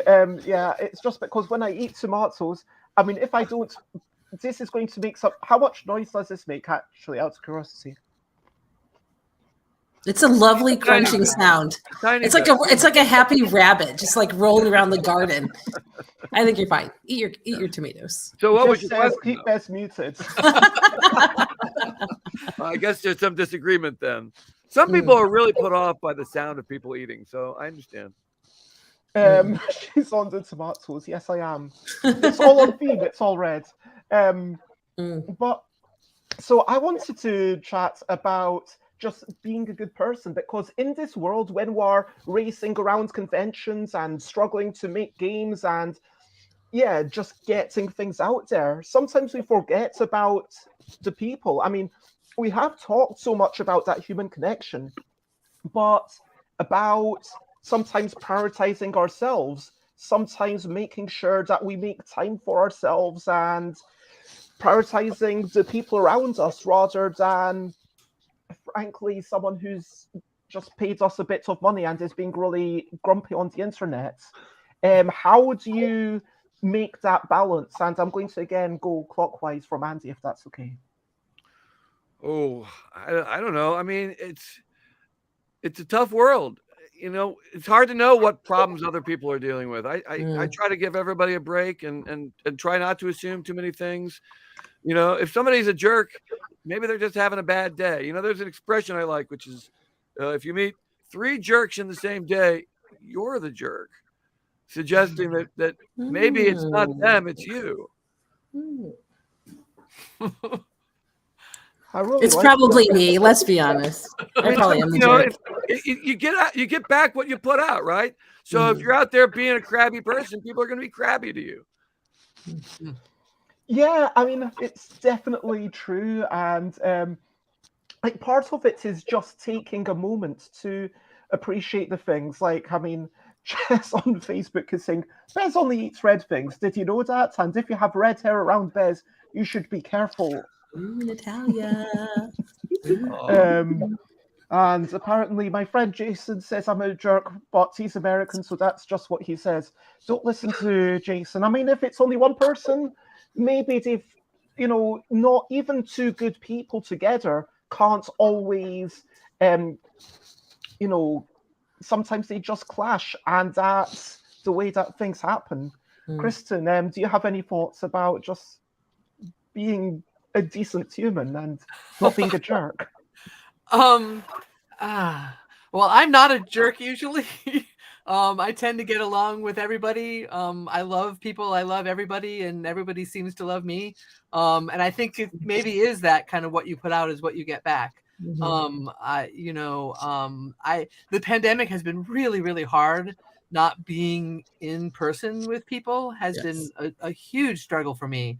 It used to be that, you know, half of my job was going out and being with fans and playing games and being with my friends in the industry, right? I mean, I've been in the hobby game industry here in the US for, you know, 25, 30 years. Some of my very closest friends are the people I see 3-4 times a year at conventions. And not being able to be with those friends has been really hard. But I don't know what I'm saying. People are really important, and you can connect online. You really can, and I have enjoyed that. I have found that to be really wonderful. Even like just yesterday, Andy and I had a 2-hour meeting on Zoom with the two of us in the same house, right? Doing that meeting in you know, on the computer because it was easier to be on the screen and looking at what we were looking at. So at the same time, it's also changed things in good ways, you know, and given us new tools. And I mean, we're having a conversation with people in the UK, and the, you know, it's just it's cool. But it's also, the connection of real people in a real space. I'm looking forward to having back. Anyway, I've been thinking about that a lot recently. I guess the last convention I went to, I got COVID, and so I've been isolated and away from everybody now for, you know, 3 weeks, and it's been hard. I don't know. I love people. I love everybody. You know, everybody's got something interesting about them to talk to and to listen to and find out about.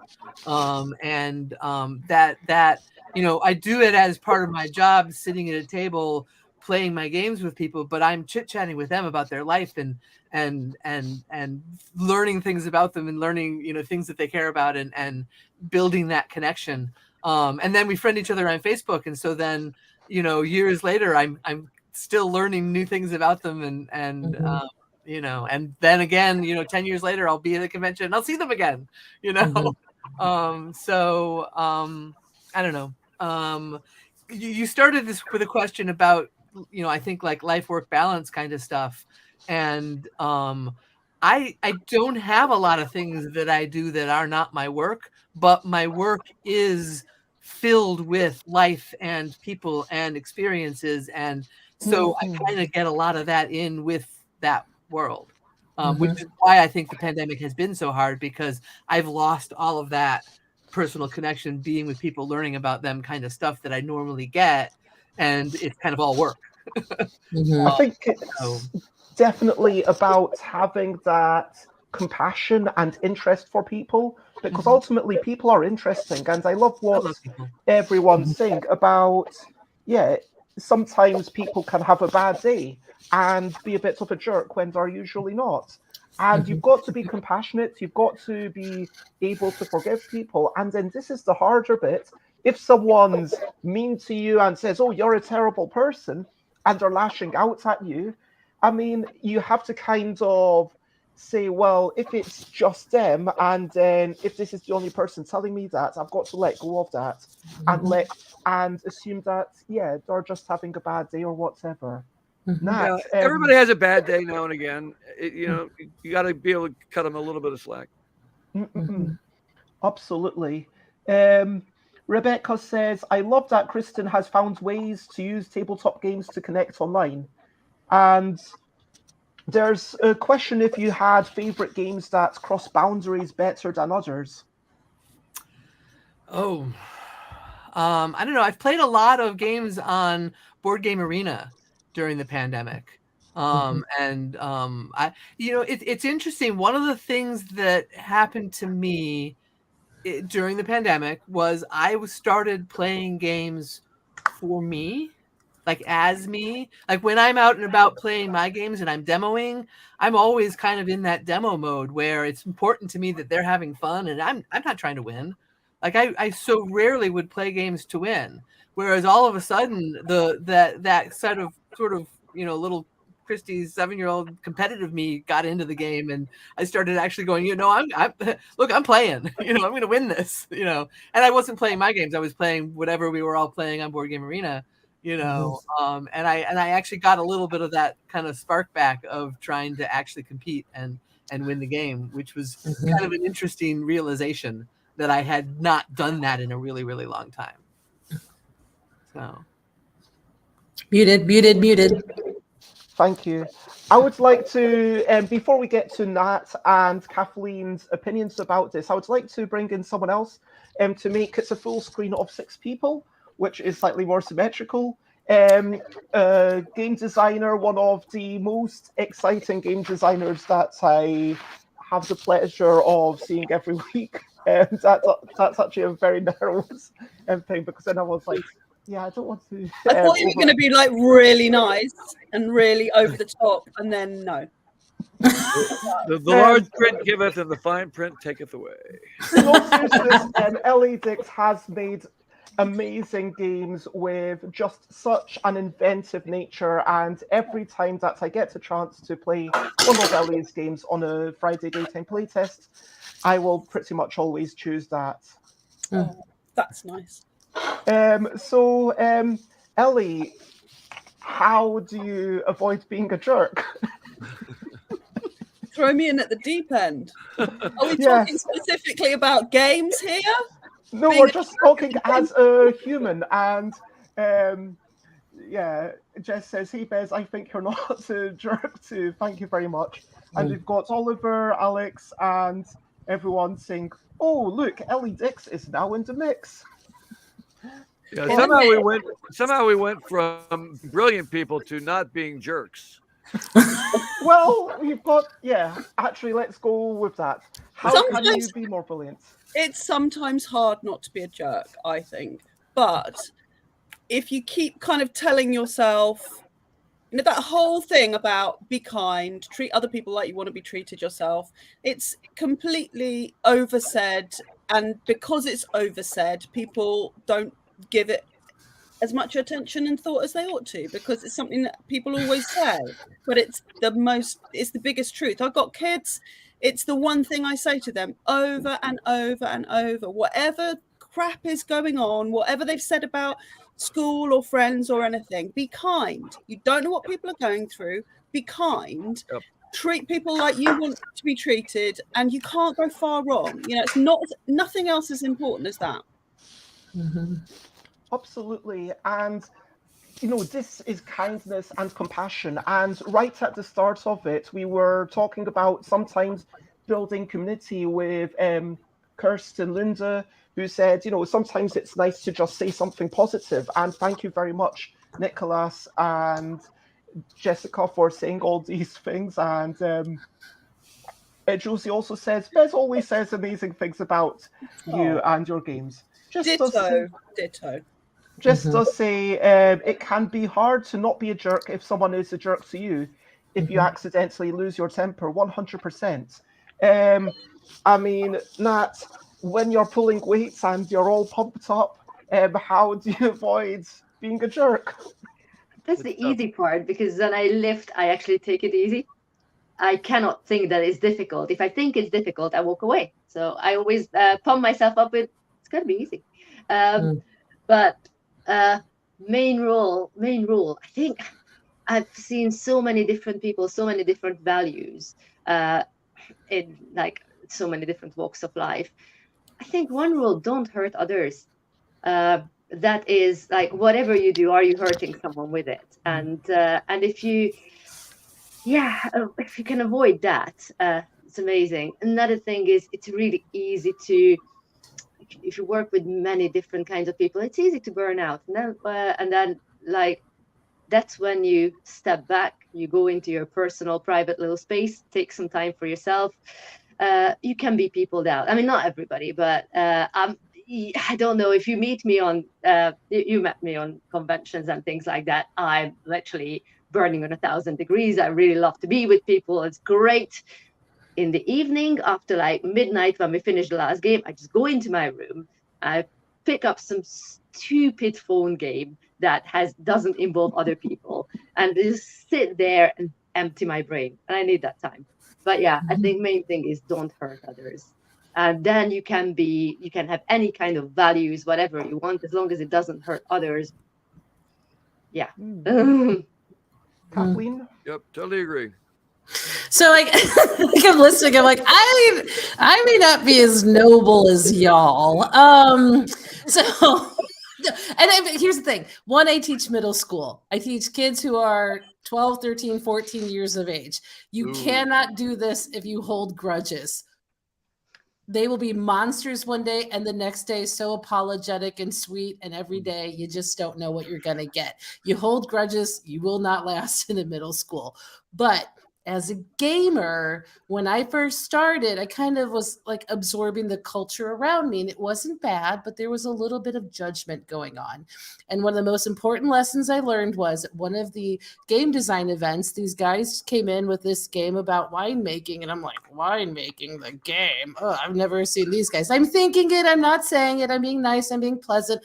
I didn't play test it because I was like, oh, it's probably not anything. Yeah, it was viticulture. It was Jamie and Alan, so I learned an important lesson about, prejudging at least, you know what I mean? Give every game a shot, give every person a shot. If you've made your own version of tic-tac-toe and you really want to play test it, you know what?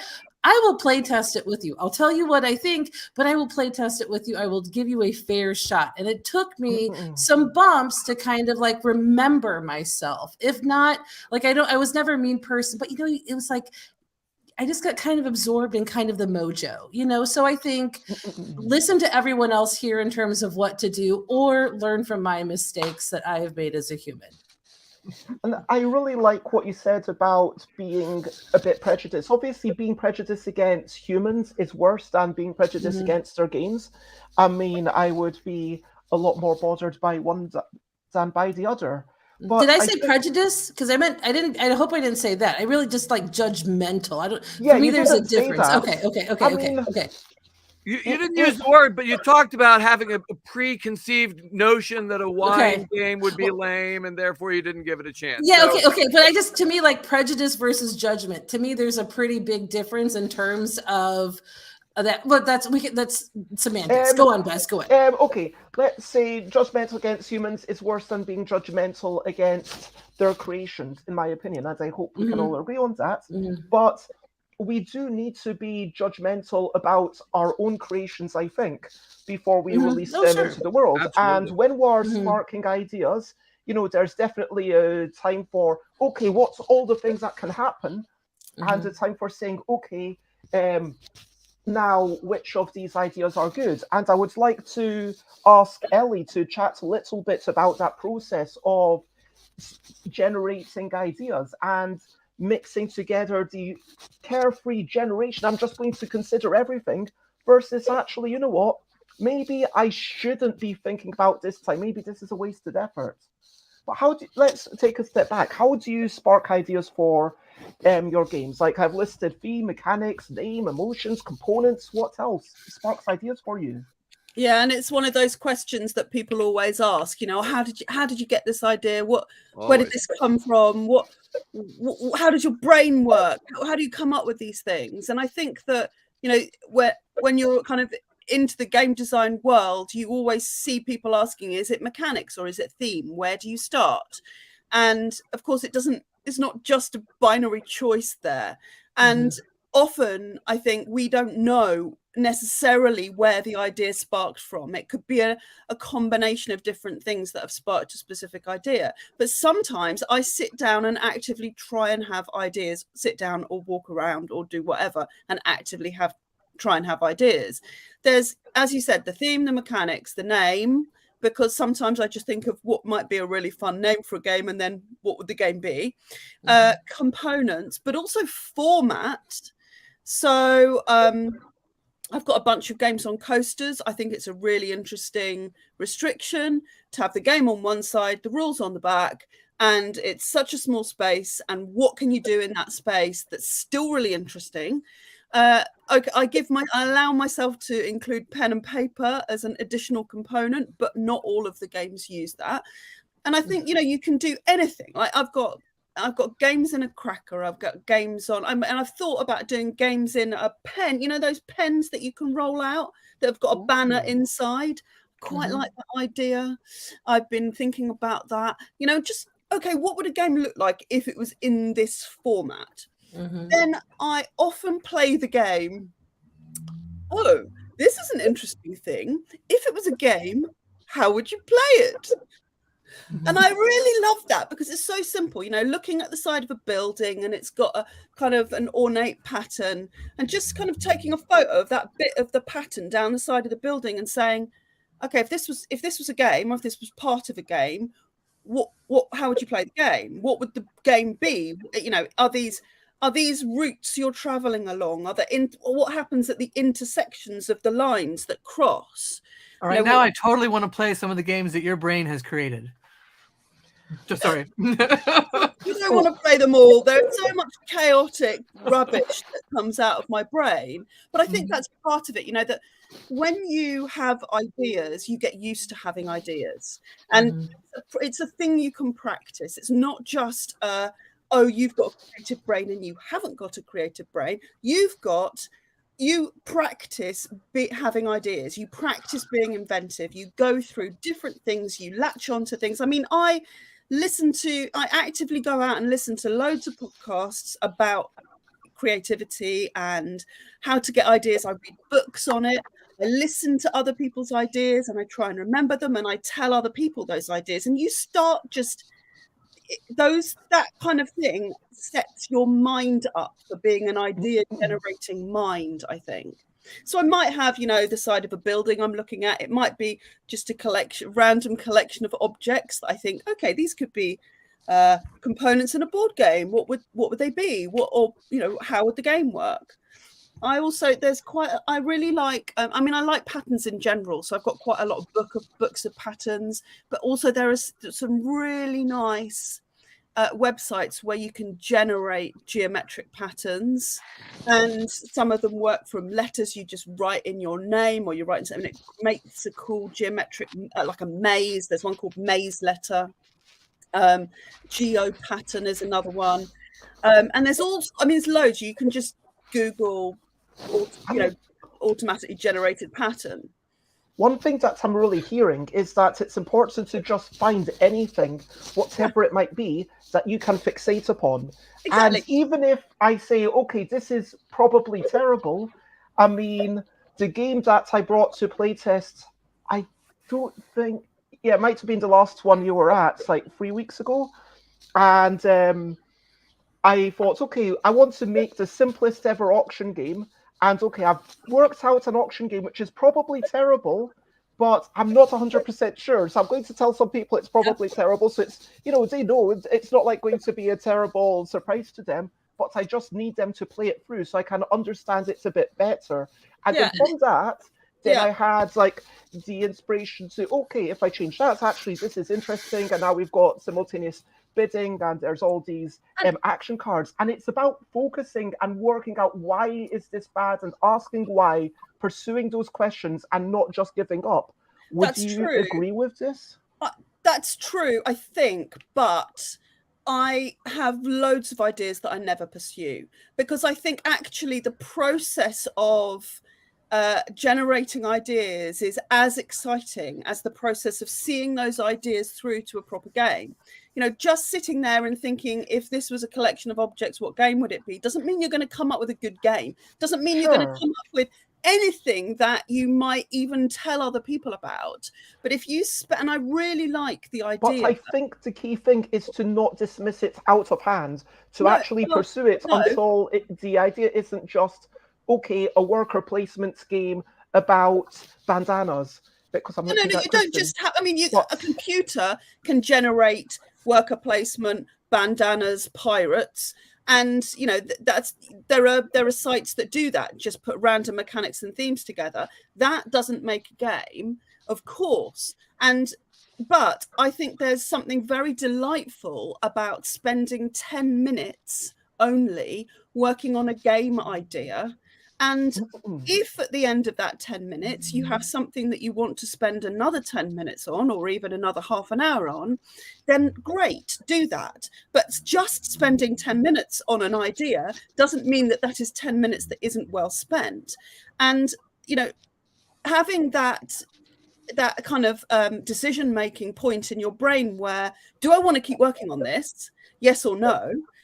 That's part of what takes you into the realm of having lots and lots of ideas. If you feel like you have to pursue everything and you can't give up on any idea, then there's not enough room for all of those things. You need to have some kind of you know, some editing process. It's about, you have to be able to say this isn't working and move on. Absolutely. Yeah. But not even, maybe it's not even that it's not working. Sometimes I discard ideas because I don't really want to work on that. Like, it was fun for 10 minutes, but this is going to turn into a game that's going to need so much balancing, and I'm not the person for that, you know, and it's going to take however long to do. I would like to have a quick whip around answering Oliver's question, maybe again going very quickly clockwise, because I mean, this is such a hard question to answer, because what do you count as an idea? But I would say for me, the number of ideas that I have that I'm like, oh, that's something that I could conceivably make and playtest, is right now I'm not feeling super creative, is the truth. So I would say I currently may be 1 in 3, which feels like a very high percentage for me. But of the games that again, it's a weird thing, because right now, a lot of those I will just keep working on and then take to a busy bargain bag stage. Whereas if I was, in the past few months, I think it's been maybe 1 in 3 again. So that actually will see the light of day. And what does finished mean as well? Something that the public can engage in, something that you make publicly available, whether that's for free or for sale. But, you know, I've got a bunch of games which I consider are, you know, which I'm pitching. Well, I would kind of consider them finished, but they're not available to the public because they're not published. So, you know, I don't know. I mean, I think that, I mean, my answer to that question is, I mean, it's probably something like 20%, maybe less, 10%. I've got a list of like an ideas board that I just put, you know, kind of leave all my ideas on until I've worked them through and discarded them or kind of made them into games, and then they go into another list that I'm working on. And so I've got loads and loads and loads on that. So when I'm not feeling creative, that's somewhere I go to look for things, ideas that I previously had that I can work on.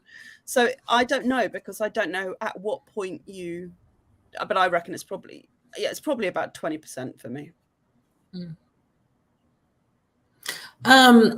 So one thing for like being a teacher is it's emotionally, mentally exhausting a lot of times. So I don't work on a lot of games, and I've been really successful. Like the first 3 games that I pitched, I signed all 3 of them, you know? And so in some ways there comes a point where, like almost like becoming a little bit afraid of failure. Like, what if my hot streak, you know, like what if this is actually not good? You know what I mean? It's just like that success can kind of play with your head a little bit too. But it's still just like an ongoing process as far as that goes. And I think when I get an idea that I want to work on, that I have the time, the emotional energy one, it's just one that every time I like complication, it clicks back. And for me, it really has to be when I think the theme and the mechanics are really well integrated, where it just makes intuitive sense. For me, that's what I need, because my games they're not, you know, like they can be on the more abstract side, but there has to be a narrative element that connects things. Like, I don't think I could ever really do a pasted on theme, because to me, I lose context. And for me, it all has to like fit within the context of the world that I'm exploring. I mean, Nat, you don't design games, but Have you had ideas, and how many ideas have you had with 0 of them being finished? I've got a lot of pending ones, but not game design. I've got one, but I'm leaving that at the back burner forever. No, I will leave that one to the smarter than me people. I would love to. I just love to play with the finished product, which is great. Yeah. In business, I've got to have some ideas because obviously running it. But what I normally do is just like I've got a few people I work with. I drop the ideas to them and listen to feedback. If they say awesome, we work on it. If they say maybe that's a bit far-fetched, I ditch it. Yeah. Andy? Oh, I mean, I like Ellie said, I have lots and lots and lots of ideas. Some of them you dismiss immediately. Others go on a list. My ratio is hard to judge because I have a lot of things. A lot of times ideas just go dormant and then they come back. Sometimes an idea is not working, and then later you have another idea and you put it together, and those two ideas become something that works. And I do like so many flavors of Flux. Like, are they all separate games? Is it an idea to have a new version of Flux? I don't know. I don't even want to try to estimate my ratio. I have many ideas I've dismissed, and I wanted to echo what Ellie said too about look for inspiration in unexpected places like drink coasters. I've done that too. I've got a couple different games that started as drink coasters, and it's great to have the parameter of saying it's got to fit on this space. It's like a haiku. You only have this many syllables to work with. So yeah, you Andy never know where it'll come from. Andy has kind of an unusual situation as a game designer in that he's got a Kristin. I mean, he's got a publisher, right? He doesn't have to pitch his ideas to try to get them published. He doesn't make a thing and then see if he can find someone to publish it. He knows who's going to publish it if they're going to. And a lot of times there are parameters on it to begin with before he even starts that he knows that, either, we're looking for a pyramid game with specifically these components because I happen to have them and I need something to do with them, or but it has to fit in this box. Yeah, or the size of the box or the number of cards. We have not just the Fluxes, we have like 50 games that come in the exact same size box with 100 cards in the rule sheet and the identical, components. And so to stray outside of that is going to be less likely it's going to see publication anytime soon, and so his parameters are kind of different in that sense, which I think is actually helpful in a lot of ways. Yeah, I totally think that. Yeah. So I mean, it seems like it is ultimately all about just doing things in your own way. And I think what we can take from this is that, just find a mojo that keeps you going personally. And Oliver made a really good point that finished, yes, could be ready to be pitched rather than published. Mind you, once a publisher takes on a game, they'll still develop it. And so it's hard to frame the question well. So yes, it is, unless you're actually in the business of self-publishing and releasing it to the world in the first instance, which, like a lot of my games, a game about cute comical creatures and trying to identify them after some makes noises. Someone's apparently, there was a French version that came out and someone's working on an English version. So I'm waiting on the contract for that. Is the game ever fully finished? Asks Black Sheep. I mean, you've got... Once it's published, it's kind of finished. I mean, you can that's true. Stuff, so you've had like Flux second edition and first edition. Yeah, just because it gets published doesn't mean it's done. As soon as it's out there, you start noticing the warts and the things that you wish you could change. Oh, and here comes the second printing. Get ready to update. But Kathleen, it has been lovely having you along for the ride. Thank you so much. You are so welcome. My pleasure. Oh, and is there anything you want to quickly shout about, or anything that you really want to get about what we've been chatting about?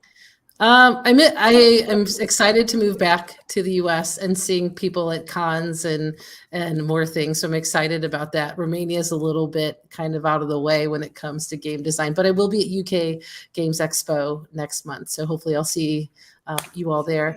And the one thing is when I was thinking about your 1000th episode, I mean, as far as me, like fine, whatever, but it's the Mitch Hedberg joke. Rice is really great when you're really hungry and you want 2,000 of something. And that's such a good joke because you're like, 2,000 is such a crazy number. You did half of that. You had 1,000 rices on your plate and you ate them all up. That is staggering. Congratulations on all of the joy, company, companionship, friendship, everything that you have done for yourself and for other people through COVID. So we stay connected. We remember each other. We get past it. And I really think you've had a huge impact on the world for that. So thank you for everything you've done. Thank you so much. That's really lovely to hear. And Kathleen, I'm going to say bye to Kathleen. I'm hitting the Listodia button. I'm out of here. Bye-bye. And a quick hello to someone who has been working in the industry for 10 years with lots of different hats. With you started work on Dicting Games, working in Flash games, which is something that I did a wee bit of, and then thinking about, hey, what games can work for Nickelodeon, and then becoming the director of games at Kickstarter before moving over to BackerKit. So Anya, thank you for joining us, and what would you like people to know about you right off the bat? Yeah, well, first of all, thank you so much for having me. I'm super excited to chat with y'all this morning. It's about 10 a.m. here in New York City, so not too early, but depending on your lifestyle, sometimes it's early for some folks. It's early for me. Yeah. And I'm in the same time zone as you. Oh, nice, awesome. Oh gosh, how long have you been up? About half hour. Way earlier than he's normally up. I'm usually getting up right about now because we have a meeting. It's like, oh, got to get up for that meeting. Amazing.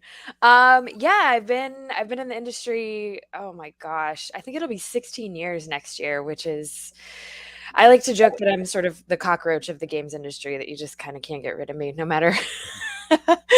We've been here for 30 years, so amazing. I love it. We're here forever.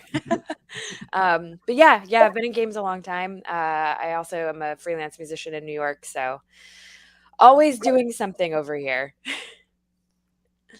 That is just delightful, and I think it's really important to have a life outside of games, as joyful a career as it is.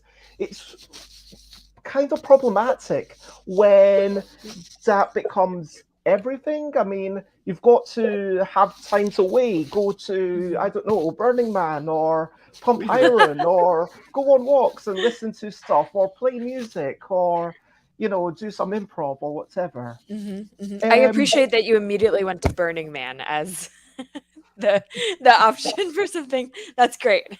Well, it should be noted that Kristin and I go to Burning Man, so okay, maybe why he thought of that one. Amazing. Yeah, I was trying to include everyone. Yeah.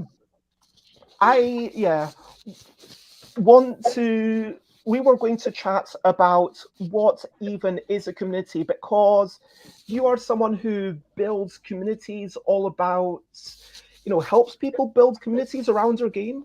And Ellie, you have to go, unfortunately. But do you have any quick thoughts on this before you skedaddle? I've loved being part of this. Every time I've been on, I've enjoyed it. It's wonderful to have it's always good to talk to you, whether we're being streamed to millions or just chatting between the two of us. And yeah, big kudos to you for doing what you've done over the last few years. Super duper. Thank you very much. And yes, lovely.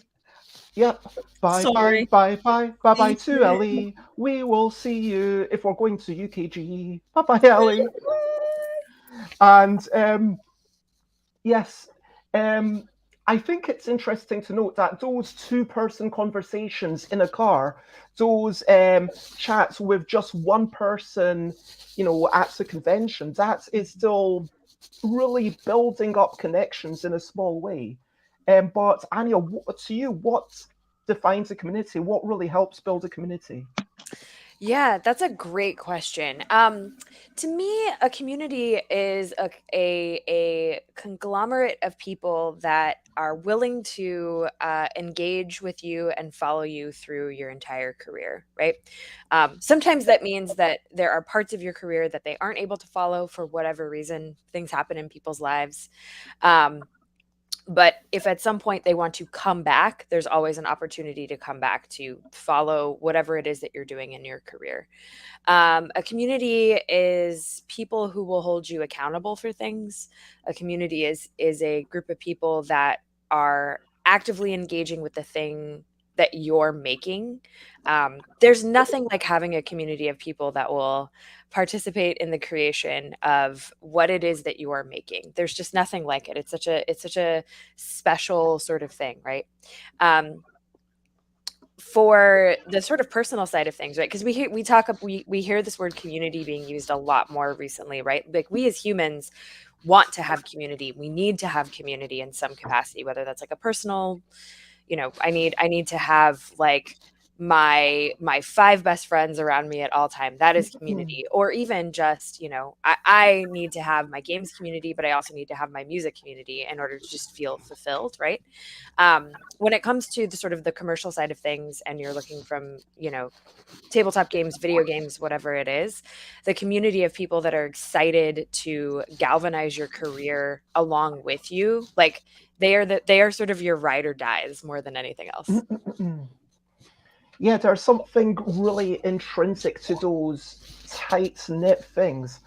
And Nat, you have to go, but before you do, what defines a community to you? I mean, you are out there demoing games. Would you say that you're building a community for Lucky Duck?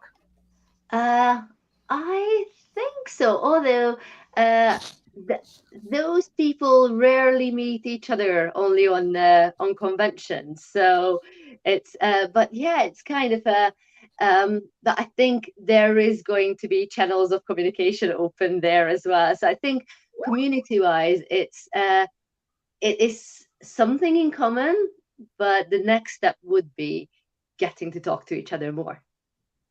So, I mean, each other, not just Lucky Duck to stores and people, but them to each other. Yeah, I think and that's a really important... So that would define a community for me. So I'm guessing as soon as we're on the expo, that is going to be a community of all the people that I've met so far. And and they will be able to connect to each other as well. So yeah, that is going to be when it kind of rounds up. No, I think that's really valuable to have a space where people aren't just talking to you individually, but they can, as Anya said, be, I don't like the word conglomerate, but I do agree with it, even though I don't necessarily like the connotations of that word, if you know what I mean. But yes, thank you so much, Nat. And so yeah, just wanted to say, you mentioned Dave a few times, and he's really, really good at connecting like different game stores, people as a community, because he's working hard on helping out every store, which is like, I find it amazing. You're silent. Dave Salisbury is absolutely a fantastic person. And so I'm going to say bye to Nat. Bye. Thank you for the chat. Bye. Bye. And Andy and Kristin, are you able to stay for 10 minutes, or do you have to skedaddle to your meeting? No, I just saw on Skype that Lori pushed our meeting to 10:30, so we're good to stay to our allotted time. Okay, amazing. And I love the community is so important, so I want to stay for this little piece of yeah. So Andy and Kristin, I mean, one thing that you did with the Ice House before they were called the Looney Pyramids is like the wiki page and like everything going on, where it's, I would say, a game system is only really of value if it's still alive, if people are still making games for it. I don't know if you would agree, but you've managed to encourage that through, at least in the early days. I mean, now it's become its own thing, having contests, having people being able to put their own things into Wiki. But how do you, let's carry on clockwise if we can. Andy, how do you define a community? Oh, well, I mean, I think a community is just any group of people who are gathered together with something in common that they want to share, whether it's, games in our cases, or activities they enjoy, or sports, or religion, or whatever it is. A community is, and we are, well, a community is kind of a tribe, and we are tribal beings. We're animals. We gather with our group, and we like to hang with our peeps. So the community is all of that. The community is super important. Whatever binds them together. But it's also, communities are very welcoming. Like again, the Burning Man thing, where it's radical acceptance is one of the principles there. Like, everybody's welcome if they want to join. But it's also, like, to go back to the earlier conversations we were having about, sometimes people are jerks. And it's like, there are times when you have to say, look, that's not acceptable here. If you're going to do that, you got to leave the community. So and frankly, some of the hardest experiences of our lives, I think, have been when we've had a good community going, but then there's a problem person in that community who's not fitting with the rest and is bringing down the vibe of the group, and you got to ask him to leave. That's really hard. That's a really good point, that you can't be super inclusive because it's the paradox of tolerance. You have to be intolerant to intolerance. Yeah. Right. Yeah, you do. And you don't have to make them leave unless they choose to keep doing what they're doing that makes you want them to leave, in which case it's kind of them that's but choosing them to leave. You want to draw the line at the behavior and say, look, it's not you, it's what you're doing. Yeah. And unless you can't separate those, in which case it is you. But it's about the behavior. But we've got amazing communities around our games. We have, you mentioned the pyramids. I mean, the first pyramid group was started 30 plus years ago. And we have friends, some of my very best friends, the most important people to me in my world, started as fans of our games, and generations of fans, because somebody will, was a kid coming to a convention, or, a young adult coming to a convention playing pyramid games with us at Origins back in the day, and then we didn't see as much of them because they went off and had his kids, but now they're back and they're bringing their kids, and, like generations of Flux fans, that we know and love and are part of our lives. It's a beautiful thing. I have so many people in my life that I have in my life because of my job and what I do and the games that we create. And I wouldn't have it any other way. I love people. We started there at the beginning of this whole conversation. So I love this ethos, and I also love what Josie is saying. For me, a community has shared interests and works together towards something. Community has to have that shared ethos and be self-regulating, because if it has to be one person at the top of it, I guess, is that really a community? No, that's not a community. That's a dictatorship. Yeah. And we find that, if anything weird comes up in one of the groups, it's usually the other members of the group that are gently, nicely, saying, hey, that's not what we do here. Yeah. It's not us on top, making rules. It's the group, the community, is just a group of wonderful people, who all love our games. There is a thing that unites them, but then they're just a wonderful community of people that are hanging out together, talking about our games. I'd like to move it slightly towards, I mean, I hesitate to do this because we're having this wonderful, almost spiritual conversation about people coming together as a community. And I really want to move it towards this idea of crowdfunding or whatever, where you have to build the idea of being, well, you are missing out on your crowd. It's not you've got a money problem, you've got a crowd problem. And Anya, having worked for Kickstarter and now BackerKit, what mistakes do you think people make when trying to gather that crowd, and what should people like myself be doing better? Yeah, I think the biggest is not actually just building a community. You have to have a community in order to run a crowdfunding campaign, and that's regardless of what platform you're on. If that's Kickstarter, GameFound, BackerKit, Crowdfunder, there's just like endless crowdfunding platforms at this point. Even if, you know, you have your own crowdfunding platform on your own site that you're doing. The numbers that we see from just like general crowdfunding is about a 30-70 split. So about 30% of your pledges are going to come in through whatever that platform is. If that's Kickstarter, GameFound, BackerKit, you know, if you're doing it by yourself, obviously those numbers are going to look a little bit different, but for platform holders, that's pretty typical. That means that about 70% of your pledges need to come in through the community that you've built, right?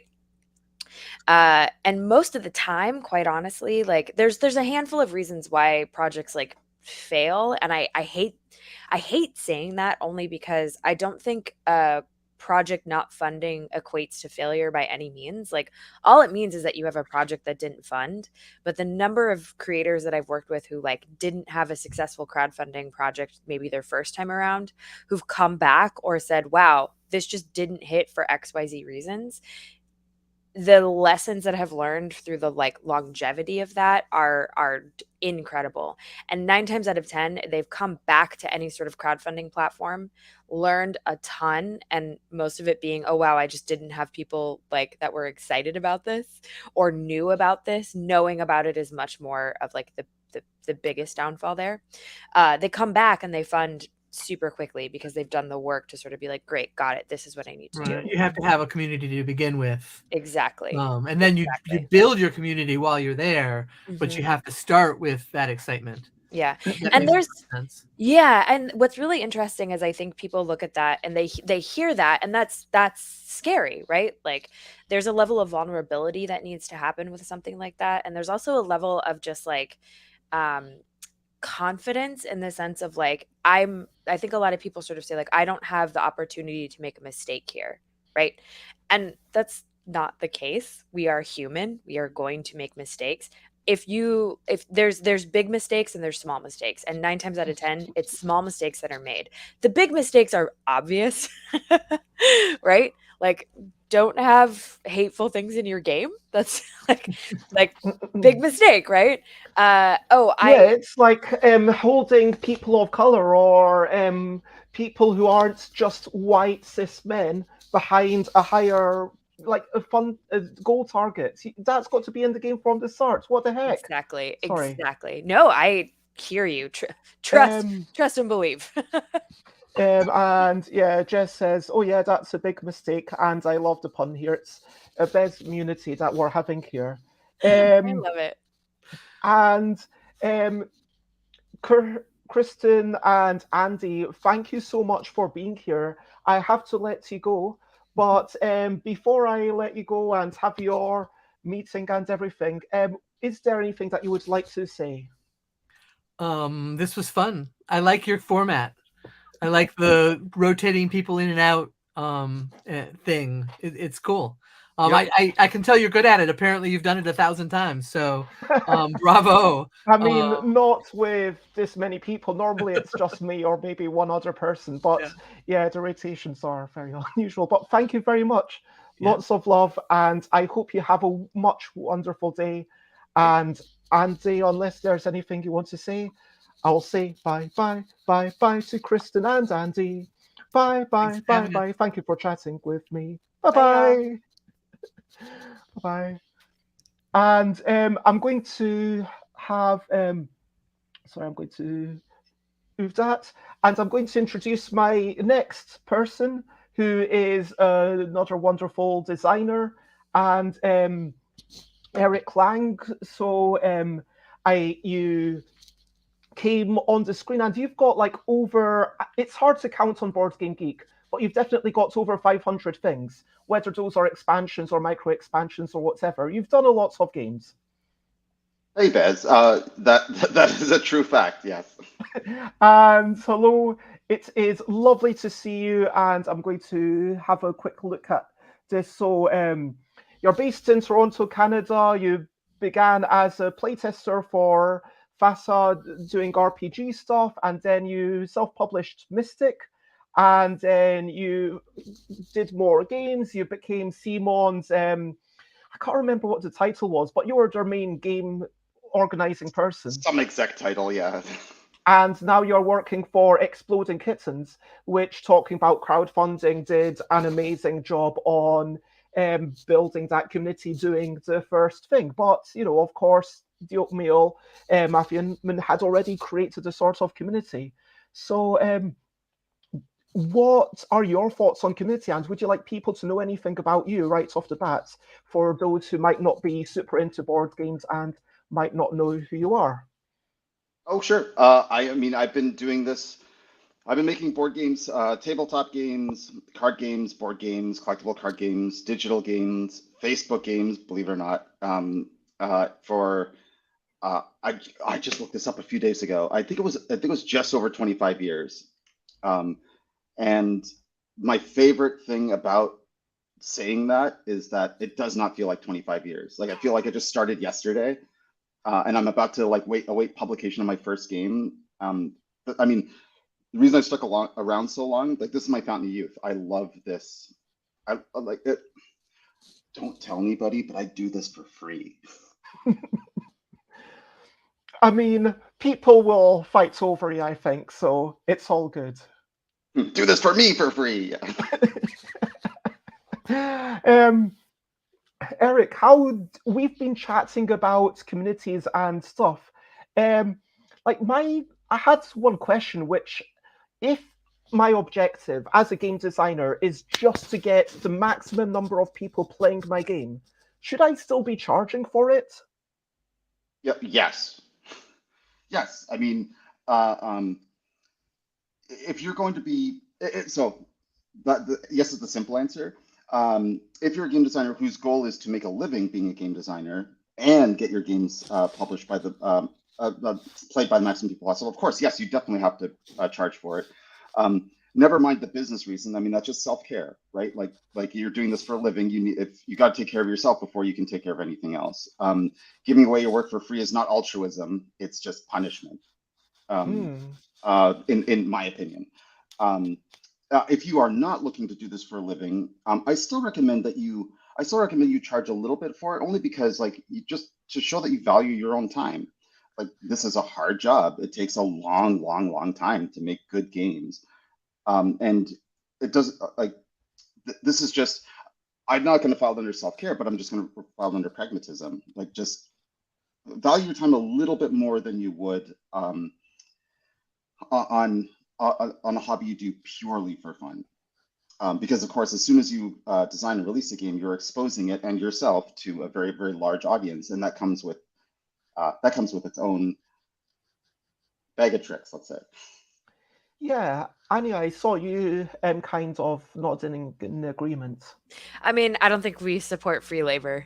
So, like, at the end of the day, right? Like, this has been a really big discussion, especially in the TTRPG space, right? Of like, yes, and especially when in talking about video games, the dichotomy between the two, right? I've heard this really weird pushback over the last couple of months, and Eric, I'd actually love your thoughts on this, of people who are like, I won't pay for a PDF because PDFs should be free. Doesn't it feel a little bit like Napster all over again? Yeah. To a degree. I mean, like, this is tough because it's really, really hard for me to make prescriptive arguments for for fans, right? Like, if you're, if you are a fan, there may be multiple reasons for why you might not want to pay for games, right? Like, a lot of them is your own financial burdens, right? I can't and won't say anything about that, but like, if we're talking about it from an ethical standpoint, I see no problem with charging for PDFs, and I don't know if I would. It's just weird. I'm not a publisher, thank God. And I don't because I don't have a good canned response for that a good canned or practiced response for that pushback. Because I consider myself primarily a fan first, and a creator second, and so I get it. I get why I get why the resistance. But it's our work. I mean, it's our labor. We should be paid. I think that Matthew Dunstan and Rory Muldoon did something really great with Voyages, not just the game itself, which was 90% Rory Muldoon, and Matthew kind of came up. But I think that actually charging a not insignificant amount of money, it's less than a tenner, but it's not just £2. Do you know what I mean? It's like, okay, I can't remember what the exact value was, but I think it was like £4 or £5, something like that. So it's not loads, but you have to put in something, because the idea is that the work is worth something. And it's not just about that physical cost of creation. And there is a really dangerous sentiment in the board game industry where everything is equated to the cost of physical stuff.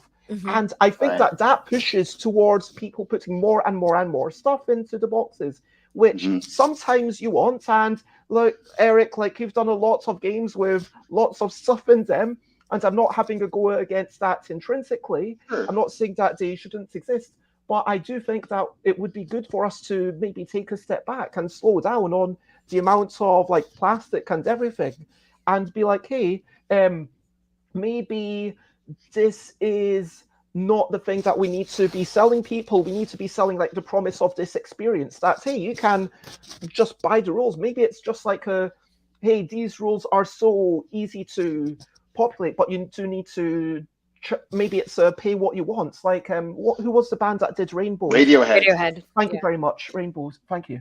And Oliver says PDFs definitely shouldn't be free. The product might be cheap to manufacture or indeed negligible cost, but the people who worked on making the PDF in the first place deserve to be paid. Yes, I agree. I mean, I think if we look at this from the perspective of a word bubble of problem, and then we see extensions, right? Almost like a spider web. I think what this highlights is that this isn't I think for us, this feels like a very simple, solvable problem of we'll just get paid for your work, right? But there's so many other factors, and there's to a certain degree some existential questions that need to be asked too. And I think a lot of this comes down to economic questions at the end of the day, right? So what we're saying at the core of this is that we undervalue paper product, right? We undervalue what is just something that is printable because we view it as less than just from a simple consumer standpoint, not understanding that the words that are on that page is a piece of art, and we're devaluing the art by just simply looking at it as, well, plastic is worth more than actual paper. That to me is a really interesting perspective and a very interesting discussion of value. And to me, the overarching challenge here is that we're not viewing this as an art form. And so what we're saying when we're well, I don't want to pay for a PDF is I don't believe in paying for art. And that core right there is the thing that makes me it gives me chills, anger chills of so we're devaluing pieces of art because we feel as though we are entitled to receive these things because that's what we've been conditioned to, right? I think bringing up Radiohead is such a great example. And I also think there are I think organizations and companies like Itch are such a great example of what people should be personally migrating to, of $2 for a PDF. If I can get 100 people to pay me $2 for a PDF that I have, I might be able to egg food on the table for that week, looking at it from that perspective. I also completely sympathize, right? As I'm an American, eggs are $15 at this point in some parts of the country. So my friends and I were literally how do we get chickens? Can we just have chickens in Brooklyn? Is that a thing that we can do at this point? We're trying to be creative. So understanding that it's well, the other sort of bubble of this is, well, I'm looking at games as a form of escapism. So do I want to pay do I want to monetize escapism?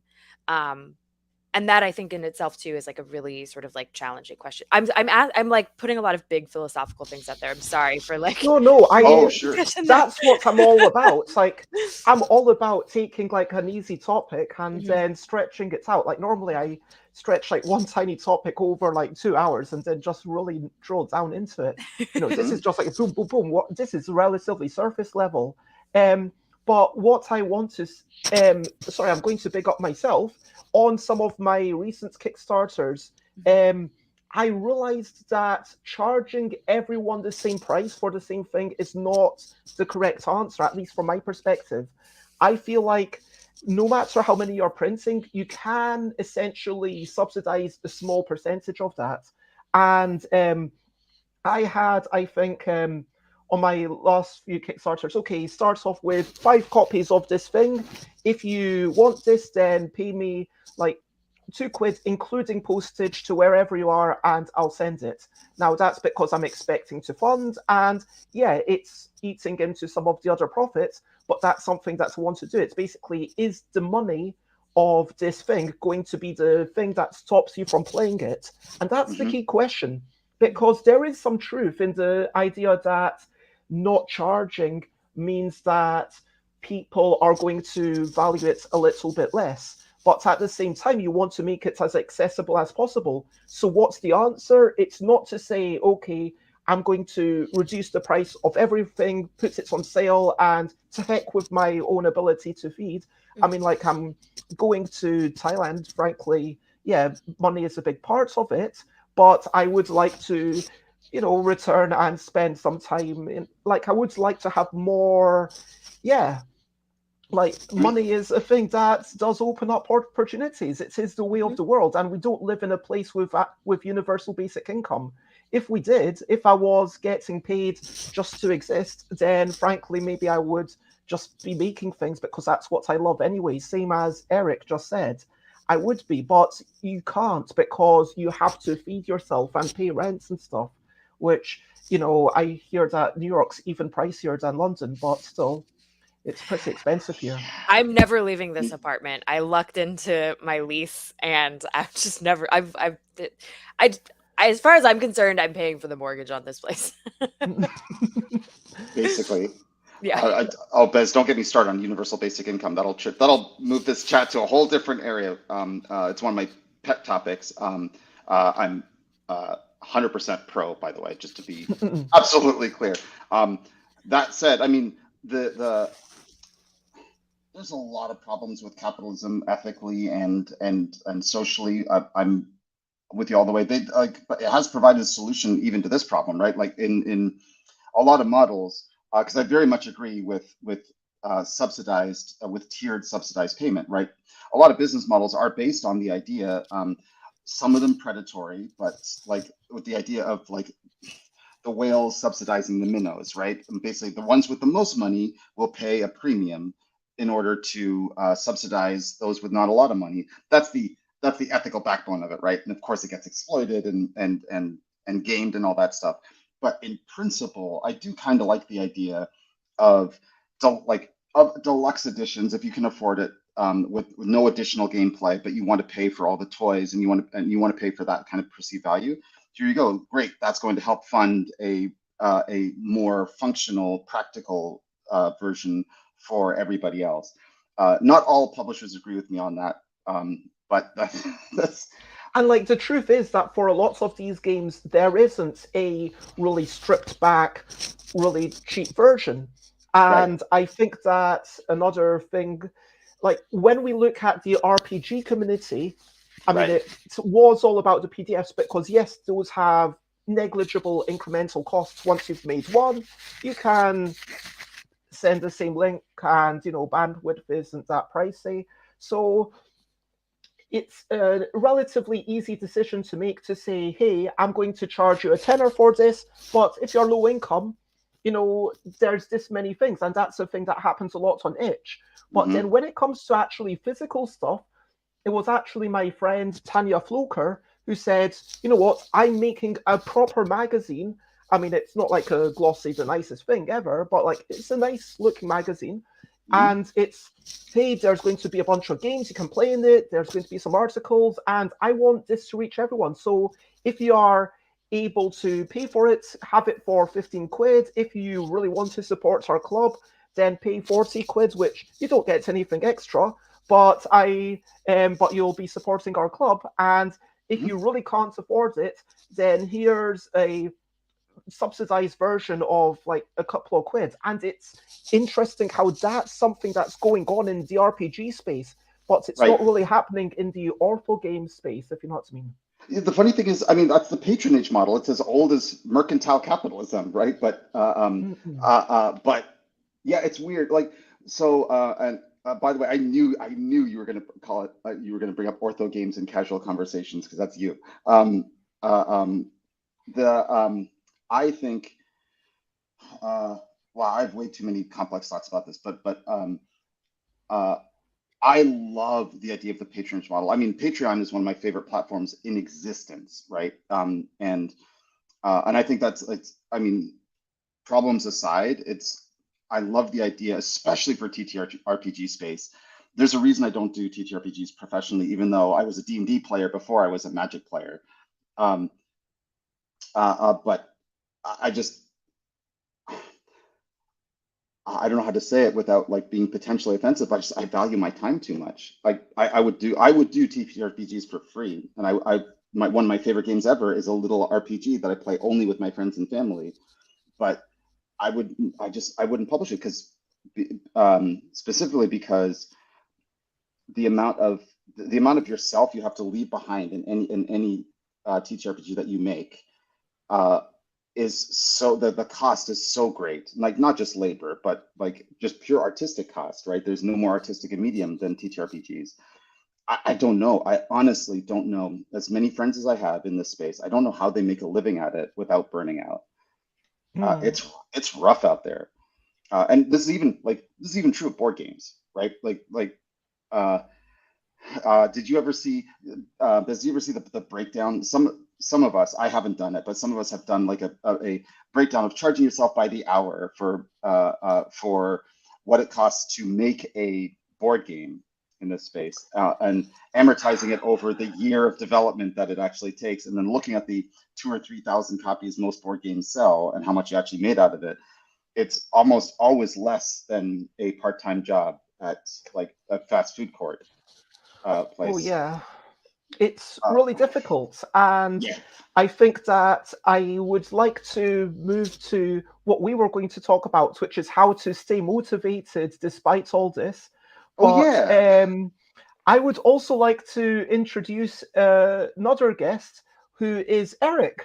Hello, other Eric. Hello, Eric Royce. Hello.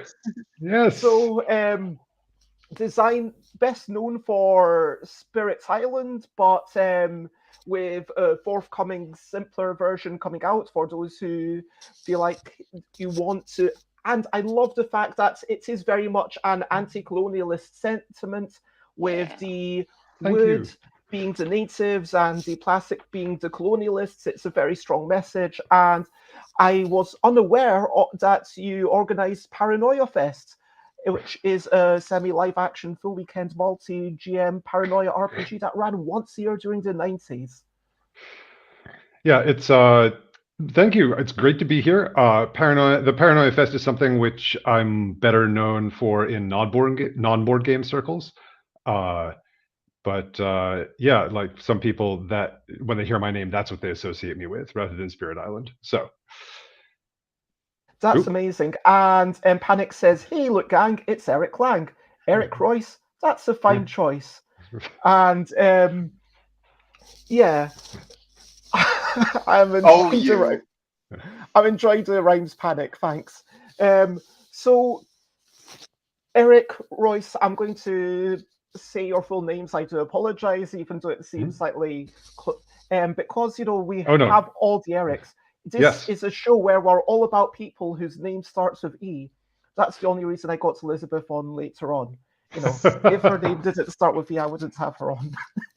In all seriousness, I would like to move towards motivation, and Eric Royce, can you tell us how you stay motivated? How do you know what to do as a parent, as a game designer, as a human, when no one's telling you what to do? Two things, two primary ways. One is that I am fortunate enough to have playtesters who are both extremely critical and extremely supportive. Playtesting sort of serves two purposes, one of which is to tell you everything which is wrong with your game, but the other is also so that you can see reflected what it's like to encounter your game for the first or second time. And seeing that is like this, oh, right, I've been working on this for so long, but now I remember that moment of, oh yes, this is fresh. And that's super great. The other is really just working on games that I want to play. I think the Loonies were on earlier, and one of Andy's maxims is like, you're going to play your game more than anybody else. Make sure you like it. And I've always taken that to heart. So that's my thought. Anya, Eric? Go ahead, Eric. Sorry.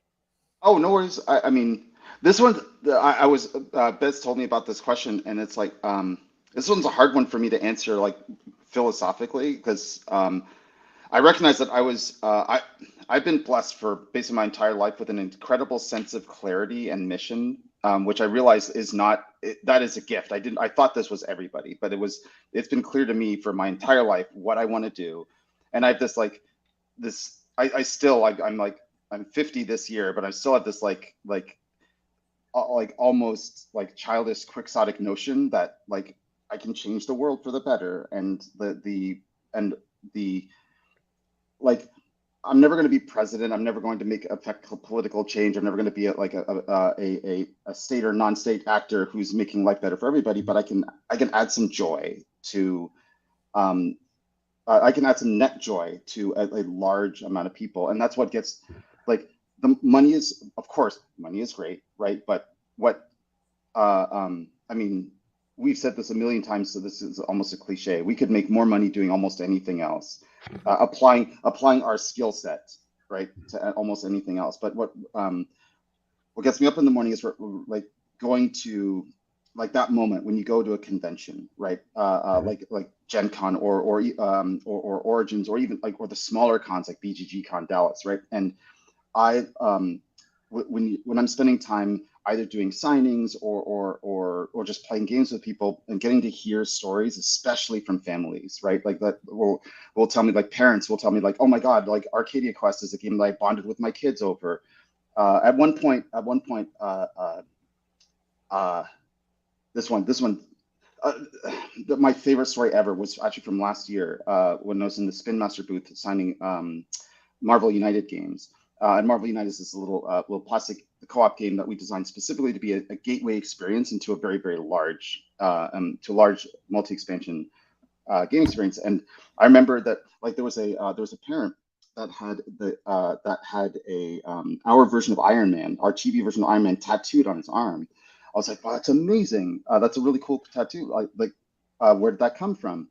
And of course, he was saying that his son is deeply autistic and was a nonverbal for the most part, and he used this game to encourage his son to play with it, not only with his siblings but with his friends, and to give him a safe space to open up verbally in the spirit of cooperation. Right?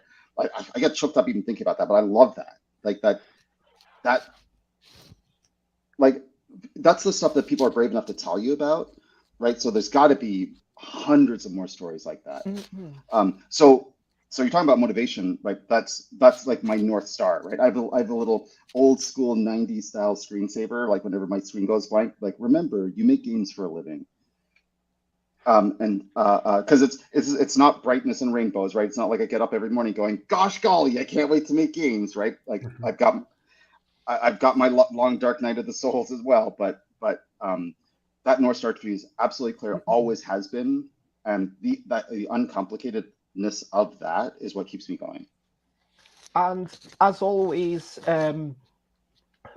Oliver echoes it perfectly. Doing stuff that touches people somehow must be hugely motivational. I 100% agree. I mean, I am lucky enough that I've had one of my games sell a couple of 100,000 copies, and that's allowing me to almost pay rent, but not quite in London, which is still pretty amazing. But and yes, being passionate is amazing, and I don't think any of us would have started this if we weren't passionate about the medium. But for all the sales numbers, I feel more connected with someone actually wrote a little thing on Board Game Geek about one of the games. How they feel like it.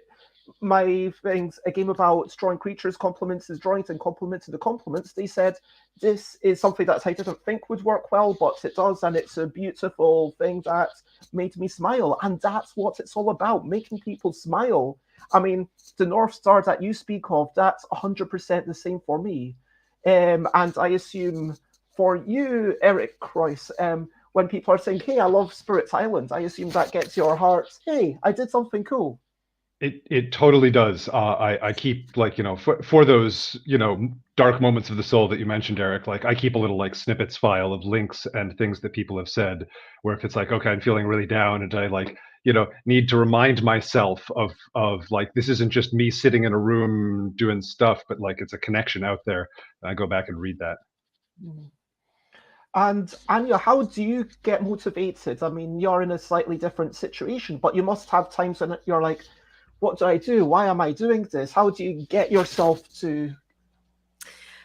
I mean, that's sort of my general state of being is what am I doing? Right?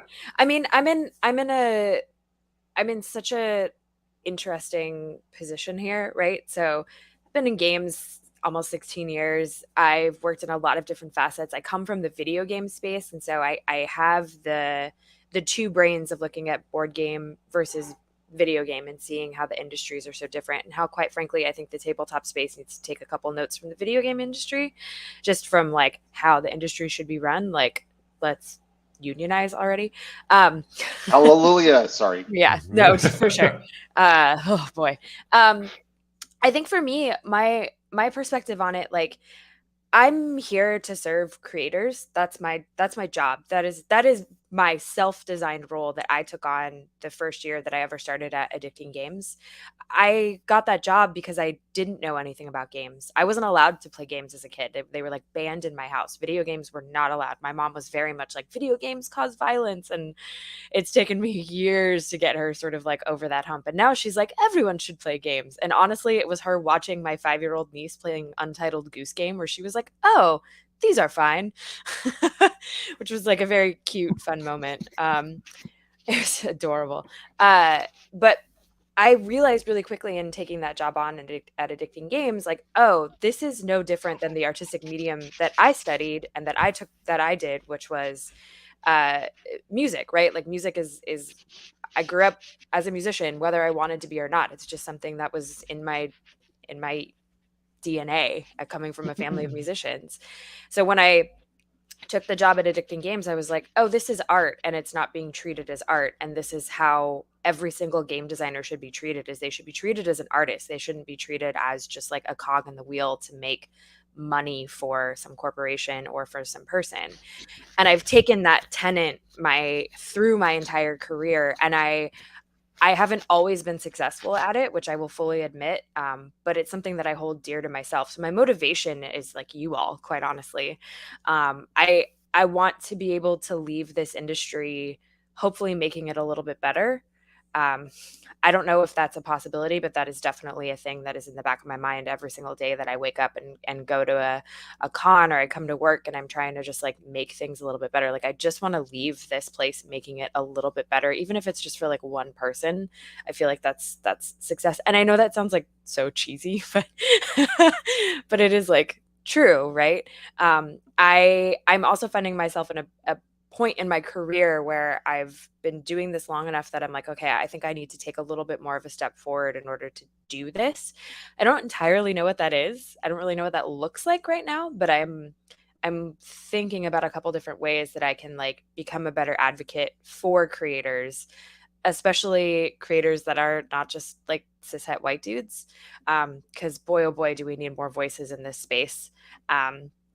just, oh God.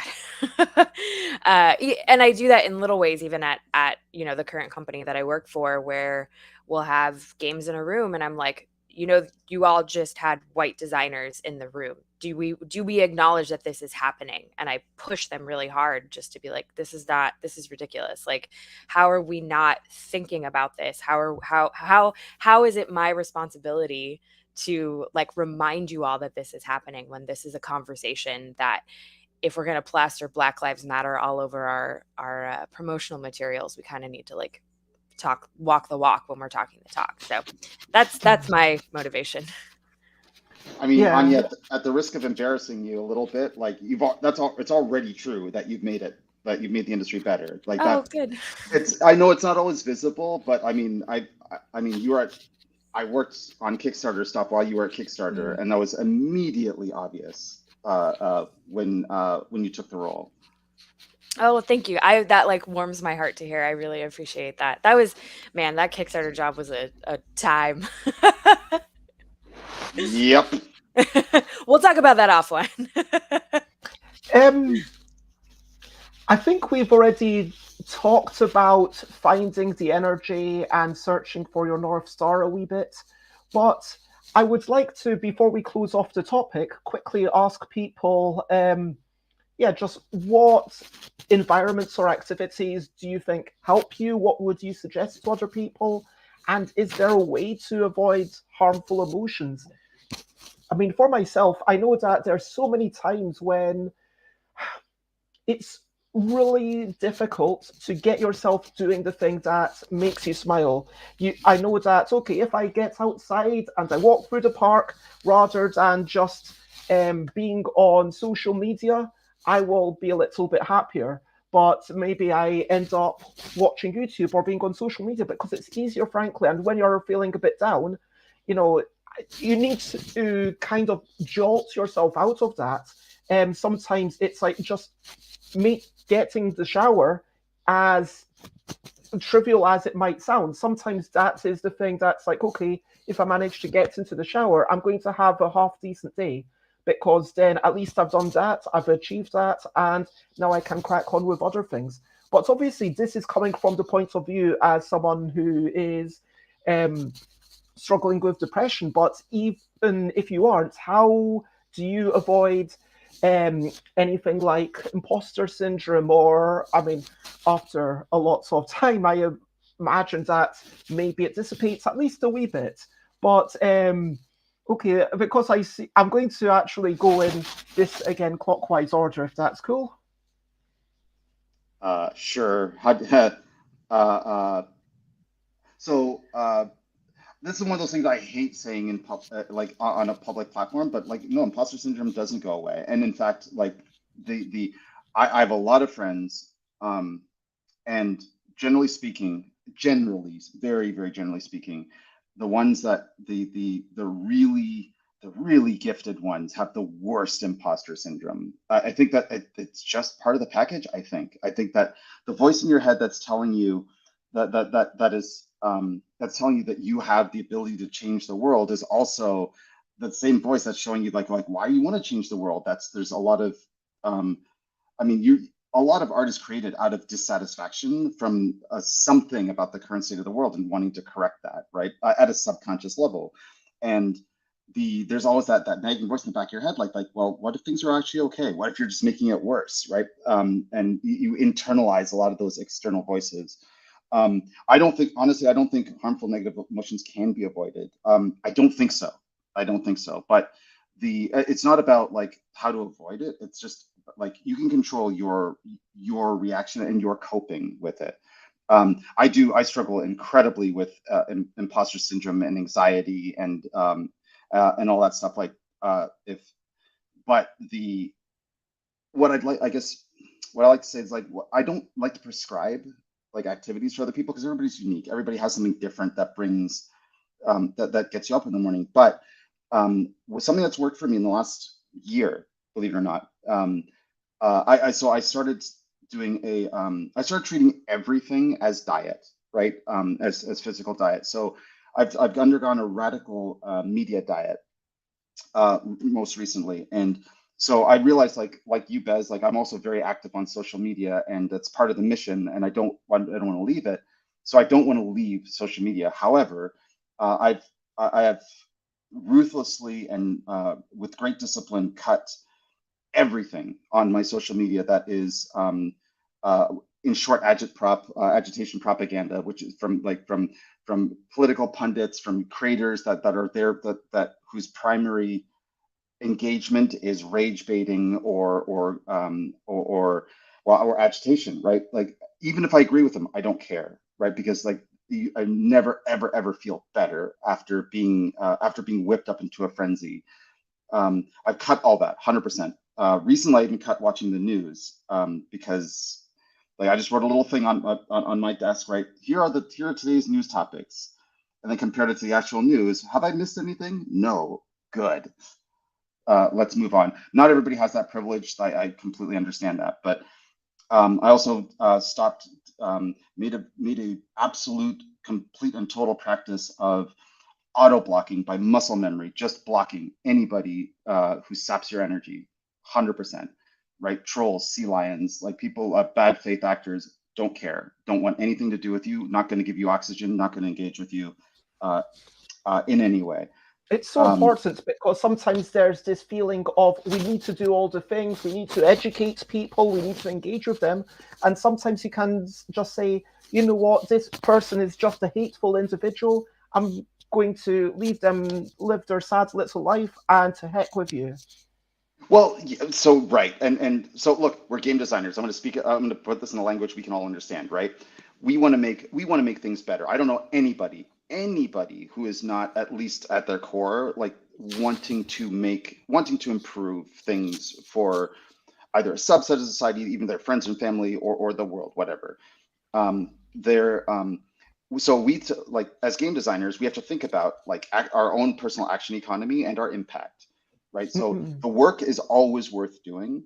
I just took a really sharp, radical look at if I really want to practice like all the DEI stuff that we've grown up with in the last 5 years, right? Like how to grow our industry, how to add new voices, fresh voices, marginalized voices to the industry.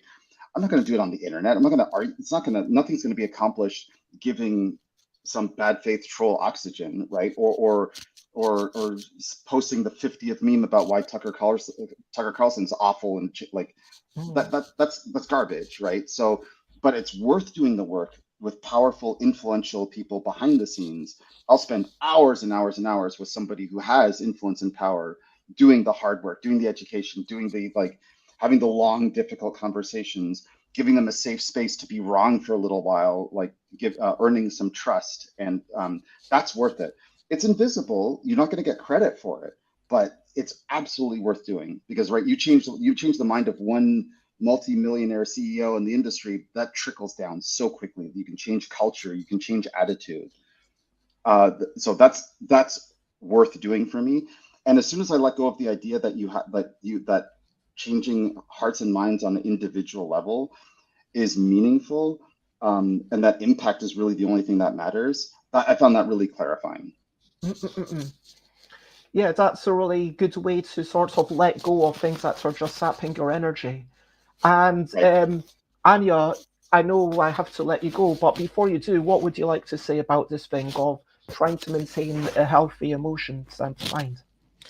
Yeah, I mean, this is such a complex question. I mean, I also daily deal with pretty bad depression and anxiety. Anxiety is just a constant in my life. Every day I wake up and I'm like, well, everyone hates me and I've done something wrong.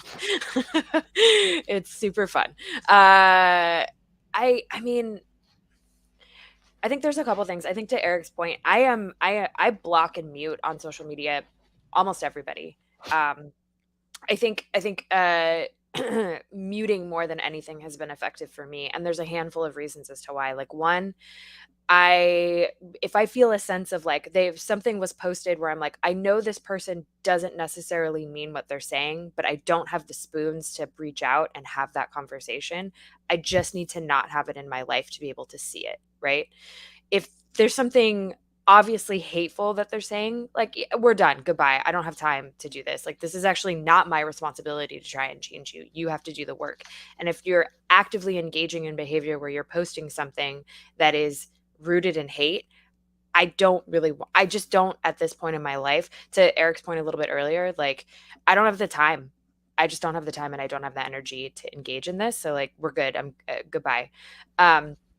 So muting is a big thing for me, and I'll habitually go back and look at people that I've muted and been like, okay, let's see if I can unmute, but just for my own mental space. Right. And that also includes if I'm like, someone is doing better than what someone is doing better than me in a perceived way. Like if there's feelings of jealousy is normal. Jealousy is not actually like an unhealthy emotion. It is a very normal thing. But I want to be able to celebrate in the successes of my peers and my colleagues and my friends. And if I'm feeling jealous for some reason, that's not a good space to be in. And so I will mute somebody if I'm feeling that too, because it means that I'm going to then possibly become like angry at somebody, and that is my own internal work that I need to do. So I'll mute just for a time being, just to be like, I got to work on this for myself. Not worth me like possibly getting into a complicated situation of self-loathing because of somebody else's actions, right? Like that's a little bit complicated, but it is internal work that I need to do, and I know that about myself. So I've taken the steps to do so. The other thing that I'll do a lot is I got a dog, and that has been like hugely life-changing for me. So for so many different reasons. And honestly, the biggest is like when I get into my anxiety spirals of self-loathing, self-hate, whatever it is, like huge imposter syndrome, right? I have never designed a game. Why do I deserve to be in the games industry? That is a huge one that I like think about pretty consistently. Like, what am I actually contributing other than like, I've worked for a bunch of companies. Cool. Who cares? And so I have those moments of self-doubt, and I'll look at my dog and she's like, I need to go outside and poop. And I'm like, right, none of this matters. Like this, cool. I just got to go walk my dog and I'm fine. Right. So just being able to like kind of giving you guidance because you have to do something right now to take care of this other being. Exactly. Like she is my sole responsibility, and me caring for her to make sure she stays alive. As someone who is like never going to have children, I made that decision a long time ago. So she is my child. Like that has been so great to put so many things into perspective of just like, I don't need to have these anxiety spirals. She's fine. So yeah, I think doing a bit of a social media cleanse and like reflecting on that, and then like taking note of things that I need to like do internal work on. Love it, stretching time. Also, having a dog means you have to go outside and walk, and you have to be out in nature, and that has been a huge one. Getting out from my environment that can be so soul-sucking sometimes, forcing myself to go outside, forcing myself to go to walks and not having headphones in so I can listen to everything that's going on around me. Like that has actually been really life-changing for me too, just to be able to be like, I can hear the birds, I can hear the construction, I can hear conversations. Like it's good to just get in tune with things that are going on so I can come back fresh perspective. Yeah, and sometimes not going out with headphones on, much as I love listening to podcasts or whatever, sometimes just getting out there. And yeah, Josie says, loving what Tanya is saying, I probably need to mute more people. Imposter syndrome and the anxiety of being found out is so real. Now, Anya, it was lovely having you with us. I need to let you go. If where would you like people to find you or whatever? Yeah, you can. My Linktree has my Twitter. My Twitter is mostly game stuff. My Instagram is more music stuff. If you want to see weird punk saxophone. It's a weird thing I do. But yeah, I'm around. Just my DMs are open if people ever want to chat. Thank you so much for having me, Bez. This was so lovely, and it was lovely to have the double Eric time. It's fantastic to have you. And yeah, Tony says here to unfettered walking, getting out and about in the countryside for a couple of hours is a balm for the soul. I mean, it doesn't even need to be that. Even like 20 minutes out, if you just take off your audio, take off your headphones, just walk out and maybe even hear a bird. But I just want to say bye, Tanya Kun. Bye, bye, everybody. bye, bye for brightening up the room. Bye bye. And a quick hello to Amabel Holland. Hello. Hi. So Amabel is a designer of weird games, proudly, and last week came on. You talked about how you do things at a very different scale to Eric, where it's like, okay, there's a. You mentioned that like there's a small number where as long as you've done that, it's been a financial success. Yeah, and and managed to pay off things, and anything else is a bonus. And you are very much forging your own path, which I absolutely love. And sometimes you do get people being naysayers and being like, why are you doing this? Why is this like history suggested? Why is this a game about politics, a political game? And yeah, that's why I thought it would be great to have you on in a wee bit. We can chat about saying to heck with naysayers. Okay. Which ties in very well with muting people. Do you mute a lot of people on social media? Do I meet? Yeah, I do. I made a lot of friends and connections on social media. No, I said, do you mute? Oh, mute. Like sorry. block. Oh, I block. Yeah, there's. I block a lot because like I don't need to deal with stuff, and like you can block anyone for any reason. I don't have any I don't really mute. I just block. I go right to blocking. Like, no, you're done. You're out of there. Whether it's people giving me nonsense about, my whole deal, or people being like too parasocial and familiar. I get a lot of that, and that's not a great time. Because sometimes people can feel like they own your time, almost. Oh, it's for like, sure. Why aren't you doing this? I mean, yeah, I'm just going to say it. Wasn't sure if I should mention it, but why not? Like, I had a private message from someone saying, you clearly hold all us backers in contempt. You can post on Facebook and you make YouTube videos, but you haven't updated us for 2 months. Shame on you. And yeah, that was I don't hold you in contempt. Like it takes different kinds of energy to do different things. And exactly. That's what a lot of people just do not understand. Oh, for sure. Yeah, it's you need to be in a certain headspace and have a certain energy to do different things. And I certainly have gotten some of that myself, where people are like, why isn't this thing out yet, or that thing out yet? I've had other things I've been doing, which I find incentivize me more.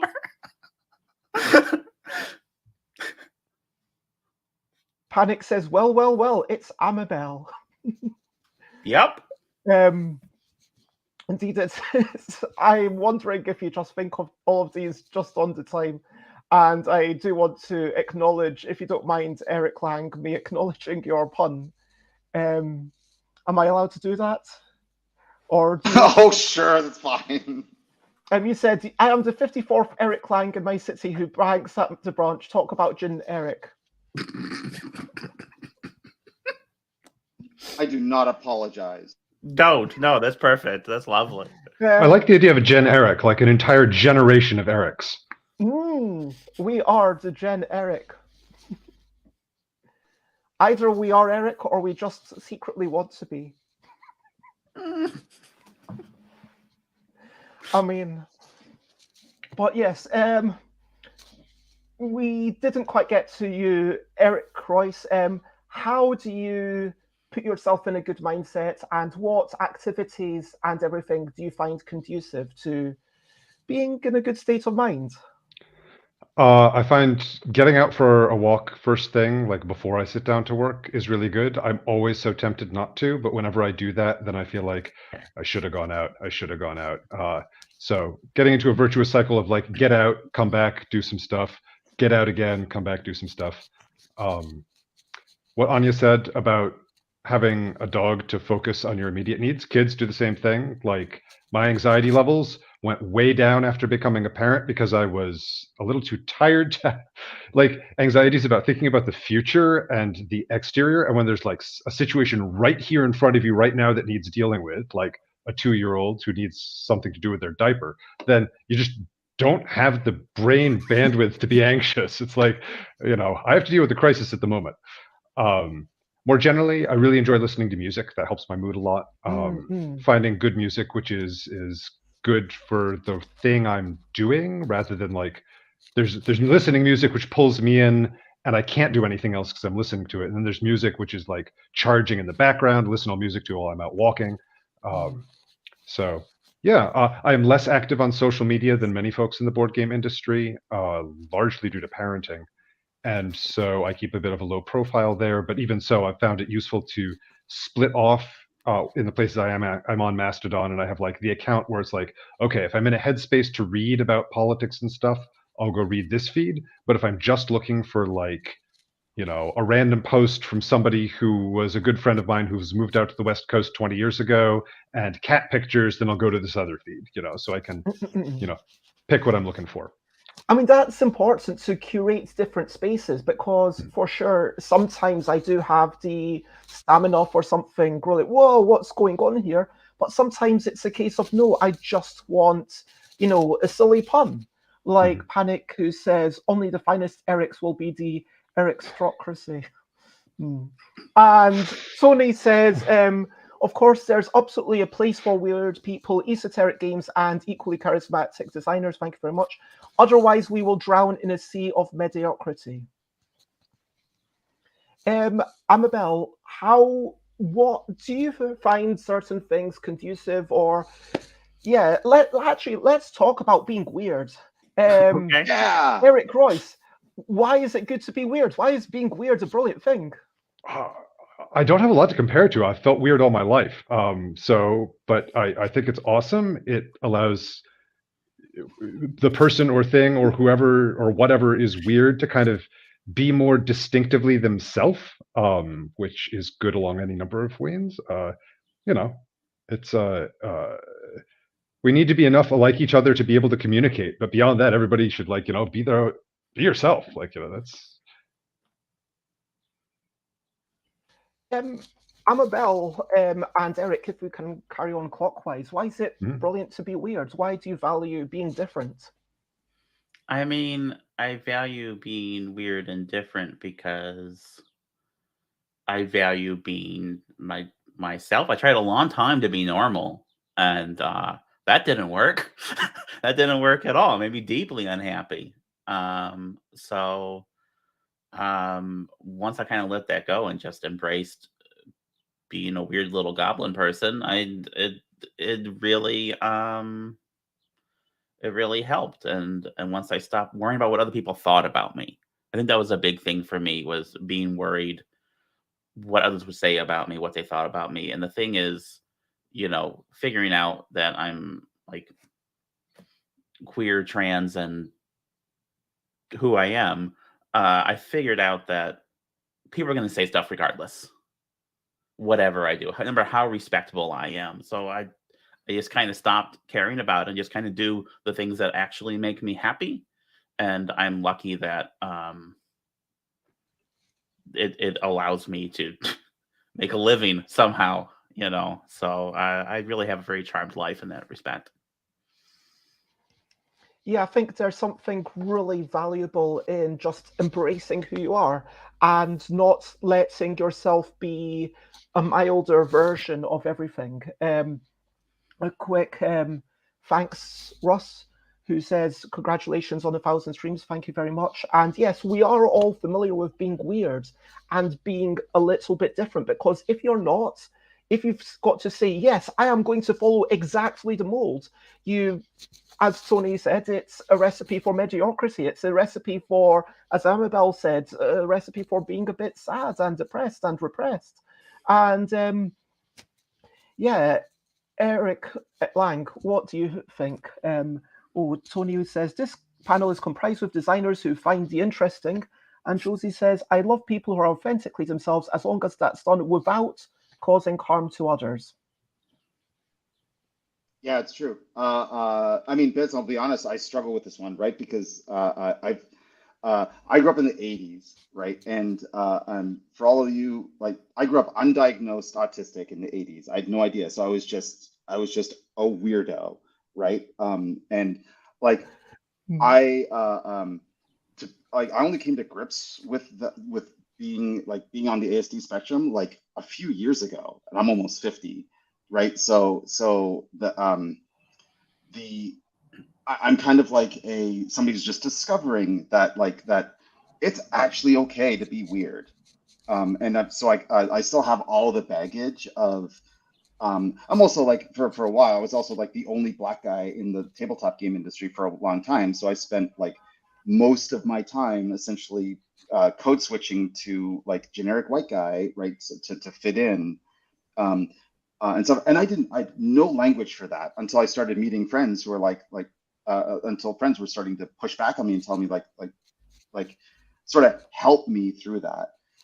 So why do I value it? I mean, I honestly don't know. I just I'm happier and more self-realized, I guess. But to my mind, like today, especially today, weird is the new normal. Honestly, like normal is a BS construct. Like what does that mean, right? And like. I don't know. I've never met anybody who doesn't identify as weird in some way, right? And it's just I dream of a world which I think we're really close. We're really close, like where permission to you don't need permission to be weird. That's not even a thing, right? Where it's just like instead of like having a conversation like, "Are you weird?" It's like, "What kind of weird are you?" Right, like it's the same dream as I've had, like when, instead of saying to live in a world where instead of people asking what games do you play, do you play games, like the question should be what games do you play. We all do, and I think I love the normalization of it. Yeah, I love that. Like it is all about being authentically yourself, and sometimes that's just what you can do.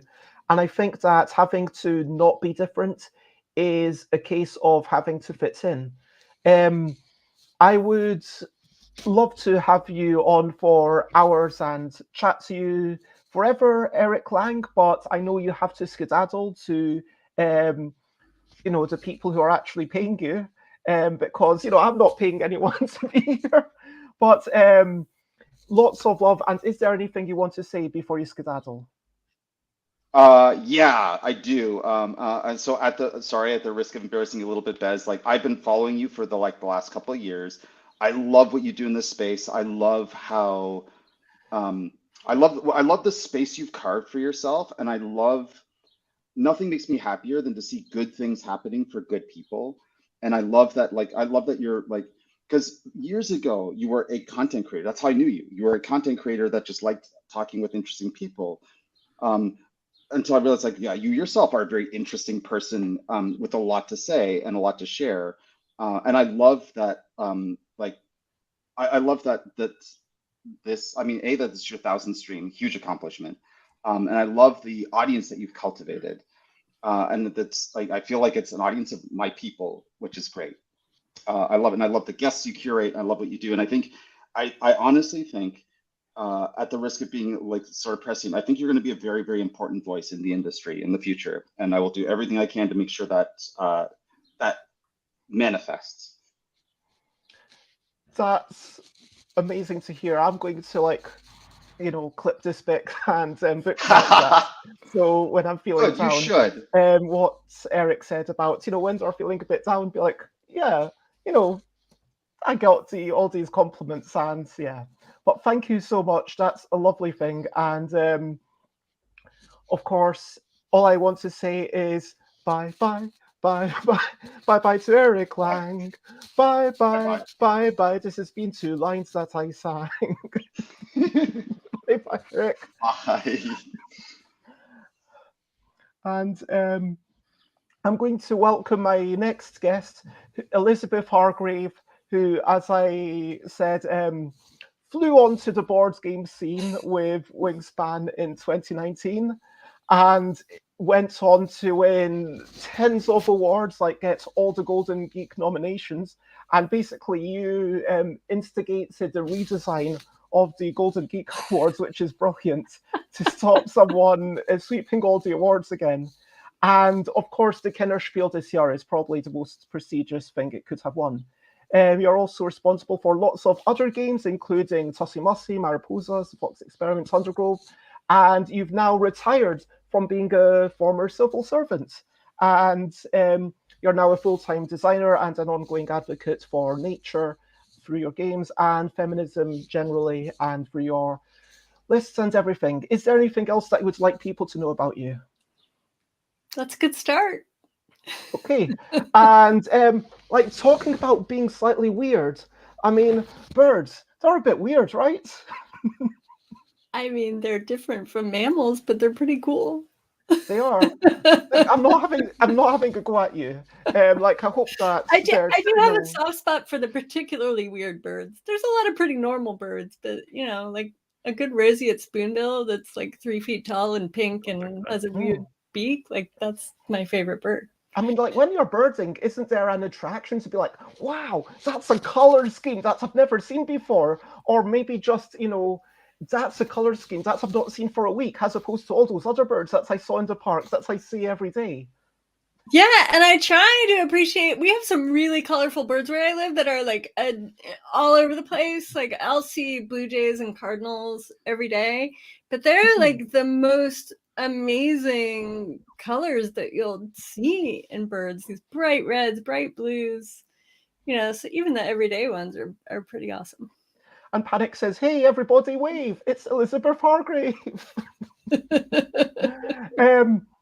But yeah, what I was kind of getting at was that when Wingspan came onto the scene, this was clearly a game that you've gone on record as saying you wanted to play this, so you wanted to have the game that you wished existed.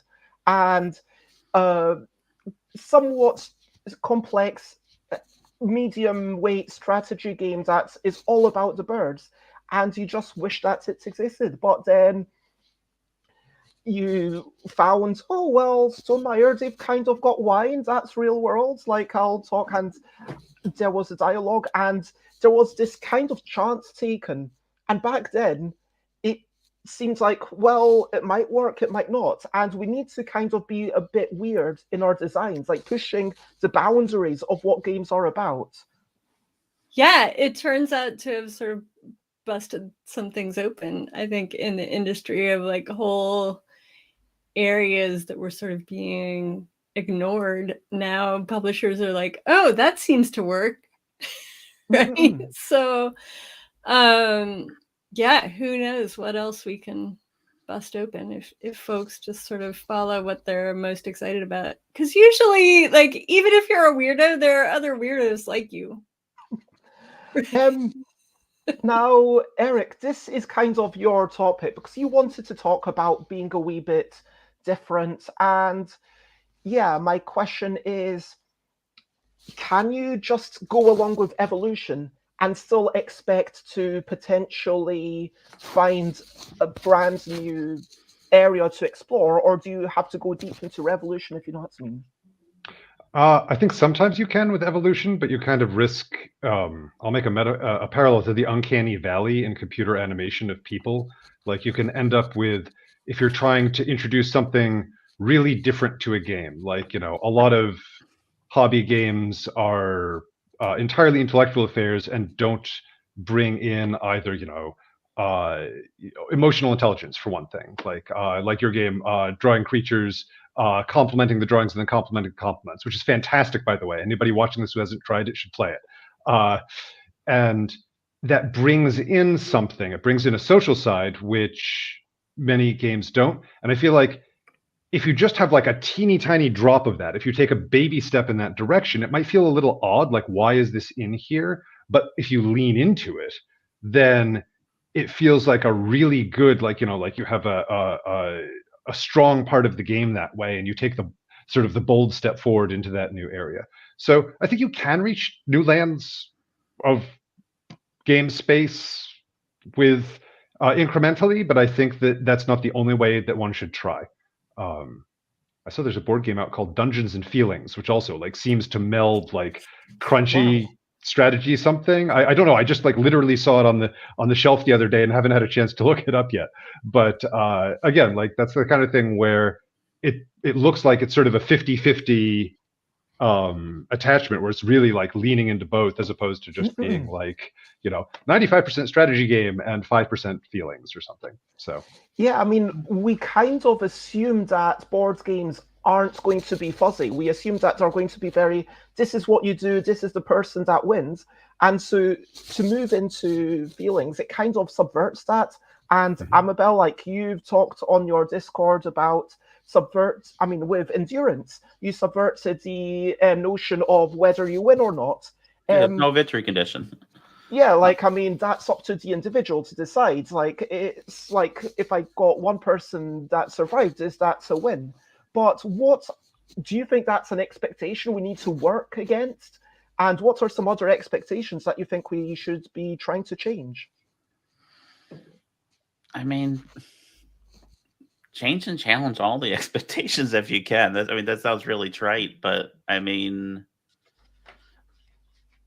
there is no rule that doesn't have an exception, right? And I don't know. I try to make games that express a thing, and whatever gets me there is what gets me there, right? So I'm willing to be weird mechanically. I'm willing to be weird thematically. I'm willing to try new bonkers things, and they may not always work. But I've done 70 games, so like at this point, I'm gonna keep doing them. I'm gonna keep doing weird stuff and just doing what I kind of want to do, and hope that other people come along for it. And mostly they do. So I guess that's is that an answer to the question? I'm not sure, but absolutely. I mean, changing everything. It's like, why limit it at just one pick? And Elizabeth and then Eric, if I can, without just echoing what Amabel said, do you think there's things that we should try to challenge more than others, or? I mean, I don't know. I can't think off the top of my head of like, oh yeah, we definitely need to challenge this. But I just think so many of the things that now that we love in gaming like came from someone challenging previous assumptions. And one that often comes to mind is when I first played Castles of Burgundy, it blew my mind because no dice roll is by definition better than any other. And I think before I played that game, like sixes are just inherently good, right? And someone figured out a way to make that not true, where like 1 through 6 are all equally good. And now we see that in all kinds of games. But someone had to be the first person to be like, oh, it's not, one is not always lowest and 6 is not always highest. Maybe we care about numbers in some other way. Yeah, it's definitely a fantastic thing. And also in Waggle Dance with Mike Nodd's design from, I can't remember when that came out, but I mean, Castles of Burgundy predated it, I believe. But I think that this is a really interesting notion of just looking at everything in a game and thinking about even the tiniest rule. Do you draw a card at the start of your turn? Or do you draw a card at the end of the turn? Or why do you have an automatic card draw? Why do you even draw a card at all? Why not turn that into an action? And then that allows you to change the design of the game around it. And honestly, again, I'm blowing my own trumpet, but that's the one thing I'm really proud about in Kitty Cataclysm, that someone online said, oh, play a card and do what it says. That sounds really novel. And I said, well, actually, I don't know any other games where there isn't a draw step, but it's like a simple card game, and it's literally just play a card, do what it says. And then I'm sure there are others, but it's not the most common thing. And then that allows me to then say, well, you can steal more cards than you otherwise would be if you were guaranteed a draw. You can donate more cards and do different things. And there's all sorts of abilities and design space that then opens up a little bit. just by a really minor change on what I would have previously thought was expected. But yeah, what advice would you give to other designers who are trying to be novel or do things differently? And what advice would you give to me, if I may be so bold? I definitely think it's worthwhile. Like, every time you try a new experiment, even if the experiment ends up only working so-so, you've still sort of moved the boundaries and expanded everybody who's played it's notion of what is possible. And that's really neat. It gives everybody more space to design and play in, which is great. For being more creative, I mean, I think one of the number one ways is to, like Elizabeth was saying, like, find something you're passionate about and try and translate that into board game terms. And the less it's like a board game, the more weird and awkward that can be. But the more weird and awkward it is, the more creative it can inspire. Like, last night I was thinking, I can't remember exactly how it came up, but it's like, okay, all right, how would I try and capture the feeling of 20 of us in a circle, taiko drumming in rhythm for 10 minutes as started the opening of a drum class? How do you capture that in a board game? Off the top of my head, I have no idea, but if I can figure it out, it'll be really awesome. And even a stab in the dark, which doesn't quite get there, might lead in interesting directions. So find a passion, particularly an unlikely one, reach in that direction and figure out where you go, even if it's off the map, maybe especially if it's off the map. I love that. Find your passion, follow it, and keep moving. Amabel, then Elizabeth, what advice would you give to people who are wanting to do their own thing? And yeah. I mean, gosh, it's kind of hard because I can only tell people how to do my own thing. You have to do what works for you, because everyone has, like, I get a lot of questions about, like, how do you design a game? And that's such a question, because every design is different and every designer is different, and I can't tell someone how to do the thing. You gotta do what works for you. You gotta live the life that works for you. And as long as you're kind of happy and kind of trusting your gut, I feel like you're gonna get into a good place. So, like, that's my best advice, I guess, is just do what makes you happy. Go out and live a life. Be interested in lots of things, because then you have lots of things for inspiration. Yeah, I guess that's my answer. No, I love it. It's brilliant. And Elizabeth, presumably you would agree with all of that? Yeah, I think curiosity about the world goes a long way. Like, if you are only living a life that is only board games, then you're going to keep creating things that are riffs on existing board games, right? But if you're curious about other things, that gives you all this other material to bring into the world of board games. I'd say also just, like, thinking about the weirdo conversation a little bit more, like, for me, I think it's really helpful to find your people that get you and get what you're trying to do, but then also to play with people who don't quite get it and figure out what that bridge is that you need to build. Because if you can find something that works for both groups of people, then you might be onto something. So again, it comes down to connecting people, which is such a lovely common thread. I love this. Tony gives this advice: read, play, talk, and do 1,000 live streams. I mean, it is like what gets you going. I mean, yeah, frankly,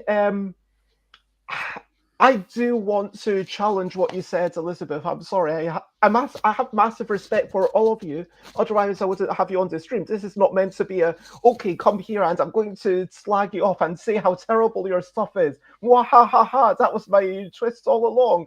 I hate Wingspan. I hate this Difficulty Land. I hate the Spirit Islands. It's the worst games ever. Anyway, in all seriousness, yeah, what I wanted to say before I distracted myself was that you said if you are only immersing yourself with board games, then you will only make board games that are similar to stuff, and I kind of get that from a thematic point of view, but I do want to slightly disagree because, yeah, I know for me, parts of the way I design is to look at small aspects and then think about how they can be combined.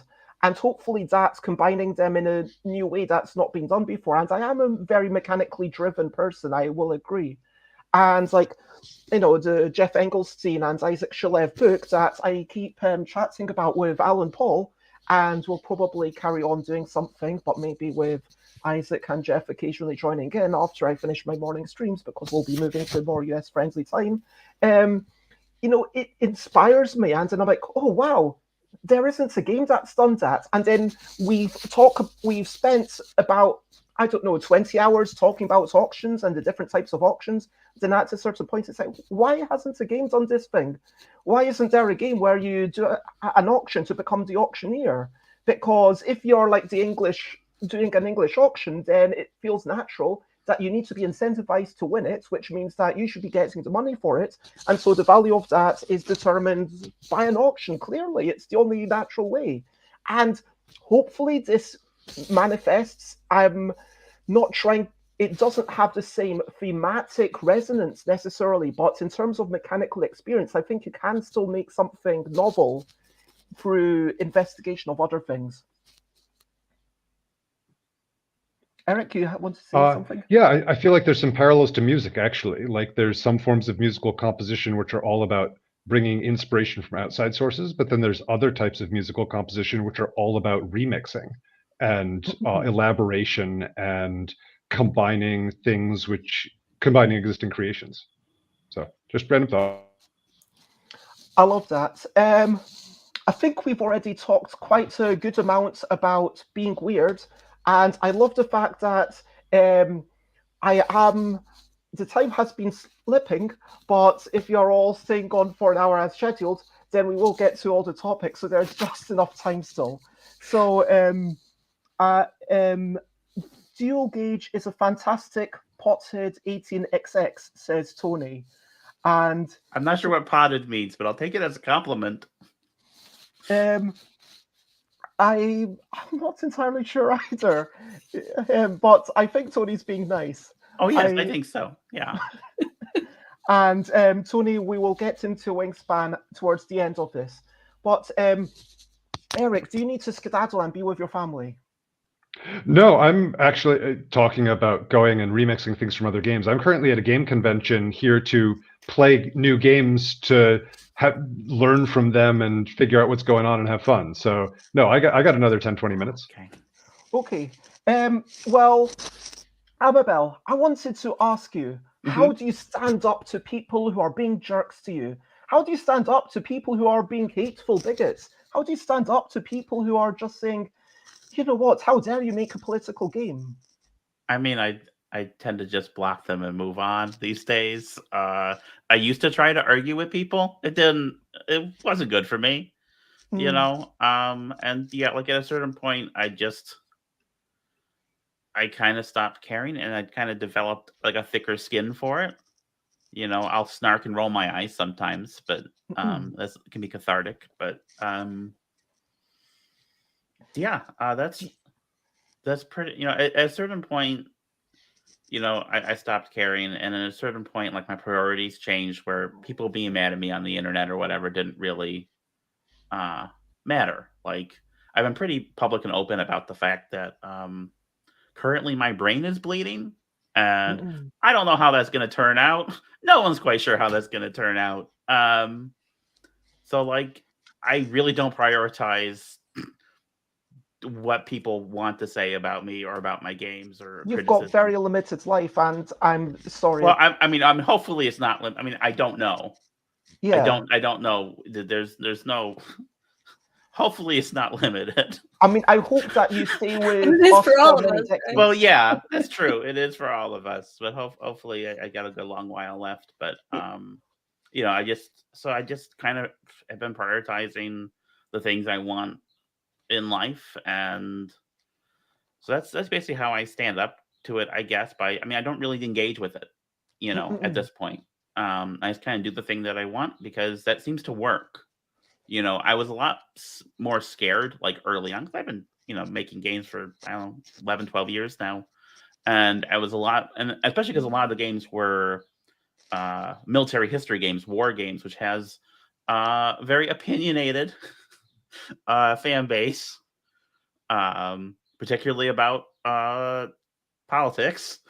And, you know, I spent a lot of time being like worried about what people would say or think and trying to please everyone. And I realized that doesn't work, you know, and I'd rather just have the strength of my convictions, say the things I want to actually say in my games without trying to water them down at all. And it's worked out so far, you know. I think this is a really valuable thing of working out for yourself what's important. And I mean, right at the start, I was saying to Rita Modl, like, you know, the people around, the connections are important. I really value like all these conversations, and the fact that I've been having these conversations, if I didn't have other people on, I probably would have stopped like within a year. I mean, don't get me wrong, it was a really nice way to get out of bed in the mornings, but at a certain point, it's because, yeah, I get to chat with people, and that's the thing. But then if there's someone who's just being a jerk, I mean, being here, it's like, yeah, occasionally there's a jerk just randomly on the stream, and it's like, yeah, block them and just ignore them, and you can't do anything else, is the truth.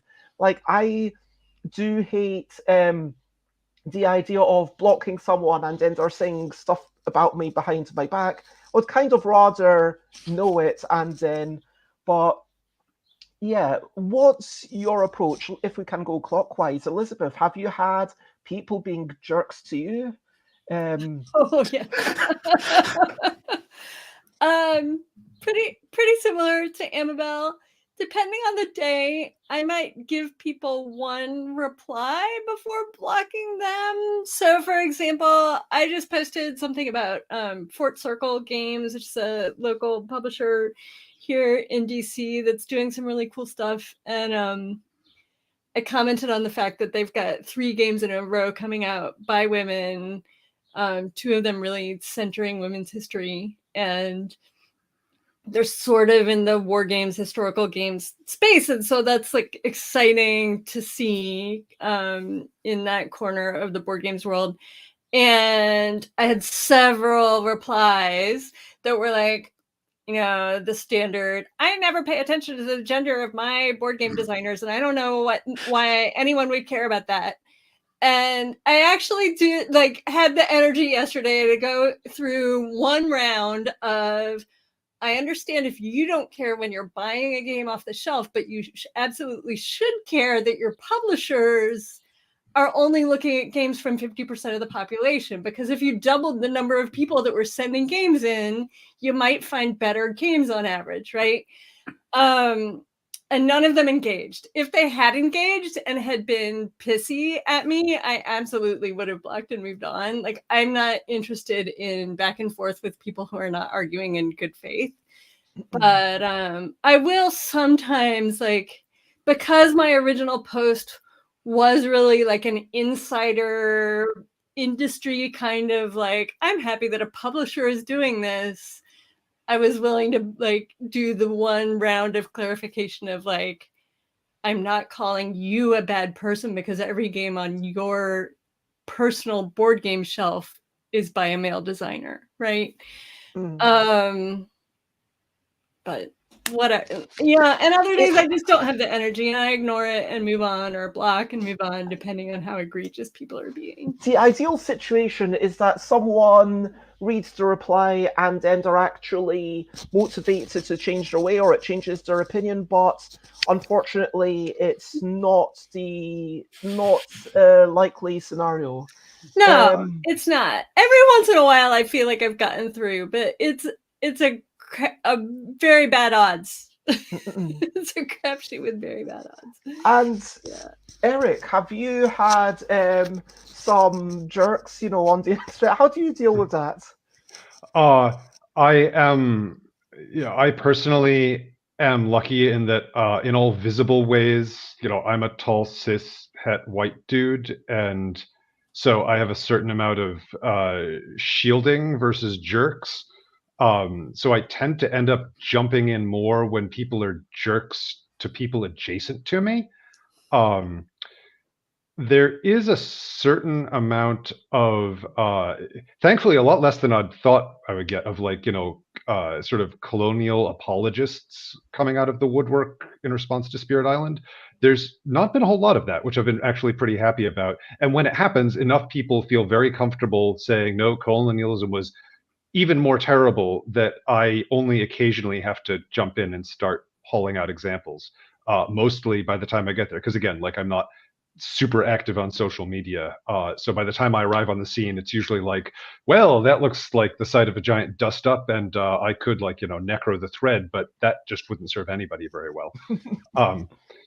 So yeah, mostly I try to deal with it by sort of doing the work of trying to be a good ally, to put in the emotional labor when I have the energy and other people near me might not. Sometimes I also am tapped out, but if that's true, then I'm usually not checking those social media feeds in the first place. I'm usually going to the cat pictures and friends only one, because I know that that's the energy that I have. I mean, there's something, fostering a safe space has been mocked as if it's permanent escapism and living in a fantasy land forever. But really, sometimes it's just moving away from a place and stepping away.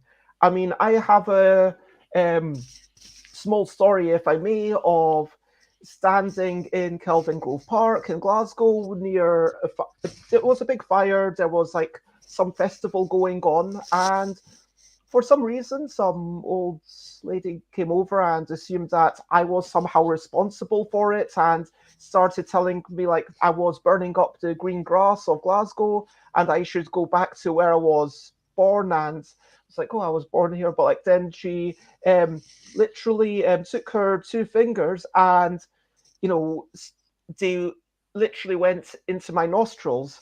And I wasn't feeling in danger for my life or anything, because this, frankly, this sounds terrible, this was a relatively enfeebled old lady, but I'd remembered a bit of advice that my sibling had given me, which was that if someone touches you out of anger, at all, even if it's just a poke, push them back with all your strength and say, don't bleeping touch me, but with bleep replaced by a curse word.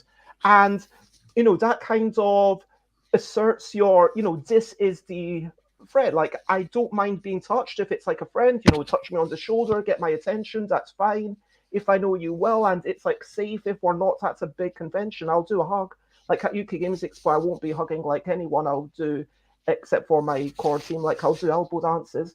But yeah, if it's out of anger, and then she fell back and started trying to hit me with her stick. And then her friend was there and was just trying to not be part of it. And then I was kind of just stepping out. I really was enjoying being near the fire. And then I went home, because obviously otherwise I didn't want to keep getting hit.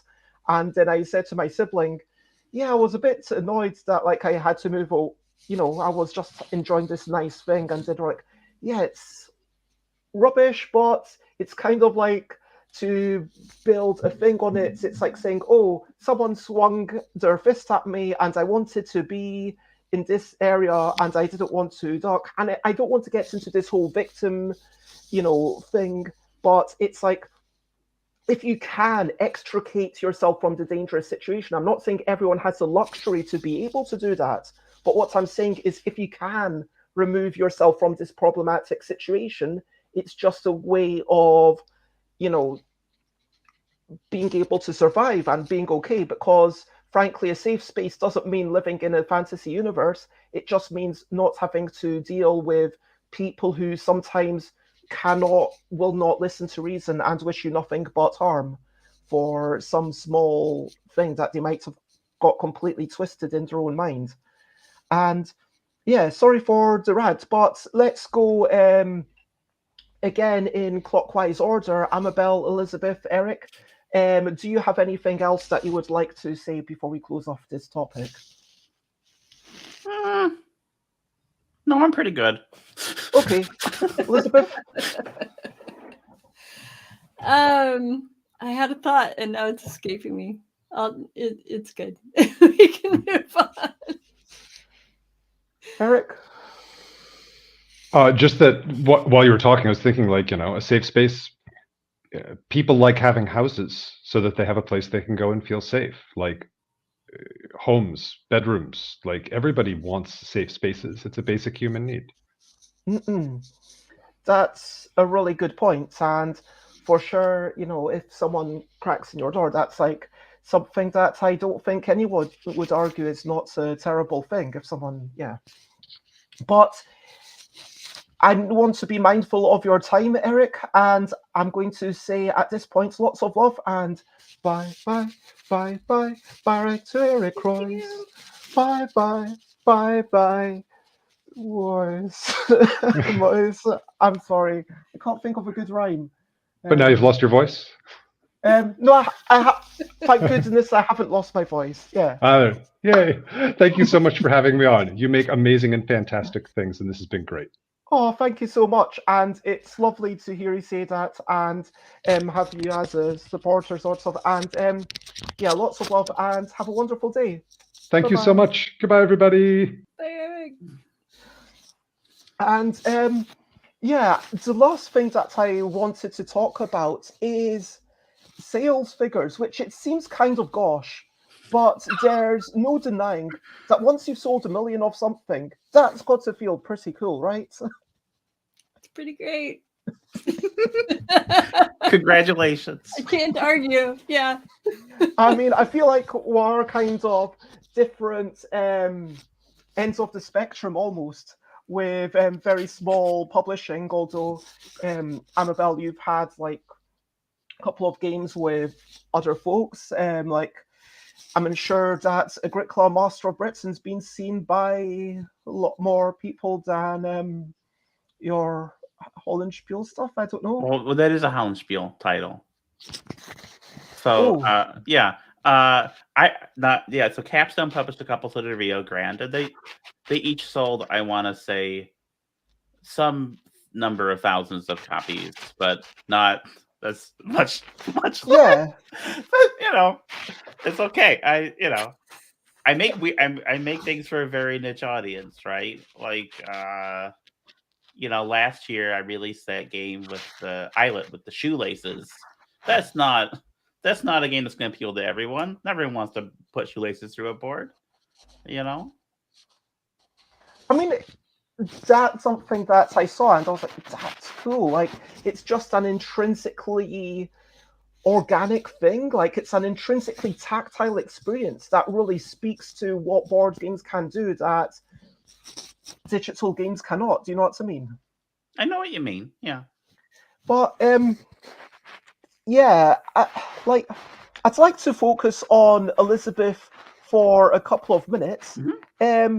So you had already had a relatively warm reception, and it had already been selling out, and I think you'd already won the Kennerspiel des Jahres a bit before this. So, like, once you passed I've sold 1 million, did that have any extra emotional value, extra emotional impact on you?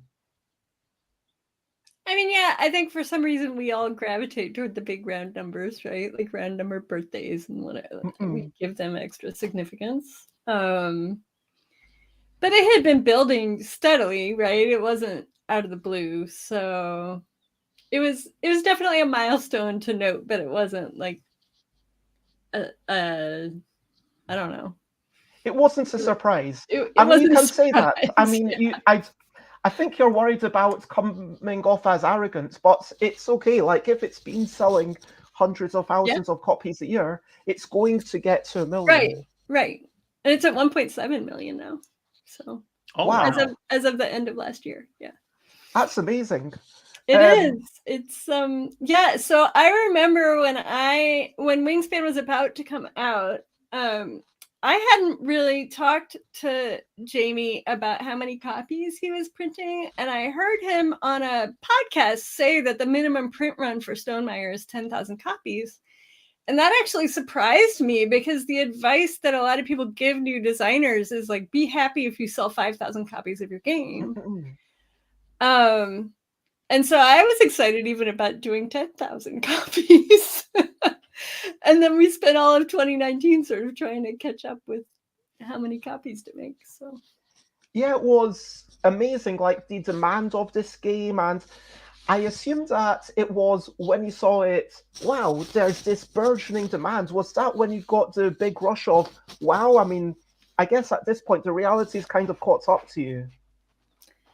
Yeah, now it's just continuing in the same path. Although there have been ups and downs. Like, I think the pandemic actually was very good for Wingspan. It's a nice soothing thing to play with your family.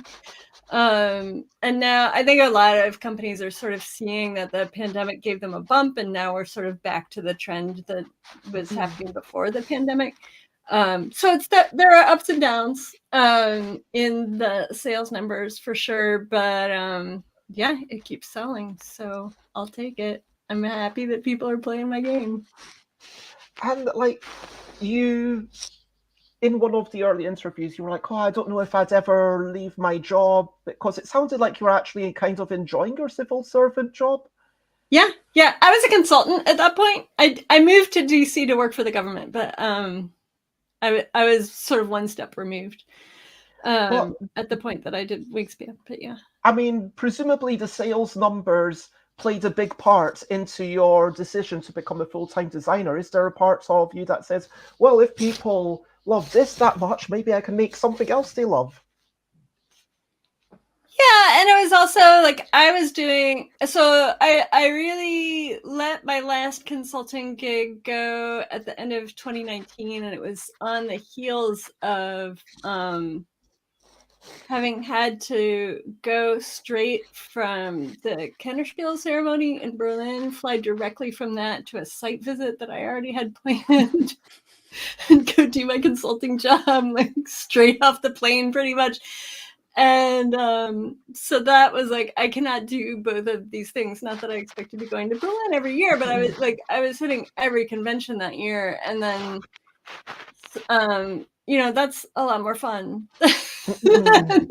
even than a consulting job that I enjoyed. And so yeah, I decided I wanted to try doing board games full time, and then of course the next year all the travel shut down anyway. But I think it was the right decision. I've been having a lot of fun with it. Yeah, I mean, it's like a really nice place. It sounds quite cushy, if I may say so. I mean, I don't know if that's a British thing or if you say that's in the USA as well, cushy. No. So cushy as in quite comfortable, quite nice, a little bit privileged maybe. Definitely privileged. Yeah. Oh yeah. Yeah, But, and I was making a really good salary before I quit too, so I already had a lot of savings, which gave me a lot of comfort. So by the end of 2019, I think we had sold like 300,000 copies of Wingspan, which is still like a good chunk of royalties. But I didn't know what the forward path was going to be. But because I had a lot of money already saved up, that gave me a good level of comfort to sort of take that leap. Now, I don't want what? And Tony Boydell says Kushti is believed to derive from the Roman gypsy word kushtapin, which means good. All right. I was unaware of that. But I don't want to make you uncomfortable, and in all sincerity, please do tell me. I'd rather not answer this or whatever. But the sales figures are there. We can sort of guess, like Jamie's made it kind of public what kind of royalties people get, and we can sort of guess that you are doing fairly well for yourself financially. And from seeing your photos, you don't seem like a super extravagant person. Like, you don't seem like you have to have, high-end fashion or anything like that. So am I right in, and again, please tell me to stop pursuing. Am I right in thinking that you could comfortably retire at this point? And so the question then is, what keeps you designing, and is it? What keeps you designing, and do you expect to recreate the sales success of Wingspan at any point? The second one is easy, no. And Wingspan has done so well that it's almost like it's just like a different world. Like I don't like if it had done half of those sales, maybe I would feel the pressure to chase that. But over 1 million is like, that's lightning in a bottle. Like, I'm not going to do that again. No one knows how to recreate that.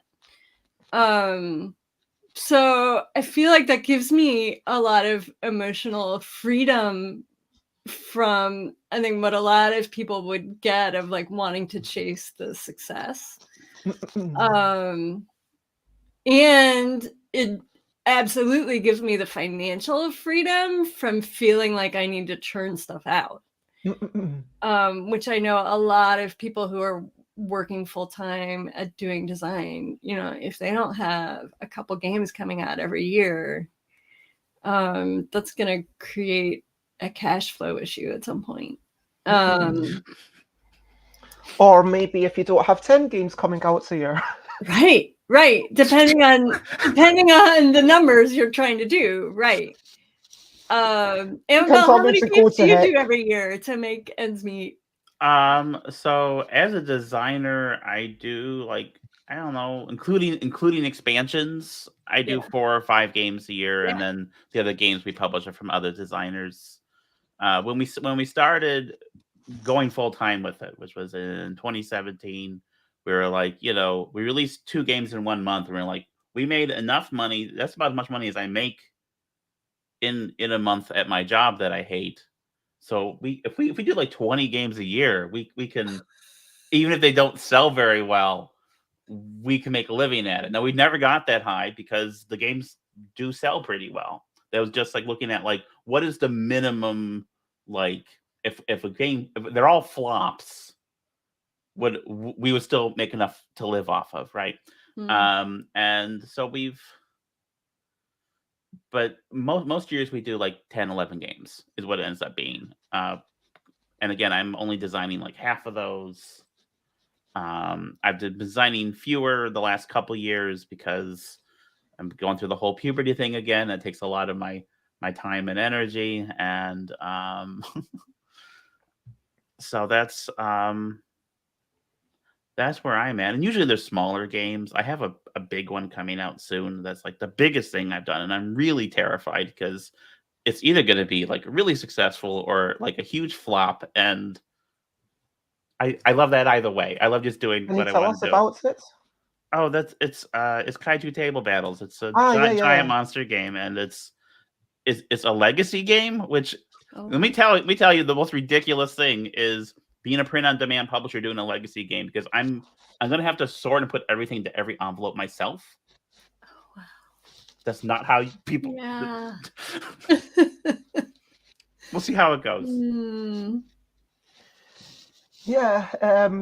I wish you all the best with that packing, and it's honestly challenging sometimes. Just to put my own, you know, I'm not shy about saying that Yogi is 95% of my income, if not more. Honestly, at this point, I kind of see my self-published stuff as, if I sell, I mean, I'll print 100 copies of something. They're just wee cards games, and first edition, I sell it for $5. And then if I'm like, yeah, you know what, that was quite good, I'll print it again, and then I'll sell it for $7.50. And if it was like, yeah, you know what, that was quite good, I'll put it in a wee box, and then it's £9. And so, you know, if you support me at the convention and buy it at the earliest moment, it might have some rough edges because I will probably keep working on it or whatever, but you get a slightly cheaper price. But yeah, Yogi, it's about 200,000 copies sold, which is a considerable amount. And I'm kind of feeling like I don't know if I will recreate that realistically. And I've had people saying, "Oh no, Bez, come on, you should be able to. It's fine." And I'm like, no, this isn't me saying that I'm not proud of my future things. I believe that everything I make is the best at what that thing is. So to me, and like I went through this process with my third thing, Kitty Cataclysm, and it's like, okay, this is the best game that Kitty Cataclysm can be, even though it might not be something that you see people across a hall and think, oh, what are those people doing? It's a case of, oh, this is something really cool. And hello, Board Game Geek TV. Lovely to see you for the final wee thing. And oh, wow, that's amazing. Thank you so much. We're just actually about to finish in 20 minutes. I should have sent you a message, but that's very kind of you. Thank you so much. And Tony says handmade games generally have the most love. And for me personally, last year I did about 11 self-published games, and some of them people really liked them, and then I did Kickstarters, and that's going to be reprinted. But the key thing to me is I hope that these are picked up by bigger publishers, because the truth is I don't have those international connections, and it's not just about the game, it's about the marketing and the distribution channels that you've got. And when you're selling stuff on your own shop and literally packing stuff, you know, that's a real pain, and I'm not sure that I'm definitely not going to miss that once I emigrate, and I'm not doing that anymore, and I hand it off to a fulfillment company, and it'll be like, oh, that's. But yeah, I went on a wee bit of a rant, but yeah, do you feel? I mean, sure, it might not be a commercial success, but do you feel a little for your future stuff? But do you feel a little bit of sadness, Elizabeth, when you're like, oh, I peaked at my first thing in a few senses, possibly? No. I mean, it's been such an awesome peak. I can't complain. I feel like I'm still riding it. I mean, ask me again in 10 years, right? But right now, I feel like I'm still riding it. So that's awesome. I think it's important to really enjoy this moment. And yeah, Amabel, do you ever worry that you're never going to make something as good as this Guilty Land? I mean, I used to say I would not make anything as good as it, and it did feel like that was the extent of what I could do, and it was the extent of what I could do at that time with the current chemicals I had in my brain, right? I think a lot more clearly now, and right now the kaiju game is probably like the best thing I've ever done, and I don't know if I'm going to top that or not. But you know, I don't. When you do a lot of work, when you do a lot of different games, when you're prolific, there's much less of a sense of, oh, I have to top this. I have to do better than the last one, because they're just going in different directions and they're just different things. Oh, well, I don't. I've co-designed only. I see the question from Anthony there. I've co-designed only one game, and I don't tend to play well with others. But you know, Cole and I have worked. There has been things we have worked on, but like he's done art for 2 of my games. I published one of his, so I mean, there was some collaboration in the past. You've said that before, and when I hear that on podcasts, like, if you're comfortable talking about it, what do you mean you don't work well with others? Okay, yeah, sure. A lot of my design, my creative work is very intuitive. I know what I want, but I don't always know the way to express it to another person. I don't like very few people. There are very few people that make sense to me, or that I make sense to them. Like there's one single person in this world so far that makes sense to me, and that's my partner Samhain. And like I can talk to her, but I can't explain myself to other people. You know, years and years ago, before board games, I was making feature films, very badly. And thanks, Rel. And I would have to try to explain to someone why I wanted the camera somewhere, and I couldn't explain it. Like, I knew why I wanted it there, but I couldn't put it into words. So that is why I'm bad at working with people. I tend to just kind of. Also, a big part of my working method is I don't really do work on the game until I have a very clear picture in my head of exactly what the game is going to be and feel like. It might change over time, but I need to have that full picture. I can't do bits in isolation or anything. And that also makes it difficult to collaborate with someone. Yeah, the one collaboration I had was the game Dinosaur Gauge that came out last year with Mary Holland, my ex, who I'm still friendly with. We still own the company together. And that has some challenges, but you know, it was productive. Just it's difficult for me to work with people in that way. I love hearing you say that, Annabelle, because I feel like so much of the advice that's out there in game design world is like how great it is to work with a co-designer and how much more productive it makes you. And I've got 2 games now that I've co-designed. One, the co-designer came in actually as a developer, and in the end I ended up saying like his name deserves to be on the box, which is sort of a different ball of wax. But one that I'm working on right now is a full co-design, and I haven't disliked the process, but it's very different. Oh. You are frozen, but we can still hear you. Okay. I don't know what happened. But yeah, I definitely want to keep doing solo designs too. I am not completely sold on co-designing at all. It's a very different process. I really like the idea of co-designing because I like being with other people. I like the pressure from other people to do stuff together. But parts of me does feel like maybe my ideal is having someone around to playtest with, and then I playtest their stuff, and more like we work in the same office space. And I'm willing to say publicly that I was looking for a housemate, so to speak, because, yeah, someone to kind of help out. I said, hey, can someone come and maybe help out, and I'll give you, basically, you can stay and we'll ignore the rent because I'm here for a few more months, and my priority is just to be mentally okay, if you know what I mean. And someone said, yeah, that sounds brilliant. Can I actually get your email? And then they messaged me, and this was someone that I'd met at a playtest event, maybe pre-pandemic, I don't know, 4 years ago, let's say, because that's how long it might have been. So that's why I'm saying it.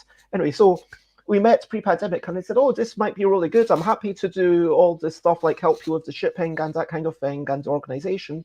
But also, because I'm working on these games, and that's my primary goal right now, is to get published, it would be really nice to have the two of us, if you're up for playtesting each other's thing. And I think that's also a really healthy form of collaboration, even if you aren't working on an individual project together, being in the same space. I absolutely consider everyone that I go to playtests with on Friday daytime playtest to be a collaborator, even though I might not put any of them on a box of something.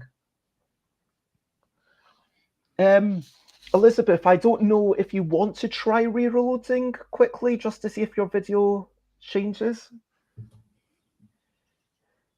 Oh, have we lost Elizabeth completely now? Checking. I will write it, but yes, Anthony is saying a Holland Verley collab would fracture the board gaming universe, and also asks the question, how close is working with a great developer to actually co-designing?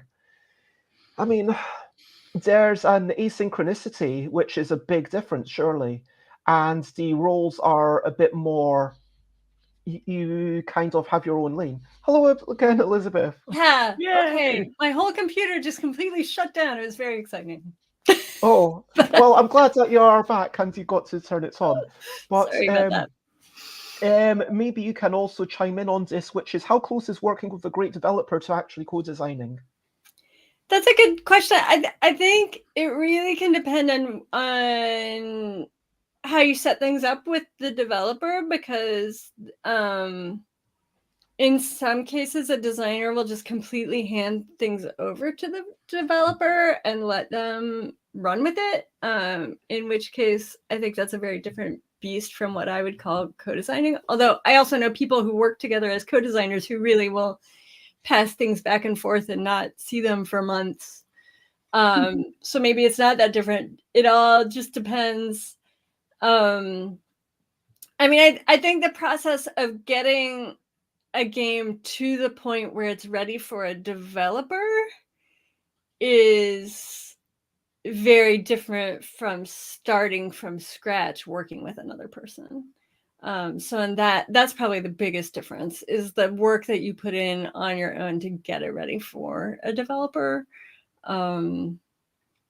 is just you. And like Amabel was talking about, like getting those ideas out of your head into some form that's actually usable by other people, and not having to figure that out in tandem with another person. Yeah. Although, I mean, yeah, figuring it out in tandem with another person has its benefits. They both work for sure. But I don't know, if I wake up at 4 a.m, I can't stop thinking about a game. I'm going to go work on the game, I am familiar with 4 a.m. It's happened to me this morning. Yeah, so mostly these days I end up being my own developer, but back when I was a freelance designer, I definitely worked with some very good. In fact, first developer I worked with was John Bohr over at Winsome Games, and specifically why I made a game for Winsome, the first one, was I was like, I need to work with someone who is a good developer, because I don't actually know a lot about board games. At the time I came into the hobby, I was extremely poor, and I could buy like 1 or 2 board games a year, and it's very hard to keep up. And those are on like sale; those are older games. Yeah. It's hard to keep up with like the evolution of the hobby and of the form. Trying to do that on your own. So I was like, I need to find a developer who like knows their stuff. And so that's why I said, I'm going to design a game for this company, Winsome Games. This guy's a good developer. I'm going to do a train game. That's the only reason why I did a train game. And I've done so many of them now. And it's like, it was specifically because I wanted to, they only publish train games, and I can turn this over and I can learn from seeing how he develops it. And so that first game was Northern Pacific, and which eventually was republished by Rio Grande. And the thing about Northern Pacific is that the rules of the game did not change from the one I submitted to the one Winsome put out, but the map did. Like John redesigned the map entirely, and by doing so, like, created so many more incentives and like little choke points and these little problems to solve. And that in and of itself was like a nice crash course in game design. Yeah. Where if he wanted to put his name on that, I would have been happy with him like sharing credit on that. Future Winsome games were much less changed because I learned from that. And when I met John, because the thing John wanted to do, he always meets his designers before he signs the game officially, and he came up to Michigan to meet me, and he said, I sometimes do a lot of development, I sometimes do change the games a lot, but I don't put my name on it, because if it turns out it's good, then you can say, oh, I'm a brilliant designer, and if it turns out it's bad, you can say, oh, John Bohr ruined my game. And it's a very, very charming. He's a very charming man sometimes. And that really did help me quite a bit. And then also spending a lot of time working for other war game publishers before Hollandspiel started, picking out and developing games. I don't know. I picked up some skills that way, but I've really been fortunate with the people I've been able to work with over the years, and it really made it possible for me to do this full time. I mean, it sounds like you got a sense of certainly learning from the developer, as if you would, get from a co-designer. Tony asks, Bez, do you have a gaming mentor? No, I do not. That's a simple answer. But yeah, I feel like I kind of want to wind down at this point, because it's and Tony says mine was Alan Paull. That's a charming story of, for those who don't know, Tony and Alan used to co-own Surprise Terror Games until at some point Tony wanted to go off their own way, work with more other publishers, and they parted ways, which was, but they're still obviously friends and everything. I think there's something lovely about co-design, and it's been a lovely show. Before I wrap up, I would actually like to ask both of you, because I feel like I've asked you a few questions, and what is something that you would like to ask me and potentially anyone watching as the question of the day? Question of the day. Here's a little question before we go on our way. Question of the day. I would be curious to hear the 10,000-foot version of your moving plans and how you arrived at them. I am not a person who makes very detailed plans, so I can tell you all the plans that currently exist, which is I've got a leaving party on August 11th, 12th, and 13th August, because I wanted to have a big leaving party, because this is probably going to be the biggest thing that's ever happened in my life. And it's basically going to be a mini convention, about 80 of us in a hotel in Milton Keynes for 3 days, which should be fun. And then I was thinking, okay, when can I move? And October, just after Spiel, seems like a good time, because I've also got a game coming out with Surprise Terror Games, talking about with Alan Paull coming out with Lost Bug Standing in the Circle of Doom. Of course, I want to be there to see people enjoying it for the first time. But yeah, I'm going to head off after that. That is pretty much it. And I need to sort out my vaccinations soon and sort out my visa at some point in the next few months, basically. Not a lot of planning. Regarding the location, I like warm places. I was thinking of South Korea, but then I realized that A, it's expensive, B, it's actually not warm, which I just thought it would be warm because it's closer to the equator, but it doesn't always work that way, because apparently the UK is kind of shielded by the Gulf Stream. And so, I'm going to be somewhere lovely and warm. And yeah, it's warm, it's cheap. That's basically it. Sounds like my kind of place. And Amabel and Kerry, thank you so much for joining in, my lovely friend Kerry, and thank you for jumping in. And Amabel, is there anything else that you would like to ask us, or are you? How does it feel doing 1,000 streams? So I was actually going to do a very quick, like, it might be, when I say very quick, it might be as much as 10 minutes recap on everything. And I don't know if you want to skedaddle or if you want to stick around for that. I was expecting you to head off. But it's become part of my life. Honestly, I'm happy that today's Friday Daytime Playtest, because I've got something to do at 10 a.m. I'm going to make sure that I'm in front of the National Theatre at that time, ready to engage with people. And I'm slightly concerned, if I'm being honest, that I'm not going to have something to get me out of bed in the mornings, because there's absolutely days when this is the thing that gets me out of bed, that without this, I might stay in bed until 2 p.m. or whatever. There's been days when with this, like, I've just not gotten out of the house, just been a bit down.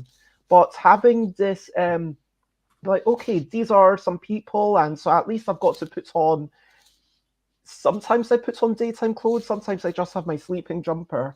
And there have been a couple of streams that I've done from my bed, so people probably get a vague indication of my mood. And yeah, thank you so much, Aldi, who says 1,000 is quite an achievement. And Josie says, and thank you very much, Rel. And Josie says, I'm sad that days are over. I am enjoying, this isn't necessarily going to be my last stream. I will probably do some reviews of my entire collection before I skedaddle, because that will be a way of me to say goodbye to them. So that's more for me almost. And if people get value of me saying how much I love photosynthesis, then great. Or my problems with Mega City Oceania, which is a great game. I love that concept, but it's just like a wee bit, I want people to remake it, and I'm sad. But yeah, if people get value out of that, then that's brilliant. And I will probably continue a stream of some sort with Jeff Engelstein and Isaac Shalev, who've agreed to join the thing with me and Alan, because they wrote the book that we've been kind of going through. So it was like, yeah, who better to help us go through literally every mechanism listed on Board Game Geek in alphabetical order. And we're finally onto the Bs, because there's a lot of them, but we will go through all of them, or, I mean, yes, hopefully we will get through all of them before either of us pass away or something. I don't want to get too sad. But yes, it does feel a little bit of a hole in my heart. It has become part of me. And I am sad to not have that daily thing, but I'm hoping that I will be able to find enough motivation and accountability to at least, I don't know, have a morning walk or something like that. So I guess the short answer is I'm slightly worried that it's become an addiction. That's how it is. It's addictive. If you keep doing something, once it's like gone past a year, then it's easier to keep doing it than stop, is the truth. But yeah, at this point, I'm going to say to everyone, over to you. What are you up to? You can share, but only if you want to. So what are you up to after this stream? What plans do you have for today? Please let us know something that you want to do, something that you need to do. Please share. I promise I care. I am going to I'm going to buy some new sheets, get some stuff sorted, maybe write some descriptions for banners that I really want to make for UK Games Expo. Maybe tonight. Like normally I just say what I'm up to in the next day, but I'm like, I might never see you again for like a few weeks, because I'm not streaming until after UK Games Expo at least, which is going to be really weird. And yeah, I'm just going to be getting myself ready for UK Games Expo, and maybe redesigning a game for the playtest tomorrow, bringing it back out. There's some problems with it, but I feel I need to just get it played before to reacquaint myself with it in some ways. And I'm having my new housemates join in tonight. And thank you, Panda. Lots of love to you too. What are you all up to? Let us know. Elizabeth. I'm going to talk to my co-designer for Undergrove about some playtests that he ran this week. And hopefully going to wrap that up soon. That's the big thing. And I want to get outside. The temperature has dropped here, but it's still beautiful spring right now in DC. So got to get out. Aldi says, we're finalizing plans for spring, the week after next. Did my Twitch censor you or... Oh, because it's a dot... But con, not con. BGG Con Spring? I'm not sure what... I'm guessing it's... Yeah. I'm confused why that censorship happens. But Amabel, what are you up to? I have a date. I'll leave it at that. Okay. Yeah. Oh, because it had a dot in it, and I've set it up so that people can't post URLs because I get too many robots kind of coming in. It's not to stop you all day, obviously, but I hope you understand. They're just spamming the stream. Yeah, sometimes robots come along and say, hey, do you want extra followers? Come to this place and you'll buy extra followers. Pay us money. And it's like, yeah, sure. Panic Games says, tonight I'm doing a chat-driven RPG stream with ChatGPT as GM. How do you feel about this AI? Like, I think it's interesting exploring what can be done, but it does also make me sad. I'm going to be honest. How do you feel, Elizabeth, Amabel, either of you, and anyone else in there?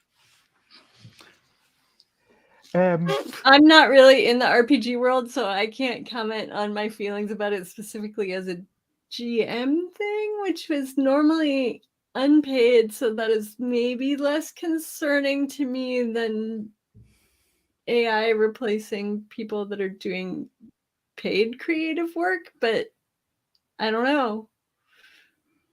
I don't have an informed opinion.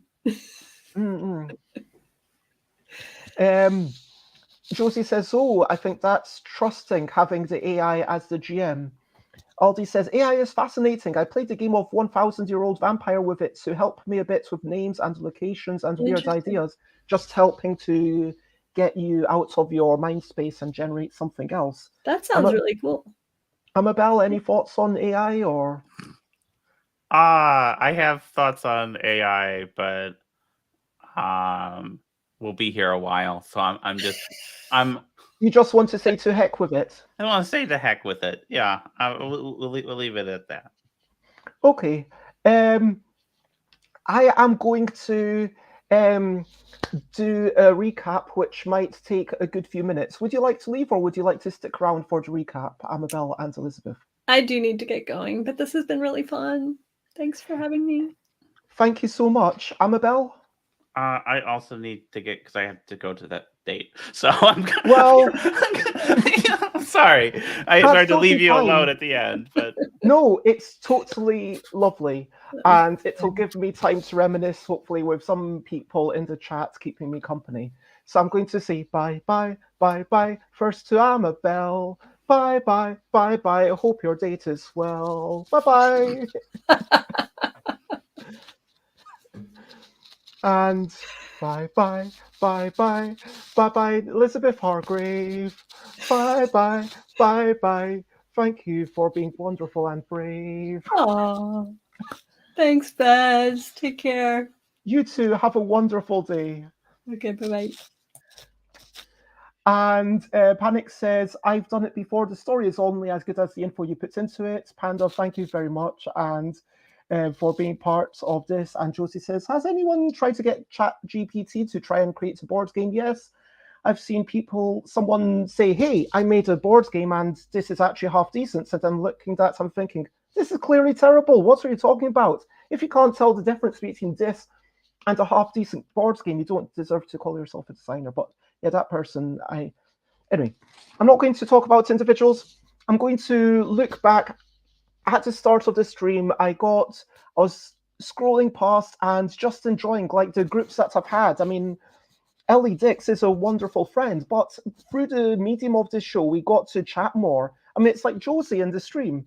And as you can see back in, like I used to do these playful shenanigans and all these, and yeah, for a bit did a weekly vlog before I started off, and hey, there's KCon. Oh, that was the first KCon that I went to. That must have been 2021. So yeah, these streams are all from 2021, and there's my Kickstarter where I was kind of chatting about stuff, and it was like less than 1 week long.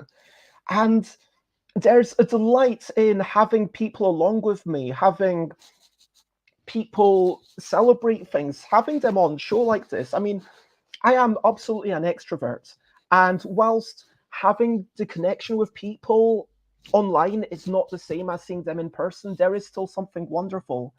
Like sometimes meeting people and saying, this is our space, because life can get too busy sometimes, and life can feel like we are just doing all the things and we've got to move from one thing to the next. So to actually say, I'm going to take a pause. I mean, board games kind of do that.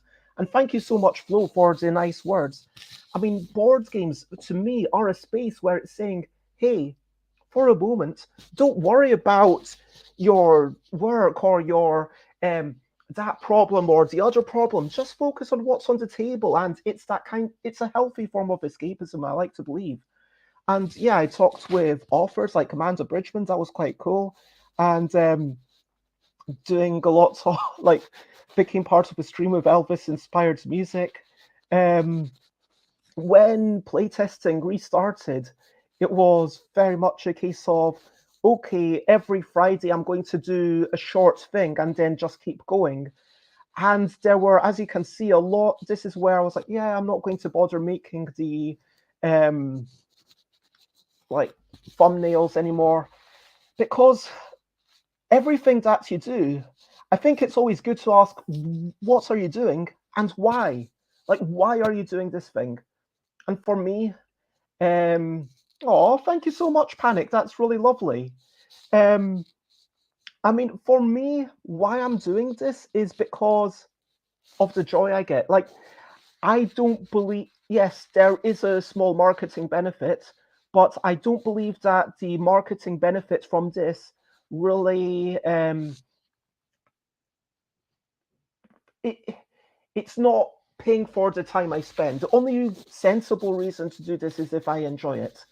And there are absolutely some days when I have so much fun.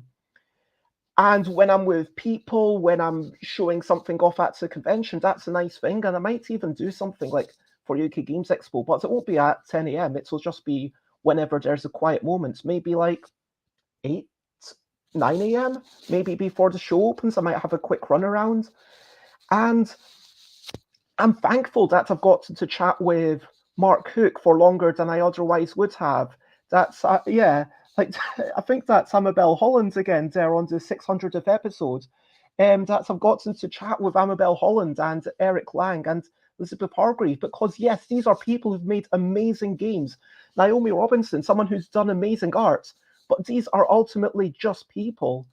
And it has formed bonds, it's deepened connections, and that is what it's all about. Because board games, sure, don't get me wrong, solo games are cool. Like, I love exploring stuff. I even like exploring things on Board Game Arena with strangers. Sometimes I'm playing photosynthesis. But being with humans, like, it's all about that connection around the table. And yeah, there's just something magical about it. And Panda says, yes, only do it if you enjoy it. And so as I keep scrolling, I think, like, at what point did it lose a bit of the appeal? At what point did it become more of a compulsion rather than a pure joy? And like episode 700, 600, 1000, like, these were fantastic. And I love the conversations, but when it's me and someone else and there's not that many people watching, there's not that much chatter, it just feels like, why am I doing this? And so I do want to keep having conversations. I do want to keep sharing opinions. And oh, there's Jane. Oh, that's Tabletop Scotland last year. And looking back at these, it's like a weekly diary, and it makes me think maybe I should have like a weekly vlog. I don't know. Maybe I will have, and I've talked with Jeff Engelstein and Isaac Shalev about doing something. It's likely that Isaac will be joining us every fortnight and Jeff might be joining us less often than that. But yeah, like, I learned from people. Matteo Menapace, who worked on Daybreak with Matt Leacock, taught me that these weekly meetings with a designer, that's what it's all about. And then that inspired me to have weekly meetings with Kirsten Lunde. And it's really important to touch base. If people want to check out what Spiel looks like with someone with a bad camera wandering around, then great. And yeah, I guess I don't have much to say. Does anyone have any questions otherwise, I'm going to say, yeah, everything's been a joy. I'm not going to get into an episode by episode breakdown. I'm just going to say that as I've come up to the ending, you'll probably notice after like episode 900 and something, there's been fewer and fewer shows with just me against the white wall, where people have said, yeah, I'll join you because you're about to finish up. And yeah, it's been a part of my identity. It's not going to be part of that, but I hope someone will be able to keep me accountable, or maybe I'll find the dedication within myself to, yeah, at least build in some healthy daily routine. Teaching photosynthesis to Josie, there we go. A very quick show from Dicini.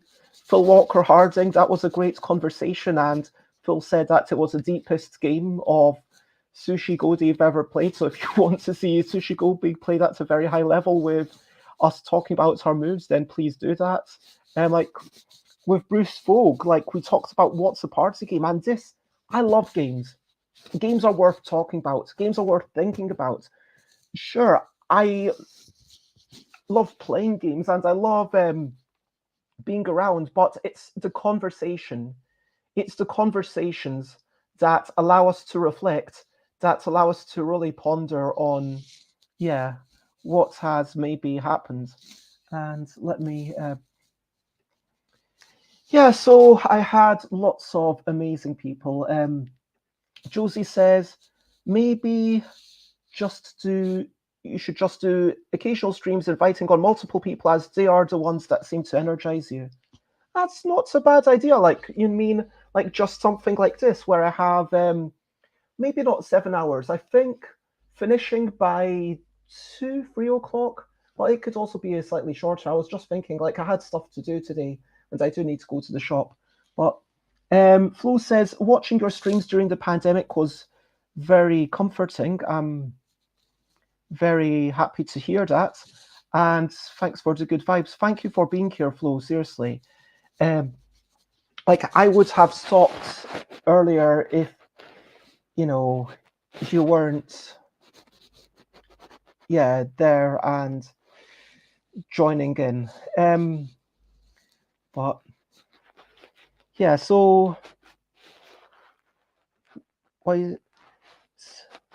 Oh yeah, so and now I'm going to remove the voice and do a quick recap and wrap up before we finish up. So to recap and wrap up, we had Rita Modl, who talks about if you have a dream, then pursue the dream. Make it come true. And it takes 3 or 6 months until everything is flowing. And it's worth carrying on. Then we talked about the pressure to just make, which can be kind of damaging and kind of problematic. But you have to be kind to yourself. We do have privilege because we are in relatively rich countries and no codependence. But whoops, there we go. But yeah, it's yeah. Josie says, finding you from your streams during the pandemic and then becoming real life friends has been amazing. So I'm very pleased you created regular streams. So is that how we met? I thought it was on a request for people to join me at conventions. I forgot the timeline of this. I do apologize. We talked about art direction with Kirsten Lunde, community support, the knowledge sharing, the idea of, is there one big board game community? And share what you can. It's about sharing this knowledge, which is a wonderful thing. Owning your own value, connecting, adding opinions, making other people feel seen, celebrating diversity, having clear guidelines, listening is key, and don't forget to make time for yourself. We got on Ryan Estrada, who talked about being banned, and that was a really valuable story. Please do check them out. How curation is not censorship, but banning is just such a problematic thing. And we had Glenn Ford on, who then talked about Train And, you know, sometimes it was all about non-discrete games and enjoying what they bring to the table. We talked about if there's a bug, then it's a problem. But if you want to, if you want to buy a problematic book, then maybe that's bad. But if you want to read it, then maybe that's okay. And we had a quote: "Know what tunes the devil is playing." There's a lot of responsibility of the artist, that if you are creating something with a proper meaty subject like bigotry, like votes for women, like freedom the Underground Railroad, that you do it your due diligence. We talked about the idea of creativity versus strategy and all the non-discrete elements. We had Jessica Metheringham and Alan Paull come on, which was where the schedule started to slip slightly, but it was totally fine. And do all games kind of start with constraints? We talked about how the past 40 years has changed things. The idea of typing on an actual typewriter. Alan says there's nothing to learn from the past, but Tony said, yeah, why not learn from the simplicity and naivete? We decided that there is so much knowledge going wrong. I mean, I don't count myself as a big part of this, but I am sharing what I can. And if consuming streams is how you like to learn about games, then hopefully I've taught you a bit about games. And for me, I've learned so much from Mark Rosewater, from, I'm actually going to just leave it at that, because they've done way more episodes than I have. They are on 1038, I think. Then we had Joe, Kelly, and Kenechukwu. We talked about the idea of sometimes meaning is more important than doing like just something that you need to work on. Like we talked about word games. We talked about how having word games that are about meaning are more popular than the construction. We talked about, because that brings people together in the shared idea of meaning, and it gets people to actually think about what other people think. It's a game that builds empathy.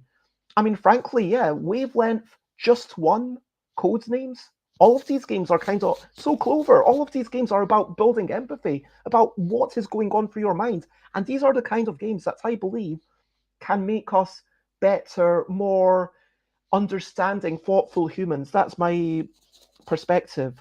We talked about dictionaries don't necessarily help dyslexic folk, but teams definitely help. We talked about winners not being the most important thing and making sure that it sparks joy. If I move forward, we had Cardboard Edison joining us, talking about how games are a safe space. We talked about moving away from the victory contests. We talked about how many points do you give away in a game rather than how many points do you have, which is a weird thing to talk about. We talked about board games, having more of them, having nature-themed board games. We talked about contests, uplifting people, and just getting that feedback. KC said, yes, we need prizes. And Chris and Suzanne agreed that if you're a publisher, definitely have prizes, but it's not essential. And Legends chimes in with the, cooperative word game meaning things with, my game group has been playing Just One, Codenames, Duet, and Letter Jam more than any other games this year. Wow, that's pretty cool. And we talked about expanding the number of folk in the hobby, and contests kind of being a little bit like speed dating. Tory Brown came along and we talked about votes for women, games being often seen, pardon me, as either being for kids or for fun or gambling, but it can teach history. That's a really valuable thing. We talked about staying true to the story. Kathleen Mercury talked about the value of playing pretend, about the fact that gifted people have some, how can I put this, some problems with not being perfect, with saying, you know what, I need to change this. We talked about a bad education game being better than no game, but that's only if you're forced to play it, like in a school. And the opposition exists and it must be overcome. We talked about stores as Natalia came in, as well as Kirsten Lunde and Andy Looney. We talked about having a place that you can only access with a buzzer, but still managing to be inclusive. We talked about having local items that you can only buy in the store. Hey, here's a woodcrafter from the local city. Why not have dice in there? We talked about events. We talked about having the third space, food, maybe music, maybe a cozy space, maybe a cat. Yes, a cat in a board game cafe. We talked about don't assume. If someone's a jerk, maybe they just had a bad day. But if you meet 3 jerks, maybe you're the jerk. But sometimes it is hard to not be a jerk because sometimes we're all under pressure. And the main rule is don't hurt others because then you can burn out, which leads to you being a jerk. We talked about Ellie Dix came on, and we talked about having restrictions and coasters and greeting cards and patterns. We talked about the notion of community with Anya Coombs. We talked about people want to share something. It's about the tribe. It's about that you need to curate your community. You have to be intolerant of intolerance. And we talked about the idea that 30% of the traffic is maybe from the platform, 70% is from you. We talked about should you charge for something that you make if you are really just a hobbyist aiming to share it with the most people. And Eric Lang said yes, as did Anya. And like we talked about subsidizing some folk, which is something that I've done, and Radiohead's done in like Rainbows, Beyond Rainbows. I can't remember what that's called. But we have value as individuals. It's not just about the physical components. The design has value, and that's really important. We talked about motivation, having some clarity, having the North Star of something else bringing you joy. We talked about cutting out the triggers. We talked about even if you're jealous of someone, maybe mute them. Animals are brilliant, going for walks, music, and people are different, and that's okay. We had then Elizabeth Hargrave come on, and we decided you should change and challenge everything, examine everything. Don't be happy with the status quo. We talked about the expectations around. We talked about Castles of Burgundy being a thing where a 1 might be as good as, if not better than, a 6 for you. And that's something that blew Elizabeth's mind. We talked about following the passion, having curiosity. For naysayers, maybe just block and move on, disengage, having a safe space. I mean, it's important to have a space. I mean, a house is a safe space. We talked about sometimes having nice big round numbers. We talked about kaiju table battles, bad communication, and maybe struggling to be a co-designer because it's all in your own head until you make the thing. And being a co-designer, it's not just about 2 good designers. It's about can you communicate and can you do a wee bit and have someone else do a wee bit. And if you feel like I want to do like half the game at 4 o'clock in the morning because I can't help myself, maybe you are better as a solo designer. And we talked about my emigration to Thailand, and we talked about learning from a developer, and we didn't really talk about tomatoes, but I did eat quite a few. And I feel like there was another question, but I can't remember it now. It's fine. We talked about a lot, all of that and more. And at this point, I just want to say, well, I guess spread the word if you felt like this was valuable, if you feel like, and watch this space. I will probably do at least, I mean, when I say at least, there might be a significant number more, but there will be at least 1 more stream this year on this channel.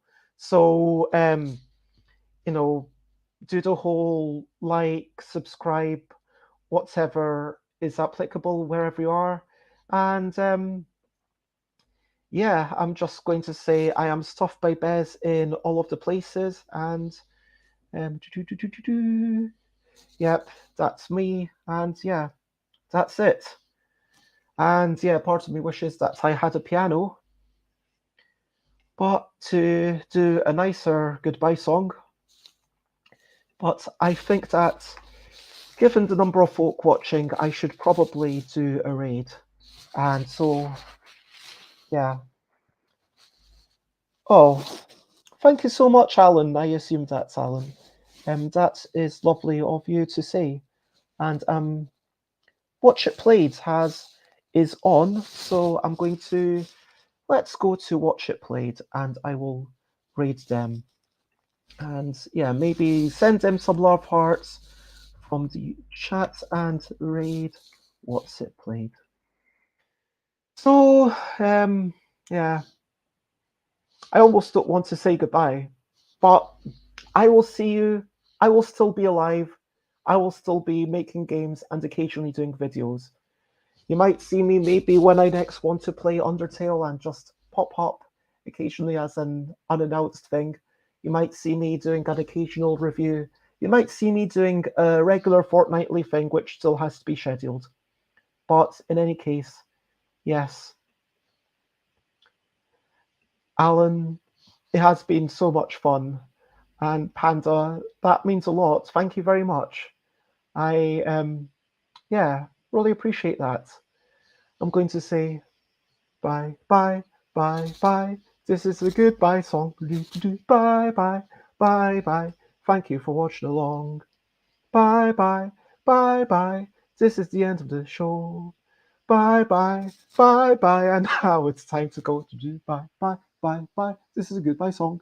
Bye, bye, bye, bye. Thank you for watching along.